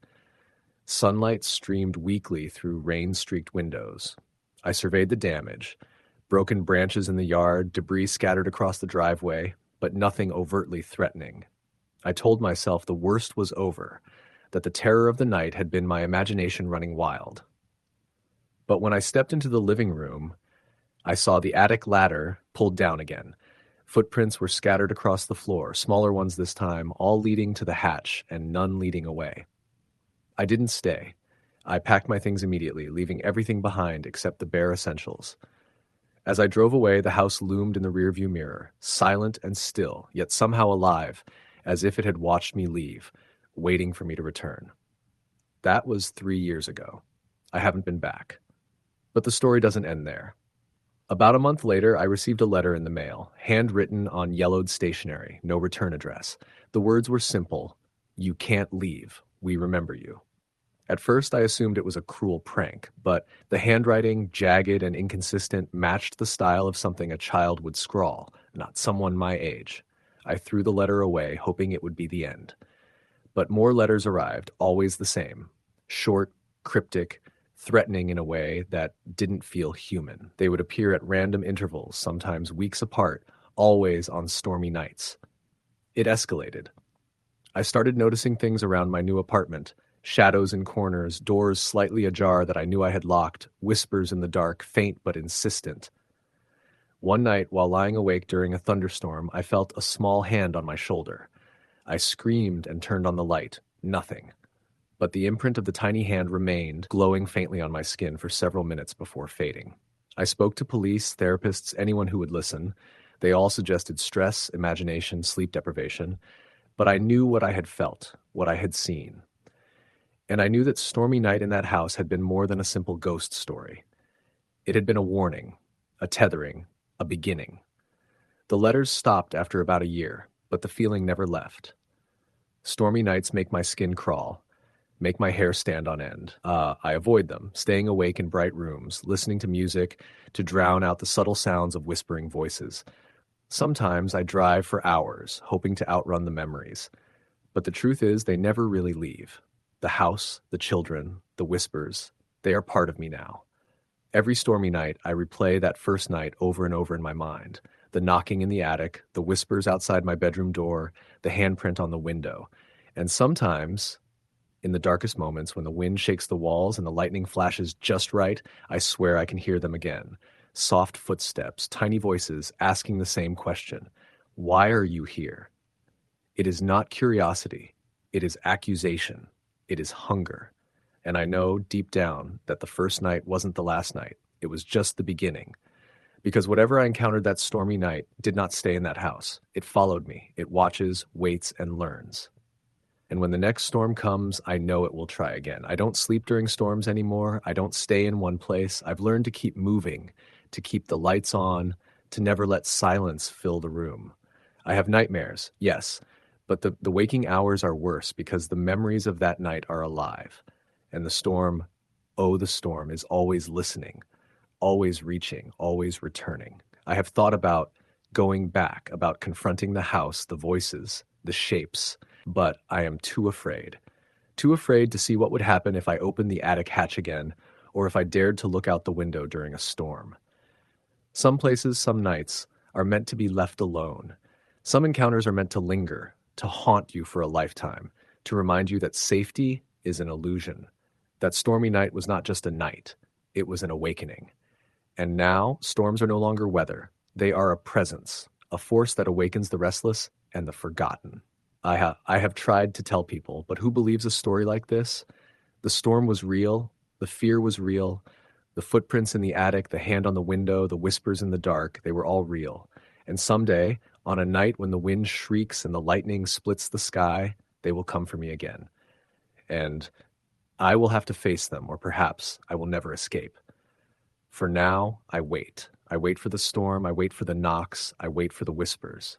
I wait for the tiny hands and the accusing voices, because they always return. And when they do, I will remember that first night, the night I learned that some houses are never empty, and some storms are never just storms. I live in the shadow of that night, and I know I always will.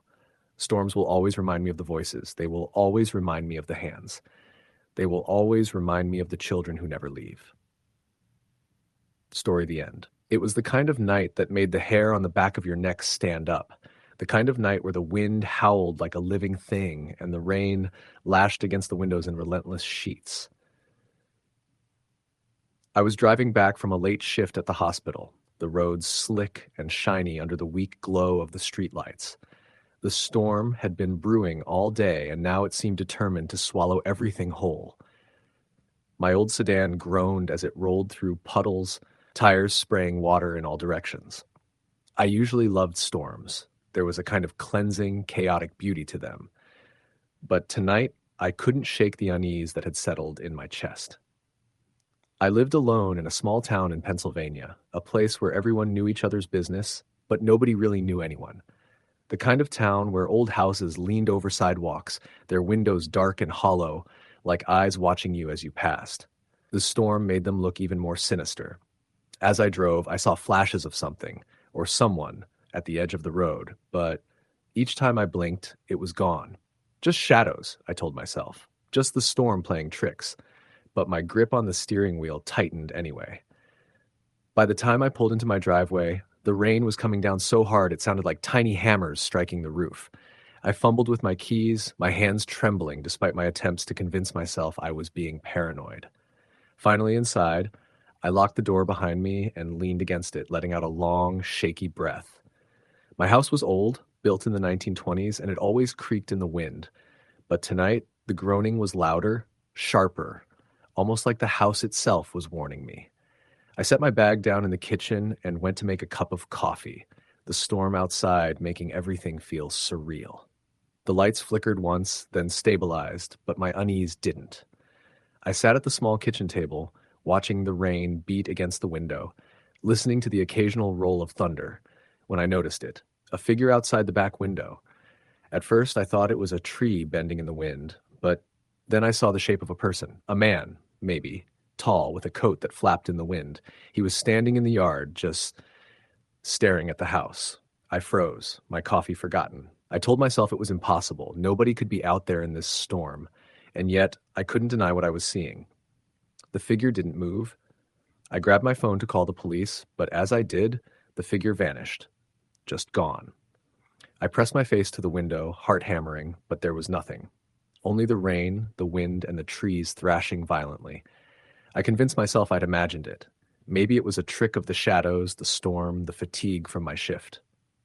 I poured the cold coffee down the sink and went to my bedroom, hoping sleep would calm my nerves. But as I climbed into bed, I felt it again, a presence in the house. Not human, not alive, but there, heavy, watching. I tried to tell myself it was the old house settling, but deep down I knew it was more. Hours passed, or maybe minutes, I couldn't tell, before I was woken by a sound. Not the storm, not the wind, not the rain.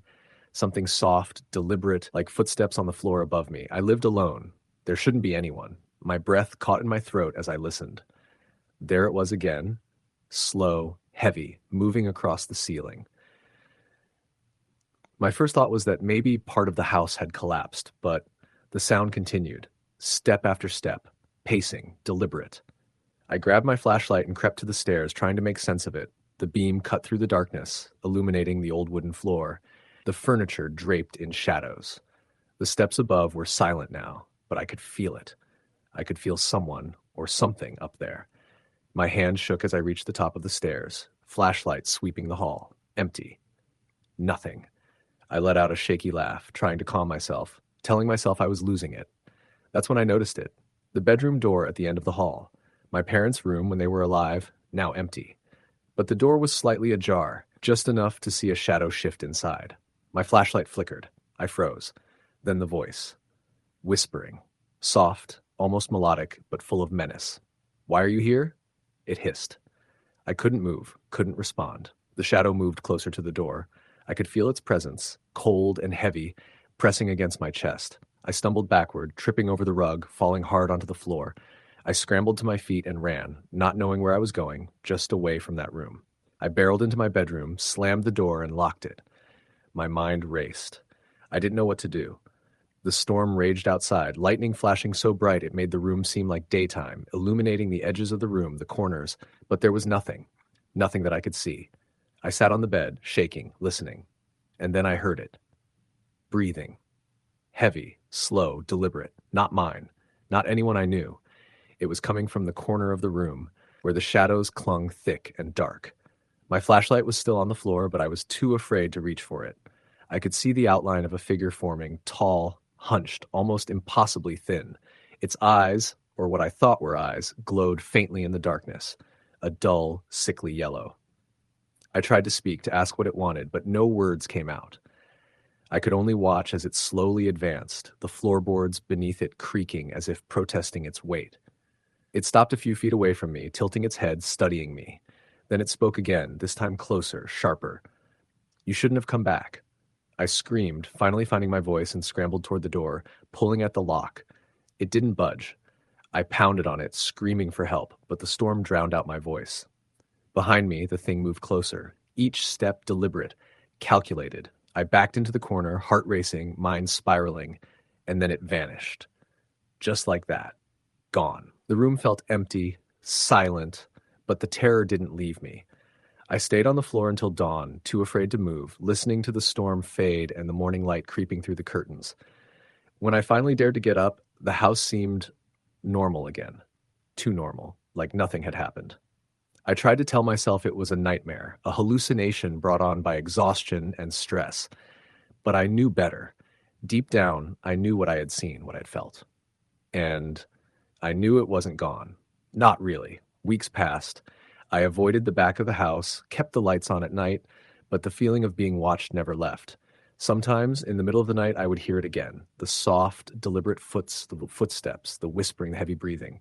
Always just beyond the edge of vision, just beyond reach. One night, I decided to confront it. I set up a small camera in the corner of my bedroom, aimed at where I had seen the figure. I left it running overnight, determined to prove to myself that I wasn't imagining things. The footage still haunts me. At first, the room is empty, just the furniture, the shadows, the flickering lights. Then, around 2:13 a.m., the figure appears. Tall, thin, hunched, its yellow eyes glowing faintly. It moves slowly across the room, pausing to look directly at the camera. Its lips move, but no sound comes out. Then it tilts its head and steps toward the bed, toward me, though I wasn't there at the time, and then it disappears, leaving only the shadows behind. I showed the footage to a friend, someone who had a passing interest in the paranormal. He went pale, refusing to stay the night in my house. "That's not just a ghost," he said. "That's something else. Something old. Something angry. You need to leave, or at least stop being alone in there." I didn't leave. I couldn't. This was my home, my life. But the presence grew stronger, more insistent. It would appear during the day, though fleetingly, always at the edge of my vision, always watching. Objects moved on their own, doors slammed, lights flickered, and the whispers, always the whispers. One night the storm returned, worse than before. Rain pounding, wind tearing at the house, and it came back. Not just in shadows this time, but fully manifest. I could feel its cold fingers brush against my skin as I lay in bed. It leaned over me, whispering in a voice that was both 100 voices and none. "You cannot stay. You cannot escape. This is mine." I didn't sleep for days. I didn't leave the house, didn't answer the phone. I just stayed, waiting, watching, praying it wouldn't touch me. But I knew it would. Eventually, the town started noticing things. Strange lights in my windows, unexplained noises, the feeling of being watched. Some neighbors refused to come near. Others whispered rumors. "That house," they said. "It's cursed. You don't go there at night." I don't know what it wants from me. I don't know why it chose me. All I know is that I am never alone. Never. And on stormy nights, when the wind wails and the rain lashes against the windows, I can hear it moving through the house, whispering, watching, waiting. Sometimes I catch a glimpse of it in the mirror. Sometimes I hear it call my name from the hallway. It knows I can hear it, but it doesn't care. It's patient. It's always been patient, and I know deep down that one night when the storm is at its worst, it will finally reach me. Until then, I survive. I hide. I live in constant fear because this is my reality now. The house is no longer mine. It belongs to something older, something relentless. And I am just its tenant. Story the end. The rain started before sunset. A light drizzle that tapped against the windows of the old house, almost rhythmic, like fingertips drumming on glass. By the time night swallowed the hills, the drizzle had turned into a torrential downpour, the kind of storm that rattled the window panes and made the walls creak in protest. I'd moved into the place less than a month ago, a small, isolated house I'd rented just outside a forgotten little town in western Pennsylvania. It had been cheap, and I hadn't asked too many questions. I just wanted quiet. After years of living in the city, I craved silence, but what I got that night was anything but peace. The power went out around 8:30. 1 second, the living room was bathed in the soft glow of the overhead light. The next, it was swallowed by shadows, the only illumination coming from the erratic flashes of lightning through the thin curtains. The storm was loud, louder than I'd anticipated, with the wind screaming through the trees and rattling the old roof like it might peel away at any moment. I sat there for a while, clutching a mug of coffee that had gone cold, staring at the darkened TV screen, and trying to convince myself that I wasn't as unsettled as I felt. I told myself it was just a storm, just weather. But there was something about that night that felt wrong. The house was too still when the thunder paused, the kind of stillness that presses down on your skin, that makes your pulse quicken. I'd been warned about the house in a way, subtle warnings from the woman at the diner when I'd mentioned where I'd rented, the lingering stare from the man at the gas station when I told him my address. No one said anything directly, of course, but I caught the looks, the little pauses before they'd force a smile and wish me luck.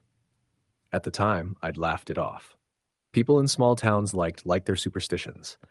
But as the rain lashed against the house and the wind roared through the trees, I started to wonder if maybe I should have listened a little closer. I lit a couple of candles and set them around the living room, the flickering glow throwing long, unsteady shadows along the walls. The house was old, built in the 1920s, if the listing was right, and the wood floors groaned and popped with every gust of wind. I tried to distract myself by reading, but the words blurred on the page, and every little sound made my eyes snap up. A branch scraping against the side of the house. Something creaking upstairs, even though I was the only one there. The distant, hollow sound of something, maybe the loose shutter, banging in the wind.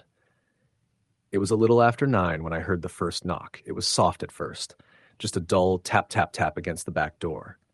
I froze, the book sliding into my lap, my eyes darting toward the kitchen where the back door sat, half hidden by the dark. The storm was deafening, rain hammering the roof and windows, but there it was again, 3 soft, deliberate knocks. I told myself it was probably just a branch, maybe debris tossed by the wind. But then it came again, louder this time, 3 sharp raps that sent a shiver crawling up my spine. I stood slowly and made my way toward the kitchen path, the candle in my hand flickering wildly as I moved. The back door had a small grimy window at the top, but the rain was so heavy that I couldn't see a thing beyond it. Just my own faint reflection staring back at me, pale and wide-eyed. I hesitated, hand hovering near the knob, when I heard it. A whisper, faint, muffled, almost swallowed by the storm, but I heard it. My name. Clear as day. A soft, drawn-out whisper of my name right there on the other side of the door. I stumbled back, my heart slamming against my ribs. No one out here knew me well enough to know my name. I hadn't even met half my neighbors yet, and besides, who the hell would be outside in this weather? Lightning cracked across the sky, so bright it lit the whole kitchen for a second. And I swear I saw something. Just a shape, a shadow, standing beyond the glass, there and gone in an instant. I backed out of the kitchen, my hands shaking, and tried to convince myself I was imagining things. The storm was loud, my mind was playing tricks. That was all. But then the knocks came again, harder this time, like someone pounding with the flat of their hand, and that whisper, my name, again, louder, closer, urgent. I bolted to the living room and grabbed my phone, but of course there was no signal. Out here, you had to drive 5 minutes down the road to even get a single bar, and I sure as hell wasn't leaving the house in that storm. I thought about calling 911 once the line reconnected, but what would I even say? Someone's knocking on my door in the middle of a thunderstorm and they know my name? They'd think I was crazy. The pounding stopped suddenly, just as quick as it had started, leaving behind an even deeper silence that somehow felt worse than the noise. I sat there in that flickering candlelight, straining to hear anything over the rain. For a moment, I almost convinced myself it was over, that maybe it really had been a branch or the storm shifting something outside. But then I heard it again. This time, it came from upstairs, a soft, dragging sound like footsteps moving slowly across the floor of the room above mine. My stomach turned to ice. I hadn't been upstairs since I moved in. The second floor was small, 2 empty bedrooms and a bathroom, but I hadn't needed the space, so I left it alone. I told myself there was no way someone had gotten in without me knowing that the noise was just the storm, the old wood shifting. But the steps came again, deliberate and heavy, moving across the floor, stopping right above where I sat frozen in the living room. I didn't want to go up there. Every instinct I had screamed at me to stay put, to barricade the door and wait for morning. But something, I don't even know what, pushed me to move. I grabbed the heavy flashlight from the kitchen drawer, the only real weapon I had, and started up the narrow staircase. The steps groaned under my weight, the sound swallowed by the roar of the storm outside. At the top of the stairs, the hallway stretched out in front of me, dark and narrow, the air colder than it had been downstairs. My flashlight beam trembled as I swept it across the walls, catching on faded wallpaper and cracked picture frames left behind by whoever had lived here before me. The first bedroom door was half open, creaking softly in the draft. I pushed it open, the light cutting through the shadows, but the room was empty, just bare wooden floors and peeling paint. I was about to back out when I heard it again. That whisper. My name, so soft it was almost a breath, coming from the far corner of the room where the shadows seemed darker, deeper, like they were pooling there, unnaturally. I tightened my grip on the flashlight and forced myself to take a step closer. The beam caught on something, a faint shape, almost human, but wrong, like the outline of a person standing just at the edge of the light. And then, just as quickly, it was gone. I stumbled back, heart pounding in my throat, and fled down the stairs, nearly tripping in my rush. I slammed the door to the living room shut behind me and pressed my back against it, chest heaving. The storm raged on outside, but now the house felt different, like it wasn't empty anymore, like something had followed me down from that dark hallway. I didn't sleep that night. I sat in the living room with the flashlight clutched in my hands, candles burning low, every creak and groan of the house setting my nerves on edge. Around 3 a.m, the storm finally started to die down, the rain easing to a light drizzle, the wind quieting, but the silence that followed was heavier than before, thick and suffocating, like the house was holding its breath. And then, just before dawn, I heard it one last time. From right behind me, close enough that I felt the cold breath on my ear, that same whisper, low and drawn out, my name curling into the stillness of the room. Story the end. The wind was already picking up by the time I left my apartment that evening. The rain had begun in small, almost playful drops, tapping against the windows like a nervous child testing for attention. By the time I reached my car in the parking lot, the clouds had thickened into a wall of gray that seemed to swallow the city's light. Streetlights flickered weakly in the storm, their yellow halos wavering in the gusts. My windshield wipers struggled against the sudden sheets of rain, slapping back and forth, leaving streaks of water that obscured more than they revealed. I had been driving for almost an hour, taking the back roads to avoid the main highways, which were always clogged with people panicking over the storm. The GPS on my phone was practically useless, the storm cutting in and out of signal. Somewhere past the last town, the streetlights vanished completely, leaving only the blur of rain and the rhythmic thrum of tires against wet asphalt. That was when I first saw it. It was standing on the side of the road near the edge of a copse of trees, completely still.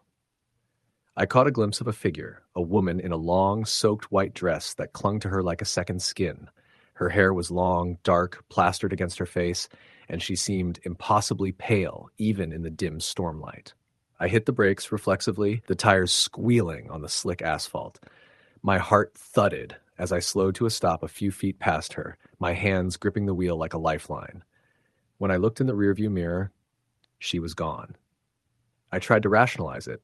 Maybe she had been a hitchhiker, someone trying to cross the road and slipping into the woods when I swerved past. But then I noticed the puddle at the roadside. It wasn't there before. And in it was the perfect reflection of her figure. Staring up at me with hollow, unblinking eyes, I blinked and she was gone again. The road curved ahead, forcing me to follow the narrow path through a stretch of dense forest. The branches scraped against the car roof, scratching at the windows like fingernails. The GPS flickered again, this time showing a warning, no service. I was alone, completely alone, and that's when the knocking started. It wasn't from outside. I had checked my mirrors. No one was behind me. But from the back seat, faint at first, like someone tapping a fingernail on the leather, then louder, a rapid rhythm, uneven, frantic. My pulse surged. I twisted in my seat. Nothing. The back seat was empty, soaked in rainwater dripping through the slightly cracked window. I tried to calm myself, shaking my head. Maybe it was a branch or a loose piece of metal on the roof. Maybe I was imagining it. But then a voice whispered, not audible over the rain, but clear in my mind, in the spaces between heartbeats. "Stop, don't drive, you'll see." I slammed the brakes, the car fishtailing slightly on the wet road. My hands shook as I fumbled with the hazard lights. I wanted to call someone, anyone, but the phone was dead. No signal. The storm seemed to absorb all sound, leaving me in a vacuum of dripping darkness. I decided to press on, reasoning that the figure, whoever or whatever it was, couldn't be real. Maybe it was some local legend, like a ghost story parents told their kids. But deep down, I knew better. Deep down, I knew what I'd seen. The road twisted into an abandoned stretch. Houses once stood here, or so I assumed, now only foundations and charred trees, like skeletons against the storm. Lightning split the sky in sudden jagged bursts, illuminating the landscape in stark white for heartbeat before plunging it back into darkness. That's when I saw them. Figures. Hundreds of them. Standing silently, staring. Ragged clothing plastered to their bodies, faces pale and hollow, some missing eyes, some with mouths agape in eternal screams. They didn't move as I drove past. The tires splashed through deep puddles, the water turning black and viscous. I couldn't stop looking. And then one stepped forward, closer to the road now. Her dress soaked, her hair slicked to her skin. She raised a hand, pointing at me, or maybe beckoning. The lightning revealed her eyes, black, bottomless voids. I screamed and slammed the accelerator. The tires skidded, the car fishtailed, and for a second I thought I'd hit her. But when the light hit the windshield, she was pressed against it, staring directly at me, unmoving. I veered into the woods to avoid her. The car skidded over roots and loose soil, crashing through branches. The engine screamed, but I couldn't stop. And then the road ended. Just a sheer drop, a cliff I hadn't noticed in the rain. The GPS blinked erratically, then went black. The knocking started again, louder, furious from all around. My car's headlights cut through the rain, illuminating a circle of figures around me. They were everywhere, standing silently, watching. The air grew cold, unnatural, a biting frost that seeped through the car's frame. My breath fogged the windshield instantly. Then the whisper came, louder this time. "You can't leave. You can't leave." I tried to reverse, but the car wouldn't move. The engine choked, sputtered, then died completely. My hands were frozen on the wheel, my legs stiff with fear. And then I saw it, the tallest figure, emerging from the center of the circle. A man, but not entirely human. His skin was gray, stretched too tightly over bones. His eyes were black pits, endless and merciless. He raised a hand, pointing at me, and the entire circle of figures mimicked him. The storm intensified, thunder shaking the earth. Rain fell in sheets so heavy it seemed solid. My windshield fogged completely, and I could barely see. I tried to start the car again. Nothing. The key turned, the engine groaned, then silence. I heard footsteps on the roof, on the hood, knocks and thuds like the car itself was alive with something inside it. My hands were shaking uncontrollably. I realized I wasn't breathing properly, my chest tight with panic. I tried to open the door. Locked. Every door. Every window. Locked from the outside. And then I saw her again. The woman in white standing inside the back seat now, even though I hadn't seen her enter. Her hair dripped water onto the leather seats, and her eyes, those endless black eyes, met mine. She smiled. No lips moved. Just a hollow, knowing smile. I screamed. The sound was swallowed by the storm. She leaned closer, whispering words I couldn't understand but felt in every nerve, every cell of my body. Fear, despair, inevitability. She raised a hand, pressing it against the glass between us. Then all at once the storm stopped. Silence. Absolute silence. No rain, no wind, no figures. Only the dark road stretching endlessly in front of me. The car doors unlocked themselves. The engine started, as if nothing had happened. My hands shook violently, but I pressed the accelerator and drove, never looking back. Hours later, I reached the edge of town. Streetlights, normal cars, normal people. My hands were still trembling, my pulse racing. I pulled into a diner to collect myself. I told the waitress I needed coffee. She nodded, smiling, but her eyes lingered on me in a way that made my skin crawl. "You saw them too, didn't you?" she said quietly as she poured my coffee. "What do you mean?" I asked, my voice shaking. "The figures," she said, glancing at the storm clouds still rolling past the horizon. "They've been showing up for decades, every stormy night on that road. People see them, and some of them never come back." I laughed nervously, pretending not to tremble. "Sounds like a ghost story." She shook her head. "It's true. That road, it's cursed. People call it Devil's Hollow. You're lucky to have made it this far."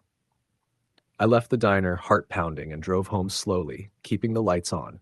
I never went back on that road again, and yet sometimes late at night, during heavy storms, I swear I hear knocks on my windows, soft at first, then frantic, a whisper in my ear saying my name. I never look outside. I never answer, because I know they're still out there, waiting, watching, and one day they'll come for me. Story the end. The rain was relentless that night, drumming on the roof and splattering against the windows with a rhythm that felt alive, almost purposeful. The kind of storm that turns a normal evening into a test of nerves. I had been driving for hours, heading back to my apartment in a small town in New England after a long shift at the diner. The roads were slick, and the darkness seemed to stretch infinitely, broken only by the occasional flash of lightning that illuminated the skeletal trees lining the highway. Somewhere deep down, I knew this night would be different. I just didn't know why yet. I had taken this road countless times, but that night, everything seemed off. The air felt heavier, and the usual hum of passing cars was absent. Every mile marker I passed seemed the same as the last, and the road ahead twisted in unfamiliar ways, even though I was certain I knew the route. Then I saw the sign, a small, dilapidated motel set back from the road, its neon sign flickering sporadically in the storm. I hadn't intended to stop, my apartment was just 30 minutes away, but the wind was picking up, the rain relentless, and a creeping exhaustion gnawed at me. I pulled into the gravel lot, the tires crunching over loose stones, and parked near the front office. The building looked abandoned at first glance, the paint peeling, windows streaked with grime, but a dim light glowed inside. I hesitated at the door, but a sudden gust of wind slammed against the glass, making me jump. The door creaked open as if inviting me in. Inside, the air was damp and smelled faintly of mildew. Behind the counter sat an old woman, hunched and silent, her eyes unnervingly dark, staring straight at me. She didn't greet me, she didn't move. I cleared my throat. "Room for the night?" I asked, my voice almost drowned out by the storm outside. She didn't answer immediately, just reached under the counter and slid a single tarnished key toward me. "Room 7, she said finally, her voice a rasp like leaves scraping against a tombstone. I nodded, not wanting to linger, and followed the narrow hallway to the room. The place smelled like damp wood and dust, and the wallpaper was faded, curling at the edges. The bed looked uninviting, the sheets thin and gray, and I felt a shiver run down my spine despite the warm air of the heater struggling to fight the storm's chill. I dropped my bag on the floor and sat on the edge of the bed, listening. At first it was just the storm, the wind clawing at the windows, the rain hammering the roof. But then I heard it, a soft, almost inaudible whisper. At first I thought it was the wind, but it became clearer. deliberate. Don't stay. The words were so faint, I almost convinced myself I imagined them. I shook my head and laughed nervously, trying to dismiss it. But then came the sound of footsteps. Slow, deliberate, pacing across the hallway outside my room. The old wooden floorboards groaned under each step. I stood, heart pounding, and walked to the door. Peeking through the crack, I saw nothing, just the dim, flickering hallway and the storm lashing at the windows. I chalked it up to my imagination again, but as I turned back, the whisper came again, closer this time. Leave, now. I froze. The voice wasn't in my head. It came from the room itself. I backed away from the bed and glanced at the mirror across the room. In the reflection, the room looked normal, yet the corner behind me seemed to ripple like heat over asphalt. Then I saw her, a figure, barely visible, pale and wet, standing by the window, looking out at the storm. I blinked, and she was gone. My heart hammered in my chest, my instincts screaming at me to run, but my feet felt glued to the floor. The whisper came again, urgent, almost frantic. Go, before he finds you. I bolted for the door, but it wouldn't open. I yanked at the handle, panic rising, and then the lights flickered. In the darkness, I felt her behind me, a cold, wet presence pressing against my neck. I spun around, and the room was empty again. I stumbled back, tripping over the edge of the bed, and hit the floor hard. The whisper became a scream, echoing inside the walls. You shouldn't be here. Suddenly, the window shattered from the wind, rain lashing into the room. The figure appeared again, standing in the center, soaked, her eyes hollow, staring directly at me. I wanted to scream, but no sound came. I scrambled to my feet, shoved through the broken glass, and ran down the hallway, barely noticing the old woman at the counter, who had been watching silently the entire time. Her eyes seemed darker, deeper, almost hollow. She said nothing. I made it outside, the rain soaking me instantly, and ran to my car. The engine coughed and sputtered, but started, and I floored it, tires spinning on the wet gravel.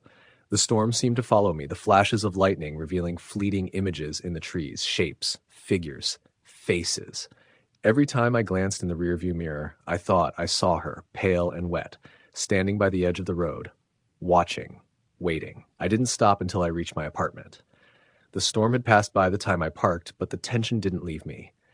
Inside, I locked every door, every window, and sat on my couch, drenched, shivering, unable to calm my racing heart. I tried to tell myself it was stress, exhaustion, imagination, but deep down, I knew it wasn't. Something in that motel didn't want to be disturbed. Something that had been waiting for someone like me for a long time. Sleep didn't come. Every sound, the creak of the apartment building settling, the distant hum of traffic, even the wind brushing against the window, made me jump. Hours passed.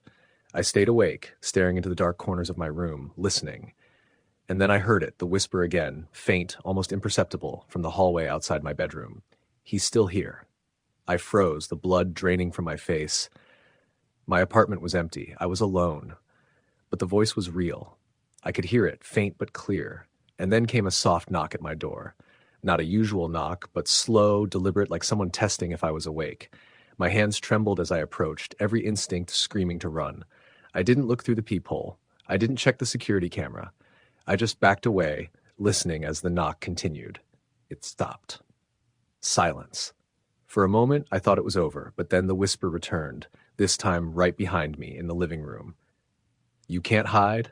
I turned slowly, heart hammering, and for a split second I thought I saw her again. Pale, soaked, standing in the corner of the room, her eyes hollow and unblinking.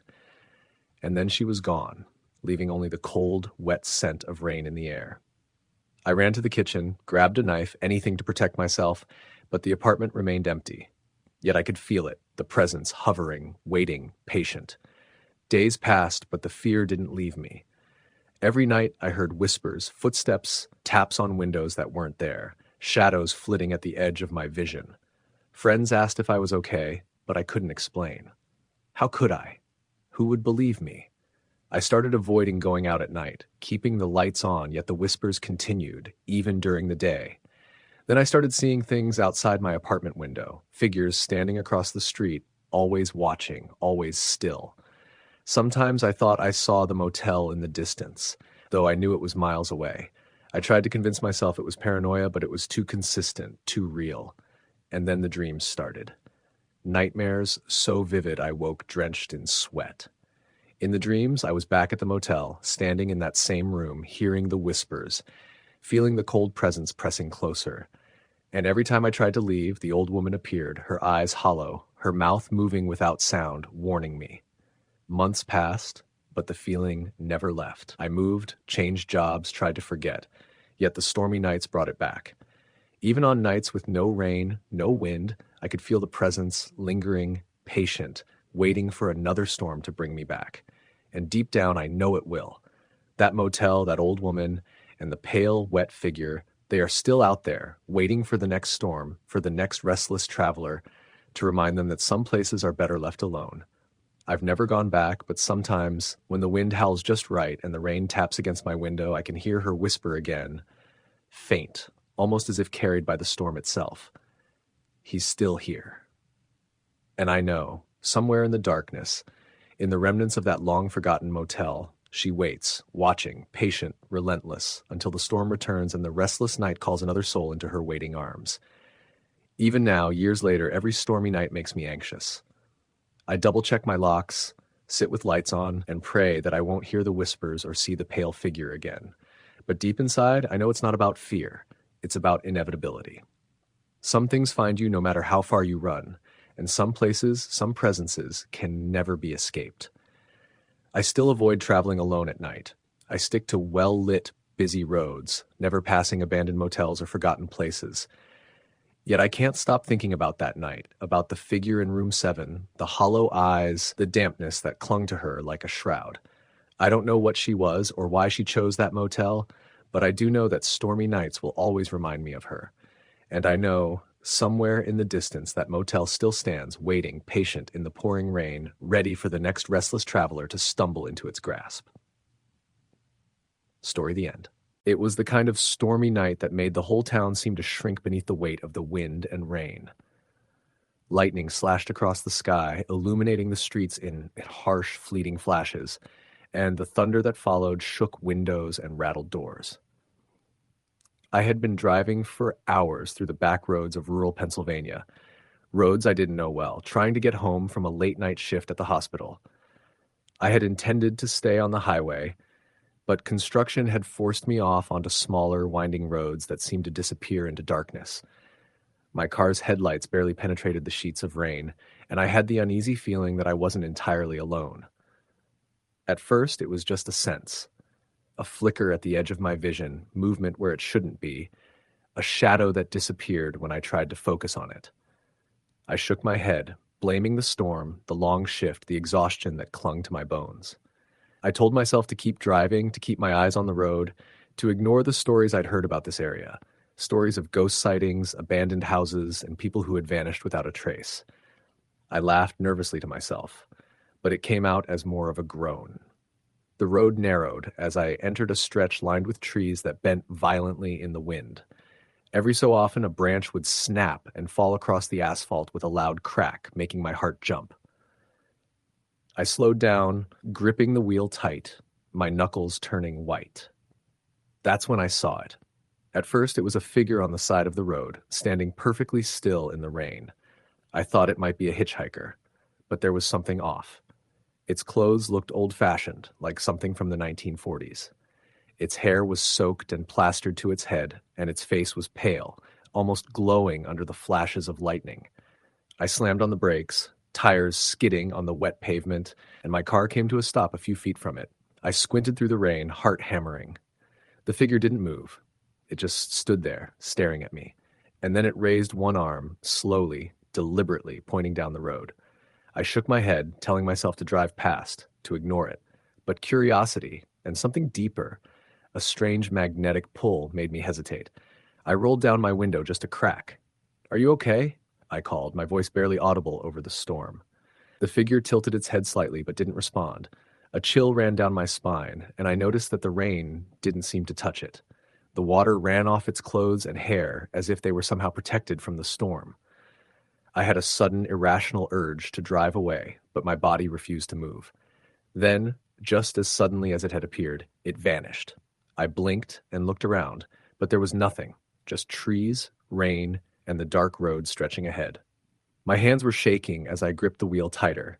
I told myself it was my imagination, the exhaustion, the stress. I started the car and drove on, keeping my eyes glued to the road. The next thing I noticed was the house. It appeared out of nowhere, a small, dilapidated farmhouse set back from the road, partially hidden by overgrown weeds and trees. The paint was peeling, windows shattered or boarded up, but the front door was slightly ajar. What drew my attention was the light inside, a faint, flickering glow that shouldn't have been possible given the state of the house. Against my better judgment, I stopped the car and got out. The wind screamed past me, tearing at my clothes, and rain soaked through to my skin in seconds. I approached the house cautiously. Each step felt heavier, like the storm itself was pressing down on me, warning me to turn back. But something inside pushed me forward, a morbid fascination I couldn't resist. The door creaked as I pushed it open, the sound echoing through the empty house. The smell hit me first. Damp wood, mildew, and something else, metallic, like blood. My flashlight cut through the darkness, revealing a living room frozen in time. Old furniture, a fireplace blackened with soot, photographs on the wall, all covered in a thick layer of dust. But there were signs of recent activity. The glow of candlelight flickered in the hallway, shadows moving as if someone had just passed by.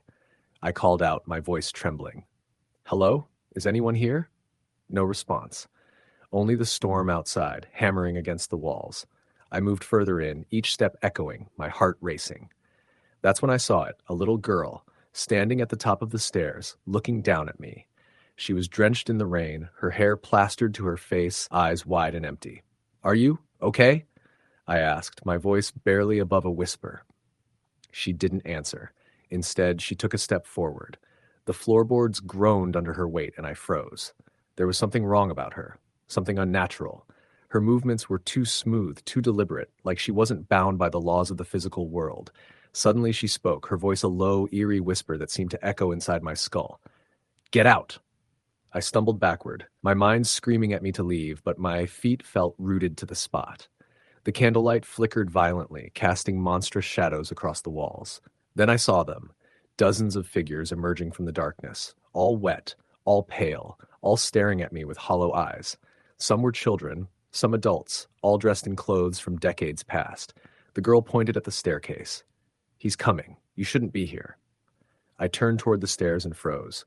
A man was climbing down, his face obscured by shadows, but I could feel his gaze, heavy and malignant, pressing into me. His clothes were tattered, his movements slow but deliberate. Every step he took seemed to pull the temperature down, the air thickening, pressing against my chest. I bolted for the door, heart hammering, rain pouring down, branches scraping against my back as I ran. I didn't look back, but I could feel them following me, the whispers of their voices brushing against my ears. I reached my car, slammed the door shut, and started the engine. The headlights caught something standing in the middle of the road, the little girl alone just staring at me. Then she vanished. I didn't stop driving until I reached the town. I pulled into a 24-hour diner, shaking, drenched, trying to catch my breath. I told the waitress I needed coffee, anything to calm down. She looked at me with concern but didn't ask questions. I sat in the corner, trying to process what I had seen, wondering if I had imagined it all. But then I noticed the newspaper on the counter and my stomach dropped. The headline was about a family that had died in that very farmhouse decades ago. A father, mother, and daughter. The article mentioned how the house had been abandoned, left to rot, and how locals reported seeing lights and shadows moving inside on stormy nights. The daughter's photo was next to the story. I recognized her immediately, the same little girl I had seen at the top of the stairs. I left the diner in silence, the storm still raging outside. I drove home, but sleep didn't come easily that night. Every time I closed my eyes, I saw them. Those pale faces, hollow eyes, the little girl pointing, warning, watching. And I knew deep down that they weren't just memories or ghosts of the past. They were waiting for the next storm, waiting for the next traveler foolish enough to wander down that road, into that house, into the darkness where they lingered, restless and angry. Weeks later, I found myself back near that area, though I didn't intend to be. A detour had taken me close to the old farmhouse again. I drove past slowly, heart in my throat, and saw the lights flickering again inside. My hands tightened on the steering wheel. The trees whipped violently in the wind, and I could swear I saw the little girl's face pressed against a broken window, smiling. Not a friendly smile. Something twisted, a smile that promised terror. I kept driving, unable to tear my eyes away, even as a sense of dread crawled up my spine. I realized then that this wasn't just a haunted house or a ghost story. This was a trap, a place that drew people in, fed on fear, and left a mark on anyone who witnessed it. I couldn't explain it logically. I couldn't rationalize it. All I knew was that the storm brought it to life, and that life had a hunger, a presence that didn't belong in the living world. That night, when I finally made it home, I didn't sleep. The rain battered the roof, wind screaming past the windows, and I kept seeing her, the girl, watching, waiting. Every time lightning flashed, I thought I saw figures moving outside, shadows that shouldn't exist. My mind told me to ignore it, that it was exhaustion, stress, paranoia. But deep down, I knew better. Months passed, but I never forgot that night. Every stormy evening, I checked the weather nervously, my heart tightening with dread. I've driven by that road again, cautiously, and every time I see the farmhouse, the lights flickering, I feel the same pull, the same icy fingers of fear brushing against me. And I know the truth now. Some things don't rest, some things don't move on. They wait, they watch, and they don't forget. Even now, when the wind rattles my windows and the rain falls in sheets, I feel it, the presence, just outside, lingering at the edge of perception. A reminder that some doors should never be opened, some roads should never be taken, and some stories, no matter how much you try to dismiss them, are frighteningly, undeniably true. Story the end. The storm had been building all afternoon, dark clouds rolling across the sky with a sense of urgency, like a warning. The wind picked up as the sun dipped below the horizon, rattling the windows of the old farmhouse on the outskirts of a small town in upstate New York. Inside, I sat on a worn armchair, the only source of light, a single lamp with a frayed shade that flickered with the gusts of wind. The rain began to hammer against the roof, heavy and relentless, and the electricity flickered once, twice, before dying altogether. I was alone, as I usually was on nights like this, waiting for the storm to pass. The house had been in my family for generations. I inherited it after my uncle died under mysterious circumstances 2 years ago. Local lore had always whispered about the house being haunted, but I had never paid it much mind. Until tonight. There was a stillness in the air that didn't belong to a storm. It felt like the house itself was holding its breath, waiting for something. The kind of stillness that makes your skin prickle, makes the hair on the back of your neck stand on end. I felt it when I heard the first sound. A soft, deliberate tapping at the window. At first I thought it was the wind, a branch rattling against the glass, but when I stood and peered into the darkness, there was nothing. Only the sheets of rain lashing against the old window panes. I shook my head, chiding myself for imagining things, and returned to the chair. Then it came again, a slow, measured tapping, like fingernails drumming on the glass. This time I couldn't ignore it. I approached cautiously, the wooden floorboards groaning under my weight, and pressed my hand against the cold glass. Outside, nothing moved, though I could just barely make out the shape of a tree swaying violently in the storm. I turned away, uneasy, and went to the kitchen to grab a flashlight. That's when I noticed the back door. It was ajar, though I was certain I had locked it before the storm hit. My heart thudded and a chill ran down my spine. I closed the door firmly and checked the locks. Everything was as it should be, or so I thought. When I turned back, I froze. There were footprints in the mud leading from the back door, heading toward the barn. They were fresh, wet, and unmistakably human. I didn't own a dog, and no one else had a key to this place. Against my better judgment, I grabbed my coat and flashlight and stepped outside into the torrential rain. The storm tore at my coat, soaked me within seconds, but I had to see who or what was out there. I followed the footprints to the barn, my boots sinking into the wet earth. As I approached, I felt the temperature drop, sharp and sudden, like the air itself had become ice. I raised the flashlight and swept it across the barn. Inside, the shadows seemed to move unnaturally, dancing against the old wooden walls. And then I saw it. A figure, hunched and thin, standing near the far corner, almost blending into the darkness. I froze. The figure didn't move. It just stood there, perfectly still, though I could feel its gaze on me. My voice caught in my throat as I called out, "Hello!" The storm drowned my words. The figure tilted its head, and then slowly, deliberately, it started to move toward me. I stumbled back, my heart hammering, and the beam of my flashlight revealed a face pale as death, with hollow eyes that seemed to pierce straight through me. I turned and ran, slipping in the mud, the barn door slamming behind me with a deafening crash. I didn't stop until I was back inside, shaking and soaked, my chest heaving. I locked the doors, drew the blinds, and tried to convince myself it was my imagination. But then I heard it, soft whispers coming from the hallway. Names, my name, my uncle's name, spoken in voices I hadn't heard in decades, layered and overlapping, echoing in the corners of the house. I wanted to scream, but the sound wouldn't come. The whispers grew louder, almost chanting, and the air in the room thickened, heavy and oppressive, as if the walls themselves were pressing in. I grabbed my phone to call someone, anyone, but there was no signal. The storm had knocked out the tower, I realized, leaving me utterly alone. That's when I noticed the mirror in the hallway. I hadn't looked at it since the storm began, but now it seemed to shimmer unnaturally, and in the reflection I saw a figure behind me, tall, gaunt, and impossibly still. My reflection didn't move in sync with me, and the face staring back was twisted in a silent scream. I spun around, and of course nothing was there.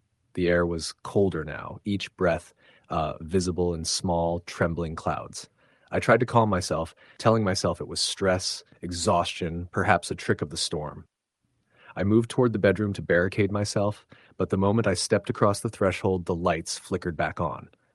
At first, relief washed over me, until I realized the relief was wrong. The bedroom was not as I had left it. My uncle's old rocking chair, which I had stored in the corner, was now gently rocking back and forth. And on the bed, the covers were pulled back, though I had left them neatly tucked. A soft, wet scraping noise came from the hallway, like nails dragging along the wooden floor. I froze again, trying to locate it. The sound moved closer, stopping just outside the bedroom door. I held my breath, clutching a baseball bat I had grabbed from the closet. The door handle rattled lightly, then stopped. Then, a whisper, barely audible, right outside my ear. "You shouldn't be here." I jumped, spinning toward the sound, but the hallway was empty. I fled down the stairs, my bare feet slipping on the polished wood. I grabbed a kitchen knife this time, telling myself I would defend myself if I had to. I could hear movement upstairs, footsteps pacing, slow and deliberate. My uncle had always said the house had its secrets, but I had never believed him. Now I had no choice. I needed to leave. I threw on my coat and ran for the car, the storm battering me with relentless force. The driveway was a river of mud and debris, but I managed to get the car started. The headlights cut through the rain, illuminating the barn and the tree line beyond. That's when I saw her. A woman standing at the edge of the tree line, soaked through, her hair plastered to her face, eyes hollow and fixed on me. Her mouth moved, but no sound came out. I slammed the car in reverse, sliding down the muddy driveway, and floored the gas, heading toward the main road. The rain was blinding, and my windshield wipers struggled to keep up, but I didn't dare look back. I drove for miles, the storm relentless, until I reached the town and a small diner that was thankfully open. I ran inside, drenched and shaking. The waitress stared at me as I ordered coffee, my hands trembling. I tried to explain, but words failed me. The locals listened politely, then went back to their meals. That's when I realized something else. No one else had mentioned the storm, or the storm had arrived unusually fast, unusually violent. Or maybe, I thought, a sick feeling settling in my stomach. They didn't want to talk about it. Over the next week, I avoided the farmhouse, staying at a friend's place in the city. But every time I closed my eyes, I saw the woman's hollow eyes, the rocking chair, the footprints in the mud. Then I started receiving calls, static at first, then whispers, my name repeated over and over, always the same voice. I would answer, but no one was there. The police were sympathetic, but dismissive. They said storms can play tricks, shadows can play tricks, but they hadn't seen what I had seen. On the third night, I couldn't sleep. Something compelled me to check the farmhouse. I told myself I was going crazy, but I drove back anyway, the storm clouds gathering in the distance. The house looked different, almost alive, like it had been waiting. I unlocked the door, my hands shaking, and stepped inside. The air was thick and cold, the silence almost unbearable. Then I heard it, the rocking chair moving slowly, deliberately, though the room was empty. A cold hand grazed my shoulder, and I stumbled back. I turned, flashlight sweeping the room, and there she was, the woman, exactly as I had seen her. Only now she was closer, and she smiled, a terrible, hollow smile that made my stomach turn.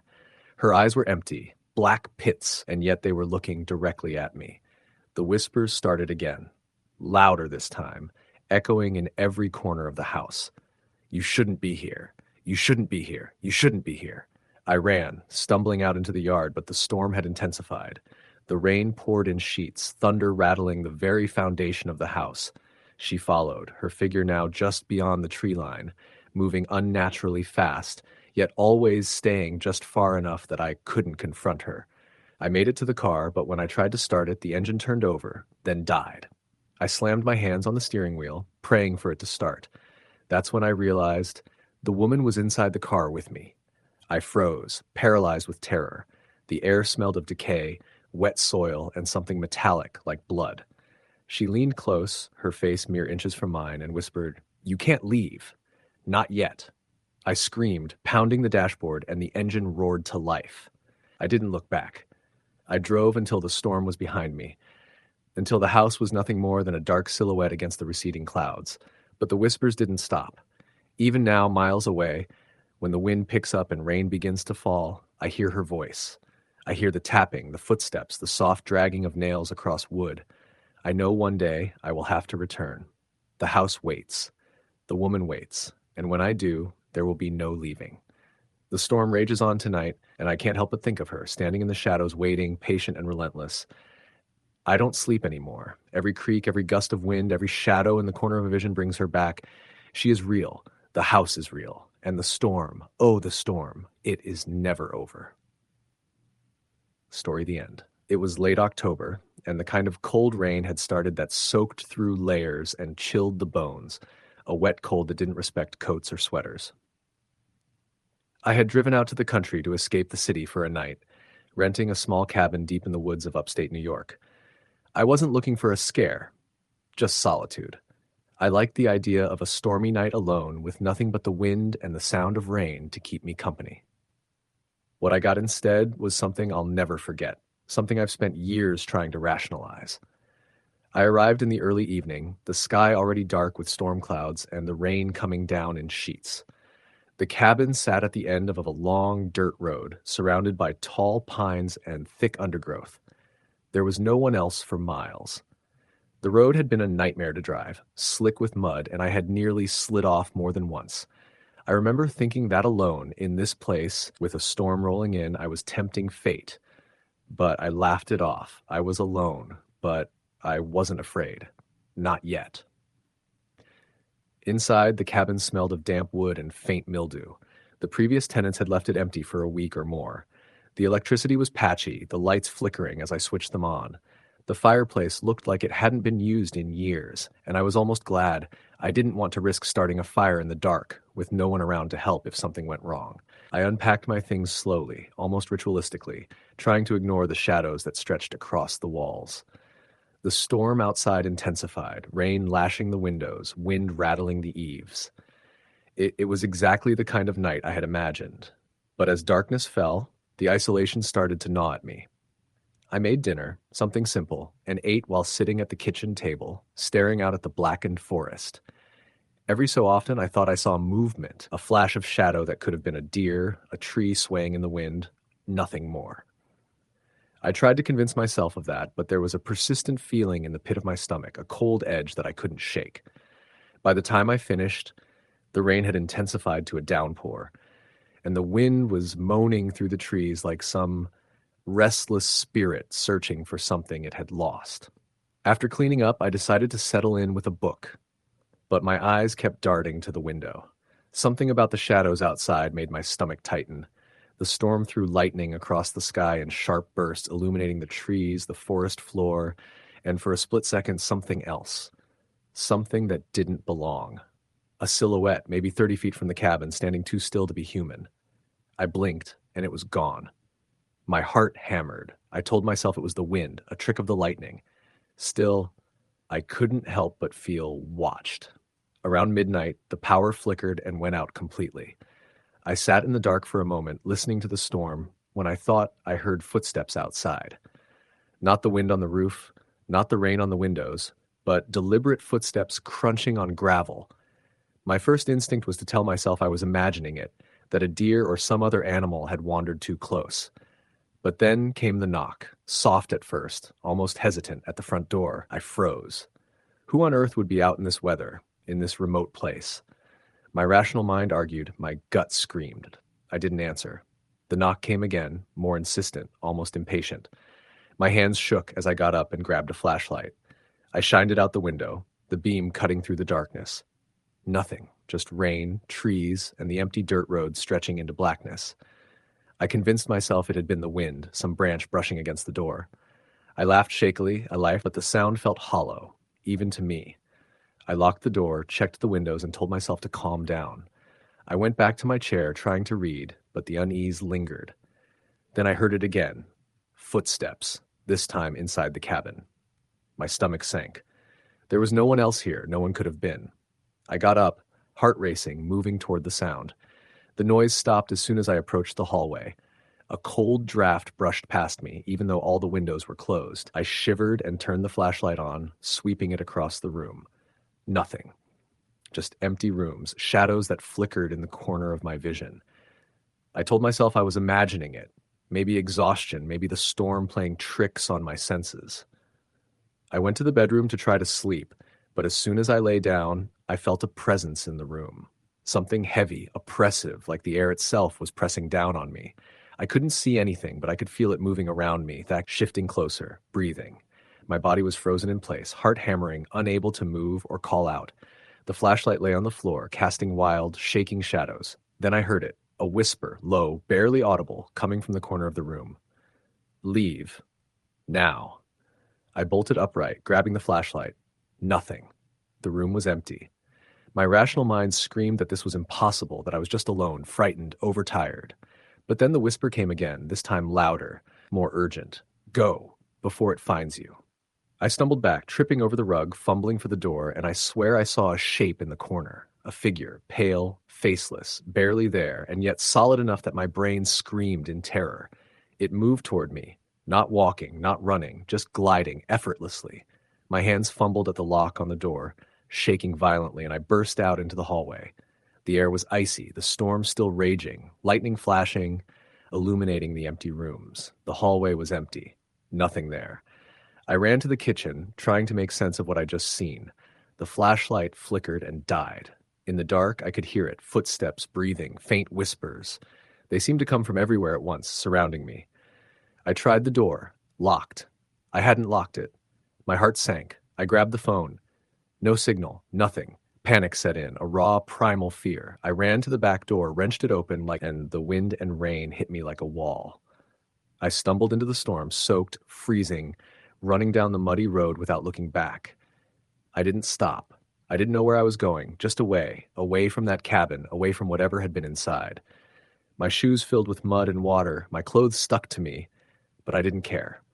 I ran until I saw the faint lights of a highway in the distance, and I didn't slow until I reached it, gasping, shivering, drenched. I flagged down a trucker, a big man with a kind face, who looked at me like I had lost my mind, but didn't question it. I climbed into the cab, sat there shaking, muttering about a storm, a cabin, voices. He listened, nodded, didn't comment much. I didn't want him to. I just wanted to get as far away as possible. We drove in silence, the storm still hammering the road, until I found a motel in the next town. I booked a room, soaked and shaking, refusing to turn on the lights. I sat on the edge of the bed, listening to the rain, listening for any sound, knowing I would never go back to that place. Sleep didn't come easily, and when it did, it was filled with dreams of faceless shapes, whispers, and footsteps that never stopped. I didn't leave the room until morning, and even then, I was haunted by the memory of that night, the sense that something had followed me, something patient, something that lingered just beyond perception. I never told anyone about it. Friends would have laughed, dismissed it, chalked it up to imagination. But I know what I felt. I know what I saw. And even now, years later, when storms hit and the wind howls, I feel that same presence at the edge of my vision, the whisper just beyond hearing. I've never returned to that cabin, and I never will.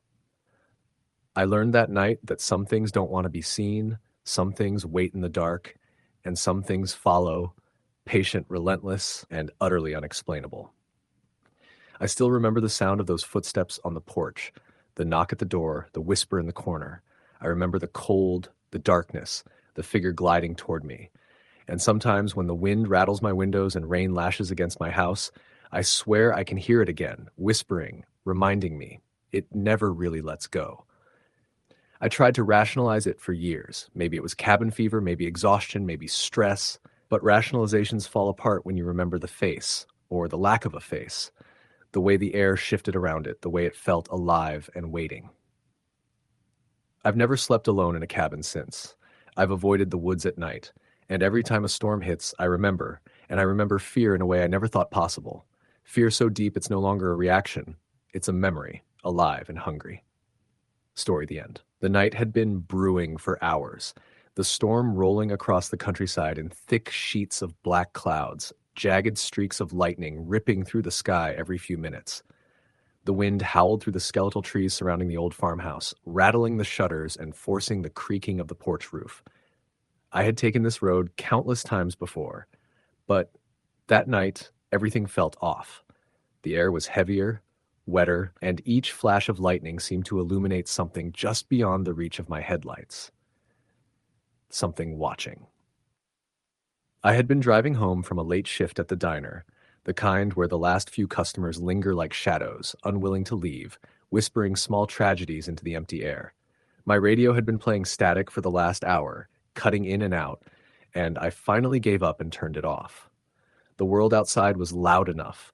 Wind tearing at the trees, rain hammering the roof, and the occasional crack of thunder shaking my ribs. I'd taken a shortcut through the back roads, the ones the GPS wouldn't even touch, the ones locals warned you about in hushed tones. I liked the solitude, the feeling that the world had shrunk down to just me, the car, and the road ahead. That night, solitude felt more like entrapment. The road twisted through the hills like a snake, and I could barely see more than a few feet ahead. Then I saw it. A figure, standing in the middle of the road, silhouetted against the lightning flash. I slammed the brakes, heart lurching, tires screeching against wet asphalt. The figure didn't move. No arm raised, no step to the side, just standing there, perfectly still. At first, I thought it was someone trying to hitch a ride, but something about the way it stood, the unnatural stiffness, made my stomach knot. I rolled down my window, the cold rain cutting through my jacket, and yelled, "Hey! You okay?" The figure didn't answer, and then, just as suddenly as it appeared, it was gone. I blinked, unsure if my eyes had tricked me. The road was empty, slick with rain, nothing but the trees and the dark, endless hills. I shook my head and drove on, telling myself it was a deer, a sign, anything other than what I truly felt in that moment, fear. The farmhouse where I had grown up wasn't far from there, a relic of my childhood abandoned for nearly a decade. I had to stop there. My parents had passed, leaving the place to rot, and I needed to check the windows, make sure nothing had been broken in the storm. The wind howled louder as I approached, and the lightning illuminated the peeling white paint and sagging roof. The yard was overgrown, weeds clawing at the sides of the house, the porch steps rotted through in places. I parked, leaving the car running, and grabbed the flashlight from the glove compartment. Its weak beam barely cut through the darkness, but it was enough. I stepped onto the porch, the wood groaning under my weight. I had never been afraid of this place as a kid. In fact, it had been my sanctuary. But standing there, the wind rattling the windows like bones, I felt every corner of the house pressing against me. I tried the front door. Locked. Not unusual. I hadn't been here in years. I went around back and the sliding glass door had been smashed, shards of glass littering the ground. My stomach dropped. Whoever had been here before the storm wasn't human. Or maybe they were, and they weren't done. I stepped inside cautiously. The smell hit me immediately. Mold, rot, and something else I couldn't place. Something metallic, like old blood. The living room was a mess. Furniture overturned, a thin layer of dust over everything, broken frames on the floor. I swept my flashlight across the room, and that's when I saw it. A small handprint on the wall above a light switch. Not smudged, not dirty, but a perfect, almost glowing outline of a child's hand. My pulse quickened. The house had been empty. Empty for years. I called out, voice shaking. "Hello? Anyone here?" Silence. Then the whisper came, faint at first, carried on the gust of wind through the broken windows. "Go." I froze. The word was deliberate. Deliberate enough that my brain screamed to run, even though my body was rooted to the spot. "Who's there?" I demanded, louder this time. The whisper repeated, closer. "Go." I turned, flashlight swinging, catching the corner of the hallway. A shadow moved. Not like a shadow from the light, but something solid, blacker than black, hovering. My breath caught. I wanted to run, but my legs refused. The shadow grew, stretching across the wall, taking form. A figure, small, childlike, pale, hair plastered to its head as if it had been wet for days. Its eyes were empty, dark voids, and it tilted its head at me, slowly, unnaturally. Then it spoke, its voice layered, multiple tones at once, shrill and echoing. "He's here." I stumbled back, heart hammering in my chest, and turned to flee. That's when the lights in the house flickered on, one by one, though the electricity had been cut years ago. A chandelier in the dining room swayed violently, casting fractured shadows that seemed to crawl along the walls, following me. I ran toward the door, but the front door was gone, replaced by a solid wall. The back door, smashed earlier, now slammed shut with a deafening bang. The wind screamed, rain battering the roof, and the whispers came from every direction. "He's here. He's here." I fell to my knees, hands over my ears, rocking, trying to convince myself it was a storm, a trick of my mind. But the feeling of being watched, hunted, pressed down on me. Something cold brushed my shoulder. I spun, flashlight catching nothing, but the temperature dropped, frost forming on the windows in seconds. My breath came out in clouds, and the whispers grew louder, angrier. Then I heard footsteps, heavy, deliberate pacing around me, not running, not sneaking, marching, and above that, the faintest sound of a child laughing. I crawled, desperate, toward the kitchen, hoping for a back exit, any exit. My hands slipped in the wet, cold grime of the floor. The laughter grew louder, echoing off the walls, bouncing from the ceiling. I looked up, and the ceiling had changed. It was no longer a ceiling, but an endless black void, pulsating like something alive. The child figure appeared again, hovering inches above the floor, eyes fixed on me. "He's here," it repeated, this time with a note of triumph. I bolted for the stairs, which weren't there before. They had appeared, wooden, rotting, spiraling upward into darkness. Every step creaked, threatening to give way. At the top, I found a door. I wrenched it open and stumbled into a bedroom, the walls lined with mirrors. Not normal mirrors, but distorted, fogged, black mirrors. I saw myself reflected, but my reflection didn't move with me. It smiled.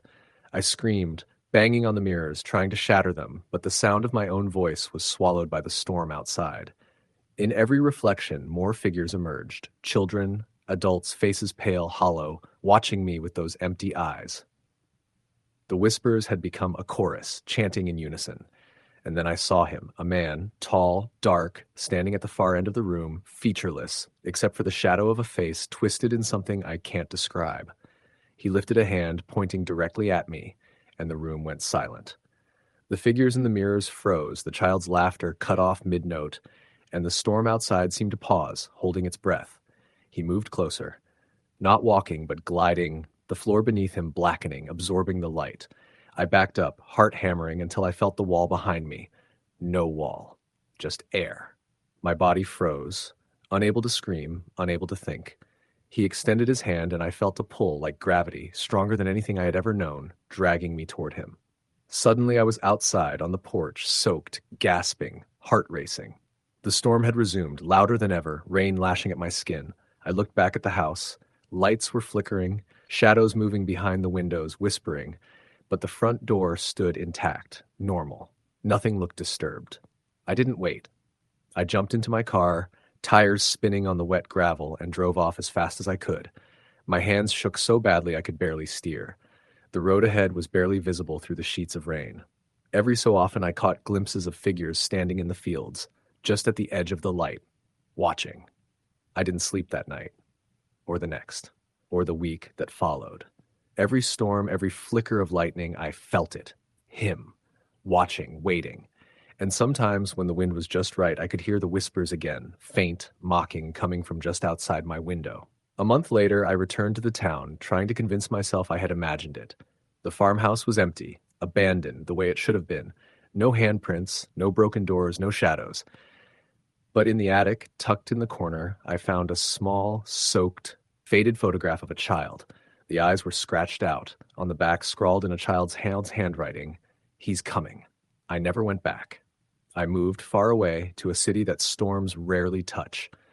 But every stormy night, I lie awake, listening to the rain hammering the roof, waiting for the whispers, waiting for the shadow at the window, knowing that one day he will find me again. Story, the end. It had been raining all day, a relentless, cold downpour that turned the streets slick and reflective, each streetlight's glow refracting through the wet asphalt like a distorted painting. I was driving home from a late shift at the hospital, my mind fogged with exhaustion and the constant tension that came from the emergency room. I live alone in a small house on the outskirts of town, a quiet neighborhood where the trees pressed close to the road, their branches slick with rain and swaying under the force of the wind. Normally I like the solitude, but tonight, with the storm thrashing outside, the isolation felt like a weight pressing down on my chest. The road was nearly empty, only the occasional headlights cutting through the sheets of rain, when I noticed something unusual. A figure stood at the side of the road ahead, drenched, waving its arm in a gesture that seemed both urgent and uncertain. My first instinct was caution. I've learned to be wary driving late at night, but something in the way it moved, the frantic jerking, made me slow down. As I approached, I realized it was a woman, soaked through to the bone. Her hair hung in wet clumps across her face, and I could barely make out her features, but something about her posture struck me as odd. She didn't step back as I stopped. She just stayed there, staring at me, her eyes glinting strangely in the reflection of my headlights. "Do you need help?" I called out through the closed window. She didn't answer at first, just stared. Then in a voice barely above a whisper, she said, "Please, take me home." I hesitated. The storm made me nervous, and the dark, winding roads out here weren't places you wanted to pick up strangers. But there was something in her voice, a vulnerability, a fear, that made me unlock the door. She climbed in silently, dripping water onto the floor mats. I started the car again, my hands gripping the wheel tightly, eyes flicking to the rearview mirror. "Where do you live?" I asked. She hesitated. "Just down this road. About 10 minutes. As I drove, I tried to make conversation, but she didn't respond, staring out the window at the dark trees whipping past, their branches scratching against the car like skeletal fingers. The rain hammered the roof in relentless rhythm, and the wind made the car shudder. There was a tension in the air that made my skin crawl, though I couldn't place why. Then she spoke softly, almost as if she were afraid to disturb the storm itself. I shouldn't be here." I glanced at her, and even in the dim light, I could see she was trembling. Not from the cold, I realized, but from something deeper. "Are you okay?" I asked. She shook her head. "No, I just need to get home." We drove in silence for a few minutes, the kind of silence that felt thick, almost suffocating. Then she turned to me, and I caught my breath. Her eyes, there was nothing behind them. No whites, no color, just a dark, empty void that seemed to swallow the dim light inside the car. "You shouldn't have stopped," she said, her voice calm now, but carrying a weight that made my chest tighten. "What do you mean?" I asked, but before I could process it, she was gone. Just gone. The seat next to me was empty. I slammed on the brakes, my heart hammering.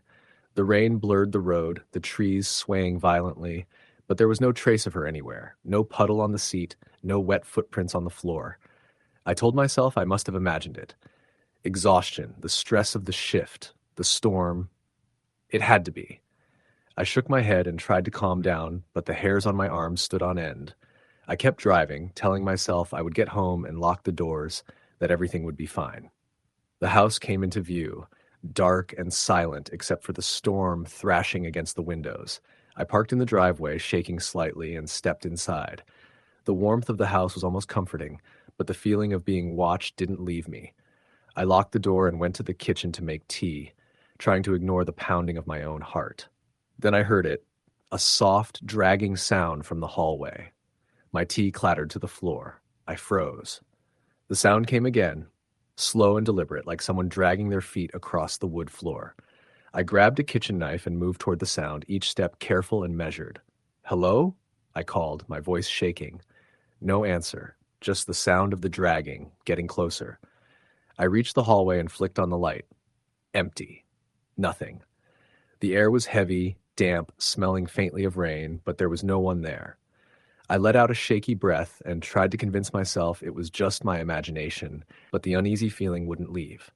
I went to my bedroom to get some rest, hoping sleep would reset my mind, but as soon as I lay down, the sound started again. This time it was accompanied by whispers, soft, urgent, unintelligible murmurs that seemed to come from all around me. I bolted upright, heart pounding, and that's when I saw it, the shadow at the foot of my bed. It wasn't just a shadow, it had shape, form. A woman, dripping wet, her head hanging low, hair plastered to her face.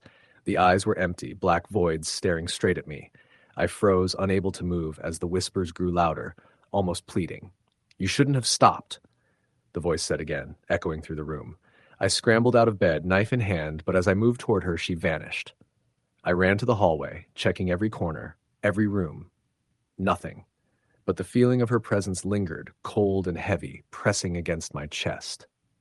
I didn't sleep that night. I stayed awake, sitting on the edge of the bed, listening to the storm, listening for her. The whispers continued sporadically, and I could swear I saw fleeting glimpses of her in the corners of my eyes, at the window, in the mirror, just out of reach. The next morning, exhausted and drained, I decided to check the road where I'd picked her up. Maybe there was some clue, some logical explanation. But when I drove back to the spot, the storm had passed, leaving everything wet and glistening in the morning sun. There was no one there, no sign of her, no footprints, nothing but the rain-soaked road and the trees swaying gently in the breeze. Weeks passed, but the feeling didn't leave me. Every storm, every restless night, I felt her presence, like a shadow hovering at the edge of my vision. Sometimes I would hear the dragging footsteps, sometimes the whispers. Once I woke to find wet footprints across my bedroom floor, leading from the window to the bed, though the window was closed tight. I tried to rationalize it. Stress, exhaustion, maybe even some psychological reaction to the night shift, but deep down, I knew it was real. And every time it stormed, every time the wind howled and the rain hammered against the roof, I remembered her eyes, the void that stared into my soul, and the words she had whispered, "You shouldn't have stopped." I never saw her in the light of day, never in the safety of the sun. Only during the storms, when the world was dark and restless, did she return, a spectral reminder that some things don't belong in the living world. And every time I was reminded that my choice, that moment of kindness on a stormy night, had unleashed something I couldn't control, couldn't escape, and wouldn't ever leave me alone. Years later, I still live in that house, still alone, still haunted. The storms have become a part of my life, each one a test of endurance, a reminder that she is out there, somewhere, waiting, watching, whispering. And I have learned, as much as I hate it, that some encounters are not about saving someone, they are about survival. And the night I stopped for her, the night I brought her into my car, the night the storm raged through the world outside and inside me, that night changed everything. Now, when I hear the rain against the windows, I don't try to sleep. I sit in the dark, knife in hand, heart pounding, listening for the soft, wet dragging of her feet, the whisper of her voice, and the promise that she will return. No one else ever sees her. No one else ever hears her. And I have learned that she is not alone. She is accompanied by a cold emptiness that clings to the storm, a restless presence that feeds on the fear of those who encounter her. Some nights I swear I can feel her standing just behind me, breathing cold into my neck, her wet hair brushing my shoulder, and the whispers, oh, the whispers never stop. "You shouldn't have stopped. You shouldn't have stopped." The wind rattles the windows tonight, louder than ever, and the rain is falling in sheets. I hear it now, the sound that froze me the first night, the sound that has haunted me for years, the soft, dragging footsteps across my floor.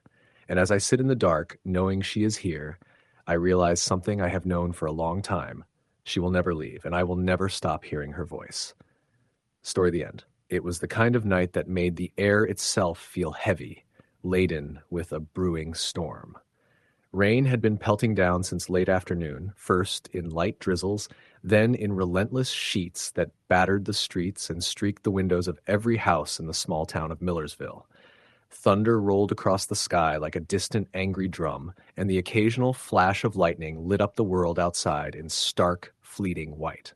Most of the town's residents were huddled indoors, glued to the television or lost in their own little worlds, but not everyone. Jonathan Miller was driving home after a late shift at the local factory. He had lived in Millersville all his life, and he knew the roads well. But tonight they seemed alien, transformed by the storm. The slick asphalt reflected the yellow glow of streetlights in long, trembling streaks. Trees along the roadside swayed violently in the wind, their branches lashing out like desperate hands. Jonathan gripped the steering wheel tightly, squinting through the windshield, praying the wipers could keep up with the rain.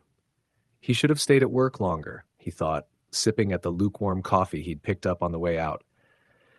The factory had been eerily quiet during his final hour of work. Most of the employees had already left, their trucks and cars dotting the parking lot, shining wetly under the stormlight. Jonathan had stayed behind because something about the place had made him uneasy, a nagging feeling that he couldn't shake. Even though the factory had always been a mundane industrial building, nothing more than steel beams, conveyor belts, and the steady hum of machinery. As he drove past the old mill on the outskirts of town, his headlights caught the edge of the property. The mill had been abandoned for decades, yet it always seemed to linger in his peripheral vision, like it was waiting for him.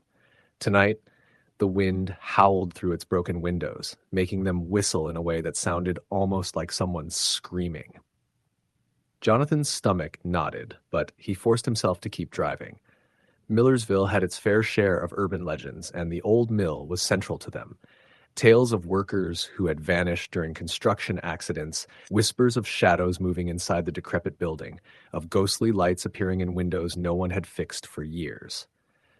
He had always dismissed these stories, yet tonight the storm seemed to breathe life into them, making them feel too real. Turning onto the narrow country road that led to his house, Jonathan noticed a figure standing at the edge of the road. He slammed on the brakes, tires skidding against the wet asphalt. Heart hammering, he squinted through the windshield. The figure was a woman, soaked to the bone, her hair plastered to her face. She didn't move as he slowed down to a stop.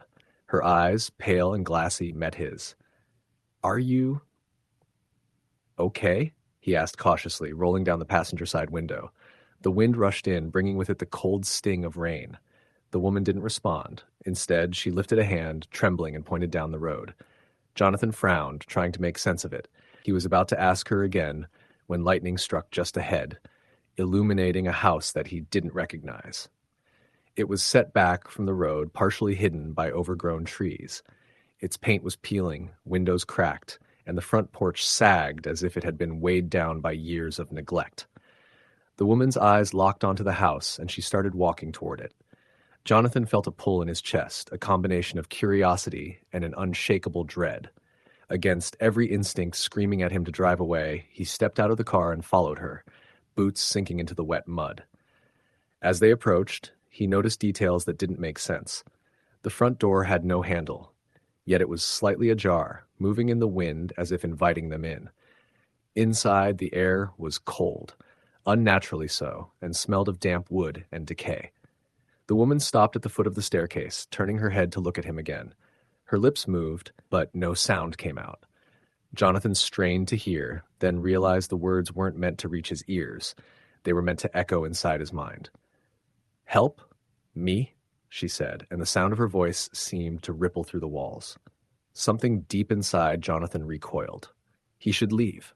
He wanted to leave, but his legs moved forward, almost on their own, drawn toward the staircase that led to the upper floor. Each step creaked under his weight, a groaning protest that made him imagine all sorts of scenarios. The hallway was lined with old portraits. They were faded, almost unrecognizable, but he thought he could see faces. Faces twisted in terror, mouths open in silent screams. A shiver ran down his spine as a distant clap of thunder shook the floor beneath him. The woman stopped in front of a room at the end of the hall. The door was slightly ajar and a dim light flickered from within. Jonathan's heart pounded in his chest. He could see movement inside, shadows shifting unnaturally against the walls. The woman turned toward him one last time, her eyes pleading before stepping inside. Jonathan hesitated for only a moment before pushing the door open. The room was empty, save for an old rocking chair in the center. It swayed slowly, though there was no wind to move it. And then he saw her. Another figure, a man, standing in the corner. His face was pale, his expression hollow, eyes sunken deep into his skull. He wore a tattered suit, damp with rain, and he pointed at Jonathan with a skeletal finger. A sudden, sharp scream cut through the room, echoing off the walls. The woman from the hallway was gone. In her place was a shadow, shifting, darker than the darkness itself. It reached out, and Jonathan felt a cold hand grip his wrist, strong enough to make him stumble. He tried to pull away, but the grip was unyielding, and a voice whispered in his ear, "You shouldn't have come." The temperature in the room dropped drastically. His breath formed clouds in front of him, and the floor beneath his feet felt slick, almost alive. The rocking chair stopped swaying, and for a brief moment the room was silent, so silent that Jonathan could hear the sound of the rain outside, pounding against the roof, yet it seemed muffled, distant. Then came the whispers. Hundreds of voices, overlapping, calling his name. Some were pleading, some angry, some full of sorrow. They came from every corner, behind the walls, from the floorboards. Jonathan stumbled backward, trying to escape, but the door slammed shut with a force that shook the entire house. The shadows moved closer, undulating like smoke, coiling around his legs, pulling him down. He screamed, a raw, animalistic sound that was swallowed almost immediately by the storm outside. In the corner of his eye, he saw movement, a figure crawling along the floor, dragging itself toward him. Its body was twisted, limbs bent at unnatural angles. The face was missing, replaced by a dark void that seemed to absorb light. Jonathan tried to run, but his legs refused to obey. Panic consumed him.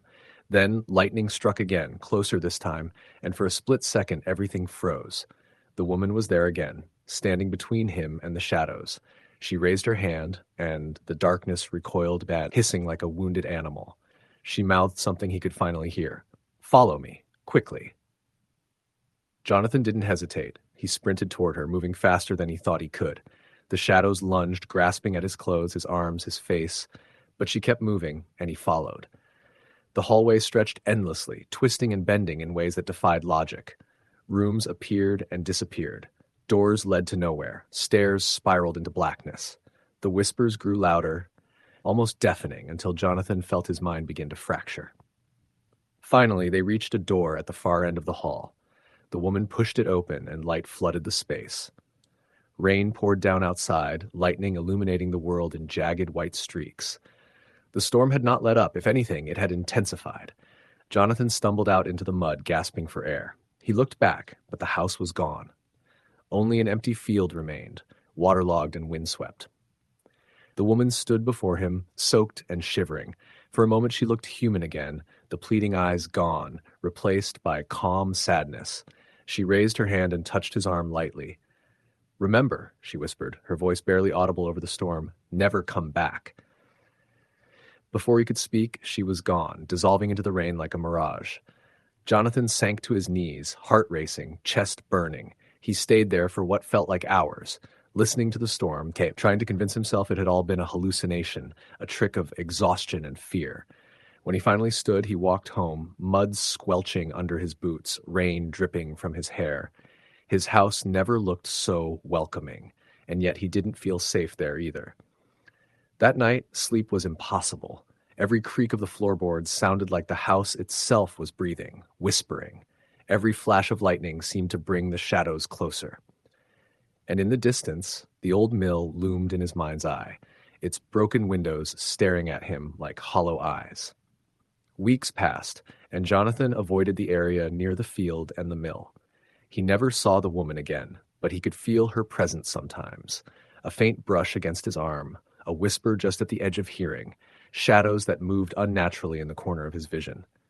He tried to tell friends, co-workers, even the local sheriff, but no one believed him. The stormy night remained etched in his memory, a living nightmare that refused to fade. Then came the day he received a letter, postmarked from Millersville but with no return address. Inside was a photograph of the old mill taken from the exact angle he remembered from that night. Standing in the doorway was the woman, smiling faintly, and next to her, barely visible, the shadows, coiled, waiting. On the back, written in smudged ink, were the words, "Next time, you might not leave." Jonathan burned the photograph immediately, but the memory lingered, and the warnings of the stormy night never left him. He stopped driving past the mill, avoided late shifts, even stopped going out after dark whenever possible. Yet, deep down, he knew it wasn't over. Something had followed him home, something that would wait patiently in the shadows, biding its time for the next storm, the next restless night. And every time the wind howled, the trees bent, and the thunder rolled across the sky, Jonathan felt the same cold dread wash over him. The inescapable certainty that the woman, the shadows, and the house that shouldn't exist were still out there, watching, waiting, and ready to pull him back into the nightmare from which he had barely escaped. The storm outside raged on, as if echoing the turmoil in his chest. Lightning illuminated the empty streets of Millersville, revealing puddles that reflected fleeting glimpses of faces that weren't his own. Jonathan sat by his window, staring out at the rain, heart pounding. Somewhere out there, in the darkness, the house waited, and the woman waited, and the shadows were patient. Storms came and went, but the memory never faded. Jonathan never spoke of that night again, but he never forgot the way the shadows moved, the way the whispers called his name, and the way the woman's eyes had pierced his very soul. Millersville returned to its quiet, sleepy normal, oblivious to the horrors lurking in the rain-soaked outskirts. Yet for Jonathan, every stormy and restless night was a reminder that some doors, once opened, can never truly be closed. And so he lived cautiously, always aware, always listening, waiting for the next storm, the one that would decide whether he would see the morning again. Because in Millersville, during a stormy night when the wind bites and the rain lashes, the dead do not stay silent, and the living are never truly alone. Story the end. The storm started in the late afternoon, rolling over the ridges of western Pennsylvania like it was moving with intent. I had left Pittsburgh that morning, driving along back roads I hadn't traveled since I was a kid, heading to a farmhouse outside the small town of Fairview. My parents had insisted I stay there while they visited relatives out of state, saying it would be peaceful, that I could get some quiet and maybe finally rest. I thought they were right. By the time I arrived, the first fat drops of rain were hitting the roof and splattering across the porch, and the wind was already tugging at the old shutters like it wanted in. The house was empty, quiet, except for the storm and the occasional groan of old wood. I unpacked my things in the guest bedroom on the second floor, trying to focus on a book I had brought, but the house felt alive in a way I hadn't remembered. Every floorboard seemed to shift and respond to the gusting wind outside. I brewed some coffee and sat at the kitchen table, staring out at the fields that stretched away from the house, watching lightning illuminate the distant hills in stark, brief flashes. The thunder always followed almost instantly, low and heavy, rattling the windows and shaking the floors beneath me. Around 6:30, the power went out. Darkness filled the house instantly, heavy and oppressive. I grabbed the flashlight from the counter, its narrow beam cutting through the gloom, and tried to ignore the chill that had settled over the place. That's when I heard it, the first unmistakable sound that didn't belong to the storm, a dragging, scraping noise coming from the hallway leading to the bedrooms. Slow, deliberate, human in rhythm. I froze, listening. Drag, scrape, drag, scrape. The sound stopped as suddenly as it had started. My pulse raced. I told myself it was a branch blown against the house, or maybe an animal trapped inside. But the weight and precision of the noise made my stomach twist. I gripped the flashlight tighter and stepped into the hallway. The sound ceased entirely, replaced by a silence so thick it pressed against my ears. Then I heard my name, Ethan. The voice was soft, low, yet unmistakable. It seemed to come from just behind me.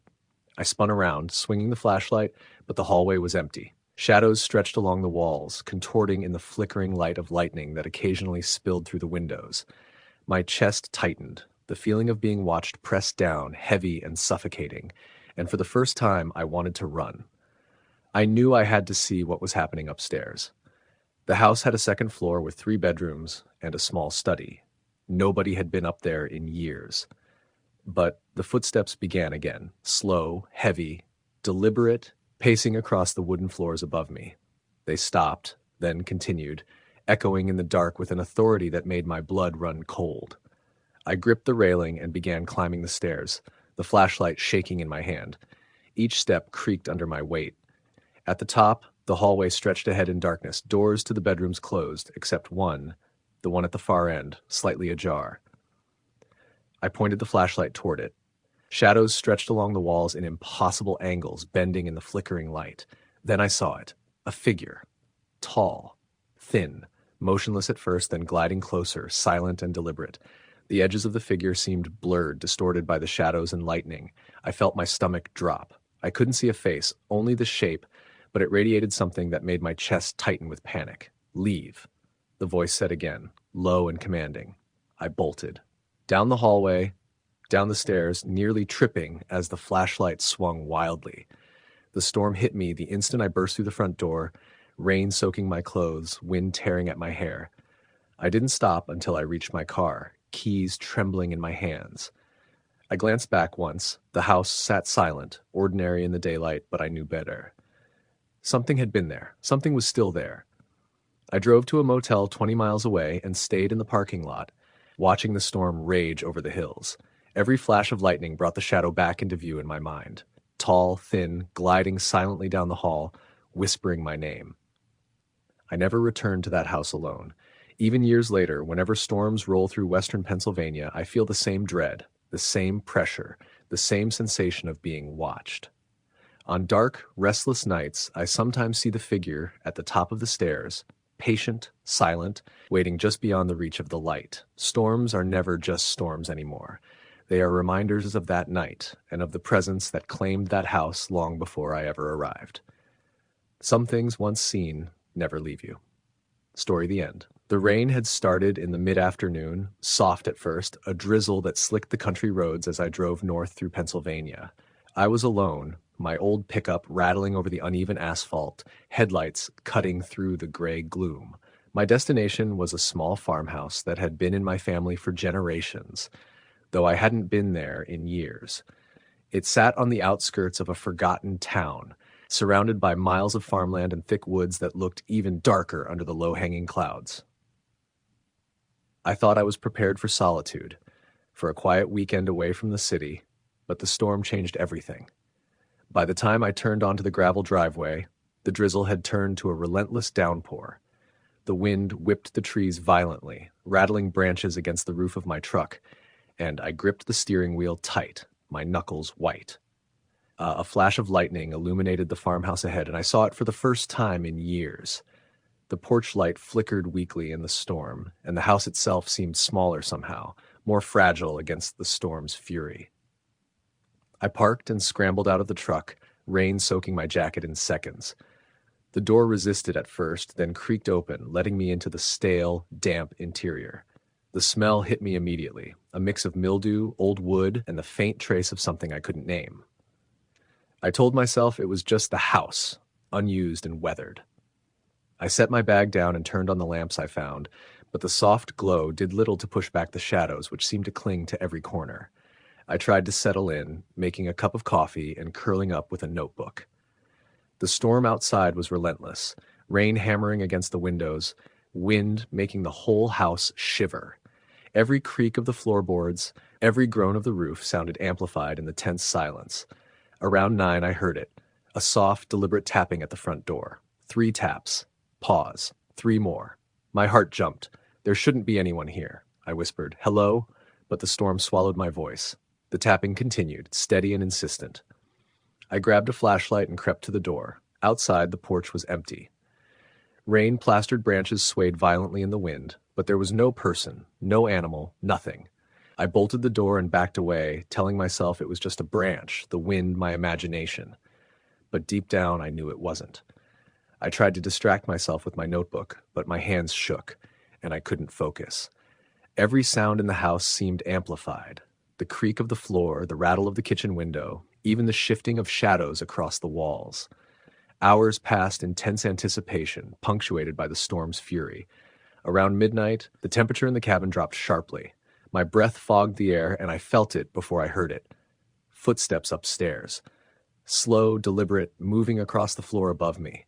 My chest tightened, and every instinct screamed that I should run, but my feet froze. I grabbed a cast iron skillet from the kitchen for protection and edged toward the staircase. The steps above stopped. Silence. Then came a whisper, soft and low. "Come here." The words made my blood run cold. I stumbled back, heart hammering, and another flash of lightning illuminated the upstairs hallway. There, at the top of the stairs, a figure stood in the shadows. Tall, thin, its head tilted unnaturally. Long, wet hair plastered to its pale face. Its eyes were empty, black voids that seemed to pierce straight through me. The lightning faded, and the figure was gone. I ran to the kitchen, bolting the door behind me, curling into a corner with the skillet. The storm outside battered the house relentlessly, but inside the atmosphere had changed. The air felt heavy, charged, almost alive. I couldn't sleep, couldn't move. Hours, or maybe minutes, passed in that tension. Eventually, exhaustion overtook me, and I dozed fitfully on the kitchen floor, half dreaming, half listening to the storm and the house's subtle, unsettling sounds. Morning came in gray sheets of rain, and I slowly checked the house. Everything appeared normal. The bedrooms, living room, kitchen, undisturbed. No sign of anyone having been there, but the weight of the presence remained. Then I saw the footprints, wet, dark, leading from the front door to the base of the stairs. I had not gone outside. No one had entered. The prints were too large for me and too deliberate. I left immediately, driving to the nearest town, seeking lights, warmth, and human presence. Weeks later, I returned, convinced that what I had felt was some trick of my imagination. The cabin was silent, undisturbed, everything in place. The footprints were gone. Yet the unease remained, a subtle pressure at the back of my mind, a constant awareness that something had been there and had not entirely left. Storms now have meaning beyond weather. Each gust of wind, each roll of thunder brings memory and dread. I avoid the cabin now, and I never stay alone in isolated houses during storms. Even in my city apartment, when a storm hits, I feel it. The chill, the whispers, the soft echo of footsteps that should not be there. Shadows flicker at the edges of my vision, subtle but unmistakable. I have learned to read the signs, flickering lights, the shiver of floorboards under no visible weight, the subtle cold that rises in the room when the storm outside grows restless. The figure waits in the storm, patient, silent, watching, always waiting for the next night, like that one when the wind and rain became more than weather. They became a doorway. I still drive past those country roads sometimes, but only in daylight, only when the clouds are high and the wind is calm. The memory follows me relentlessly. I know that one day another storm will roll in, heavy and restless, and it will beckon. And I know, deep down, that the figure will be there, waiting, patient, just beyond the edge of sight, whispering, pacing, and watching for the moment I am alone again. Storms are no longer weather for me. They are warnings. They are invitations. And when the wind rattles the trees and the rain drums the roof, I feel it, the soft, deliberate pacing of something waiting, reminding me that it is still there, restless, patient, and unforgotten. Story the end. The rain had been falling steadily all evening, turning the streets into rivers of glistening asphalt and sending a relentless drumbeat against the windows. I had just finished my late shift at the diner, the storm raging with an intensity that seemed almost purposeful, like it had been summoned to set the perfect stage for what was about to happen. I remember gripping the steering wheel tightly, my knuckles white, as I drove down the winding country road that led back to my apartment on the outskirts of town. The headlights barely cut through the sheets of rain, and the wind howled like some restless creature chasing me from behind. I had always been uneasy about driving after dark, especially during storms, but I didn't expect to encounter anything that would make my blood run cold that night. It started as a blur in the distance, a figure standing by the side of the road. At first, I thought it was just another stranded motorist, but as I got closer, I realized something was off. The figure didn't move when I slowed down. The rain poured over it, drenching its clothes, but it didn't seem to register the weather at all. Its posture was unnervingly stiff, almost unnaturally upright, and the moment our eyes met, I felt a chill run through my spine. I slammed on the brakes instinctively. My car skidded on the wet road. tires squealing. I blinked, and the figure was gone. Just like that. No footprints, no splash of water on the pavement, nothing. My heart was pounding in my ears as I forced myself to take a deep breath and keep driving. I rationalized it, wet roads, poor visibility, my mind playing tricks on me. But deep down, a gnawing unease settled in my chest. About 15 minutes later, I noticed another figure, this time closer to the tree line that bordered the road. Same stiff posture, same unmoving gaze. I slammed on the brakes again, but when I looked in the rearview mirror, the figure seemed to be following me. I told myself to stay calm, that I needed to get home and lock the doors. But the feeling of being watched, hunted almost, was suffocating. I pressed the accelerator harder, gripping the wheel as the rain battered the windshield. The headlights caught it one more time, and my stomach dropped. This figure, whatever it was, had no face. At least, nothing I could see. There were no discernible features, just a dark blur where a face should have been. I could swear I heard a low, distorted whisper, carried faintly over the roar of the storm, saying something I couldn't understand. Panic surged through me, and I swerved violently to avoid it, or maybe to escape it. I finally made it to my apartment complex, heart racing, hands trembling. I parked hastily and bolted inside, locking the door behind me. The storm was relentless, thrashing against the walls and windows as if mocking my sense of security. I sat on the edge of my bed, drenched and shaking, telling myself I was imagining things. I tried to focus on the mundane sounds, the hum of the heater, the ticking of the clock, but the whisper from the road lingered in my ears. Around midnight, the storm reached a fever pitch. Lightning flashed violently, illuminating the room in stark white light, followed by thunder that shook the entire building. That's when I heard it. The softest tapping on my front door. My heart leapt into my throat. I hadn't left the apartment, and no one should be outside in the middle of a storm like this. I tried to ignore it, thinking it was just debris hitting the door or the wind. But then the tapping grew louder, more deliberate. It sounded like fingers scratching against the wood. I slowly approached, every nerve in my body screaming at me to stop, to run. When I reached the door, I peeked through the peephole and froze. There was nothing there. Just the rain swirling in the wind. Relief washed over me, brief and fleeting, because that's when I noticed the shadow behind me in the reflection of the glass door. I spun around, but the hallway was empty. My apartment was small, one bedroom, and I was alone. I backed away, tripping over the edge of the rug, my heart hammering like a drum. The tapping didn't stop. It followed me, moving from the front door to the window, then to the bedroom door. It wasn't just a sound anymore, it was a presence, heavy, oppressive, suffocating. I could feel it pressing down on me, a cold weight that made it hard to breathe. I grabbed my phone and dialed 911, my hands shaking so badly I almost dropped it. The operator's voice was calm, reassuring, but I could barely speak. I told them there was someone or something in my apartment and I needed help immediately. They assured me help was on the way and that I should stay on the line. That's when the whispering returned, louder this time and unmistakably inside my apartment. It was a voice, low and gravelly, speaking words I couldn't comprehend, but the intent was clear. Menace. I could feel it circling me, like it was just out of sight, but always there. My eyes darted around the room, catching glimpses of movement in the corner of my vision, shadows that shouldn't be there, shifting unnaturally. Then the lights went out. Total darkness. I dropped the phone in my panic, and the whispering grew into a hiss, a sibilant sound that made my ears ring. I groped around, trying to find anything to defend myself, anything at all. My hands landed on the edge of the bed, and I squeezed it like a lifeline. I felt a cold breath on my neck. I could not turn around. Not yet. My body was frozen with terror. And then a soft, almost tender whisper. My name. Not my full name, just my first name, but drawn out in a way that made my skin crawl. The lights flickered back on, and I bolted. I ran out the front door into the storm, soaked and shivering, with no thought for my safety on the slick pavement. I ran to a neighbor's apartment, pounding on their door until they answered. I tried to explain, but I could barely get the words out. My neighbor just looked at me, eyes wide with concern and confusion, as I rattled off what had happened. The police arrived shortly after, finding nothing.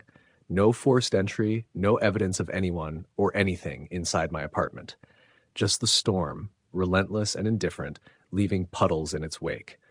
They asked me to stay with friends for the night, which I did, unable to bring myself back to that apartment. I didn't sleep. Not really. Every time I closed my eyes, I saw the faceless figure on the road, felt the weight of the presence in my apartment, heard the whispering calling my name over and over. The storm raged on through the night, and I couldn't shake the feeling that it had been a warning, a prelude to something far worse. Weeks passed, and I eventually returned to my apartment, but it was never the same. Shadows seemed darker, corners seemed deeper, and every night, when the wind howled and the rain fell, I felt the presence of something just beyond the edge of my perception. I never saw the faceless figure again on the road, but I knew it was out there, waiting, watching, patient. One night, about a month later, I woke up to the sound of tapping, soft, deliberate, coming from the window. My heart raced as I reached for the flashlight on my nightstand.